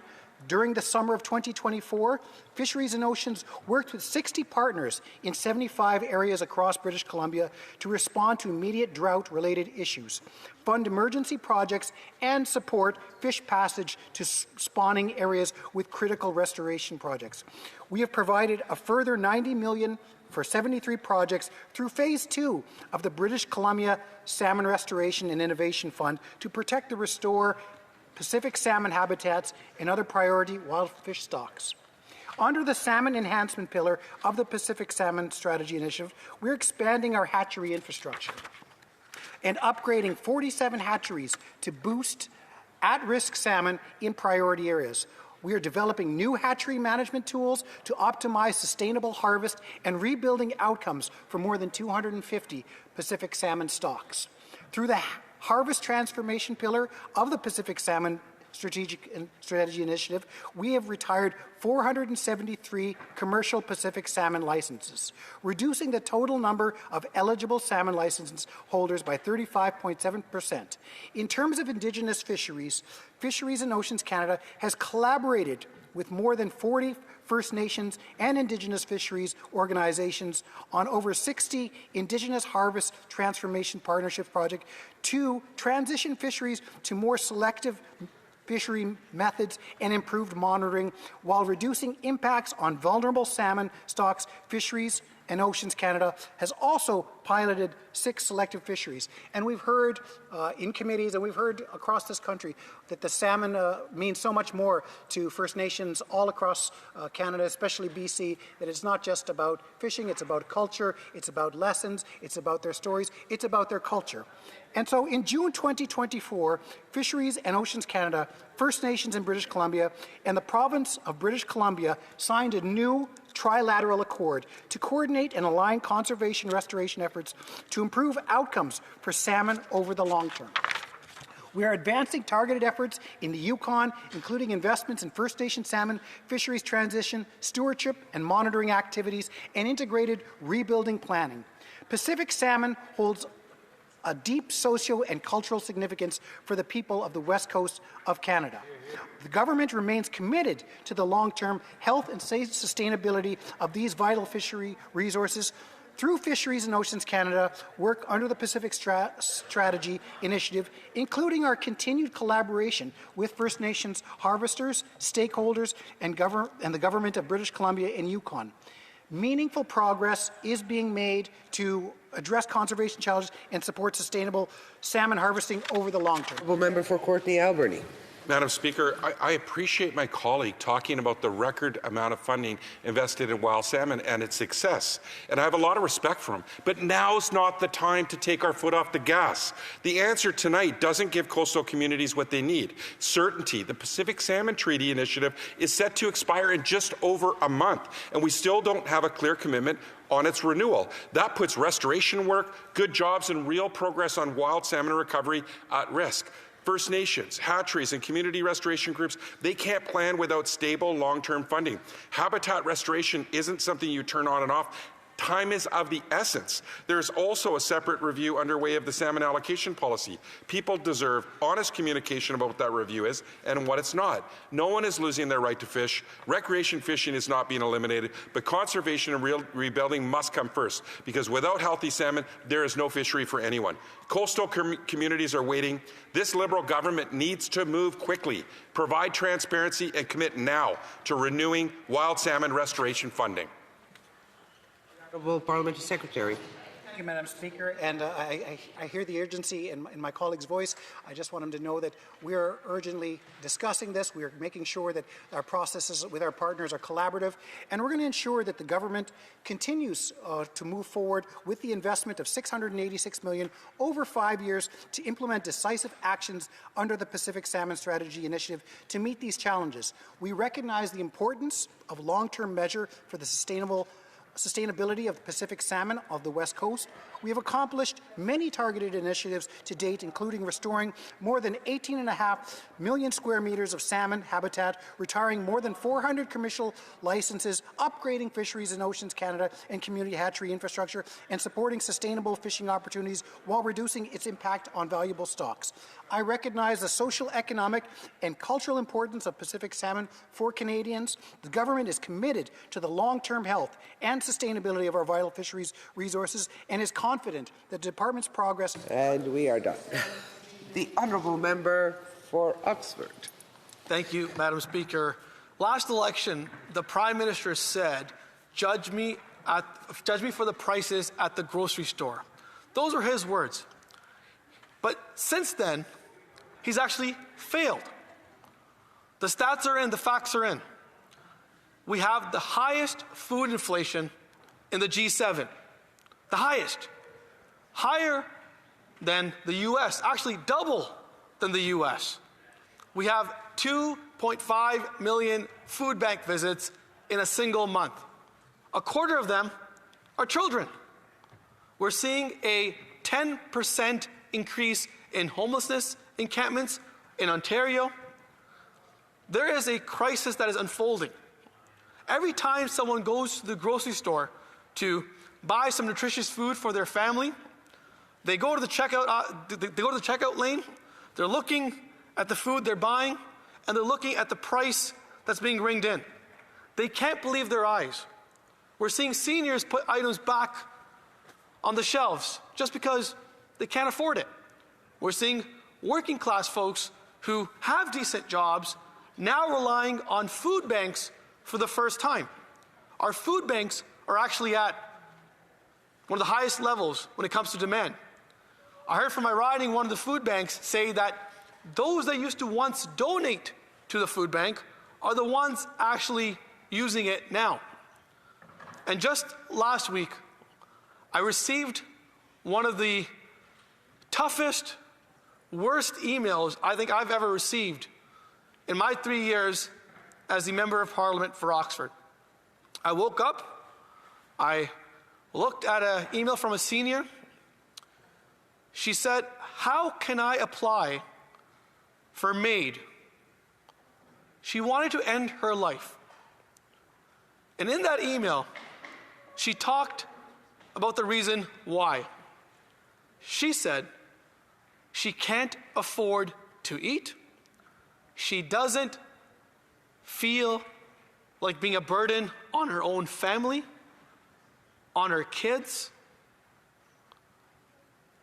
That is a story from my riding. This is happening in Canada. And I could give you lots of examples of food insecurity happening in our communities. And this government, instead of going after the root cause of fixing this crisis, they're bringing forward temporary relief. And look, I always say any relief is good relief. I always believe that we should be giving taxpayers their money back. But we have to look at the larger context of this. How is it that our food inflation is double that of the U.S.? I know this Liberal government blames the U.S. for everything, but this is a domestic problem. This is a homegrown problem. Our farmers are being punished with their rising input costs, taxes on fertilizer. Our shippers are seeing their costs go up. Truckers are feeling the pain. Food processors are dealing with regulatory burdens, more red tape than anywhere else in the world. In Oxford, one of the seniors came up to me and said, it is cheaper to buy produce that's grown in Mexico 3,400 kilometers away than it is to buy Oxford-grown produce. So my question to the government is, why won't they scrap these hidden taxes? The Honourable Parliamentary Secretary. Madam Speaker, first of all, I know the member, not terribly well, but well enough to say that I respect him very much. I know how hard he's worked to become a member of Parliament, and I know the riding he represents, which is very close to my community of London. I would simply say a few things, Madam Speaker. I acknowledge what he's saying, at least on the individual side. Constituents in his riding, in mine, throughout the country. There is anxiety. There is suffering. We should acknowledge that. We need to be attentive to that. But at the same time, if we're serious about our work as parliamentarians, we ought to put solutions on the table. I can go on about the solutions of the government and what we are doing now and what we want to do in the future. But I would be more interested, for the purposes of tonight's adjournment debate, to hear what the honourable member has by way of solutions. I heard many problems identified, but I did not hear solutions. I turn it back to the member to address that. Member for Oxford. Thank you, Madam Speaker, and I appreciate from the honourable colleague his feedback. Look, we have the best farmers in the world. We have the best land in the world. Yet our farmers are being punished with these extra taxes. We brought forward motions in this chamber to take off the hidden food taxes. That includes the industrial carbon tax. We talked about removing the food packaging tax. We talked about making sure we could bring more competition to our grocery chains. We're bringing solutions. And we also have said to the government, let's work in collaboration. Let's work together. Pass our motions. You know, this, as he rightly pointed out, is affecting Canadians right across the board. So we have been putting forward solutions. The tariffs on fertilizer, that's driving up cost for our farmers. Let's scrap that. Easy fix. Easy fix. And that's why we even supported their temporary measure to give relief to our families. So we're at the table ready to work. We are proposing solutions. I always say, if you tax the farmer who grows the food, you tax the shipper who ships the food, you tax the processor who processes the food, everyone pays. The Honourable Parliamentary Secretary. Great respect to my colleague. He knows that there hasn't been a shred of credible evidence to suggest that the industrial carbon tax is primarily responsible or remotely responsible for the increase at the grocery store that people are seeing in terms of prices. His point, though, on increasing competition in the grocery sector is well taken. I agree we need greater competition in the grocery sector. I also agree, not agree because he didn't say it, but I'm sure he agrees as a thoughtful colleague that we do need to address climate change in this country, which is primarily the driver of drought and flooding issues, and we see the effects on supply that has overall. And when you have limited supply and demand remains constant or increases, you have an increase in prices. That is simple economics. But I would go one step further finally, Madam Speaker, to say that him and I and parliamentarians throughout this chamber should collaborate on the big issue at hand, and that is putting in place a foundation for sustained economic growth in the future. We see that in Budget 2025. We are done.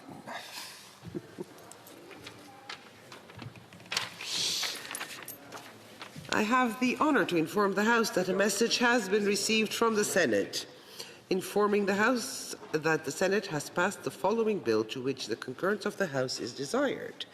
Bill S-226, an act respecting Jury Duty Appreciation Week. The motion to adjourn the House is now deemed to have been adopted. Accordingly, the House stands adjourned until tomorrow, pursuant to Standing Order 24-1.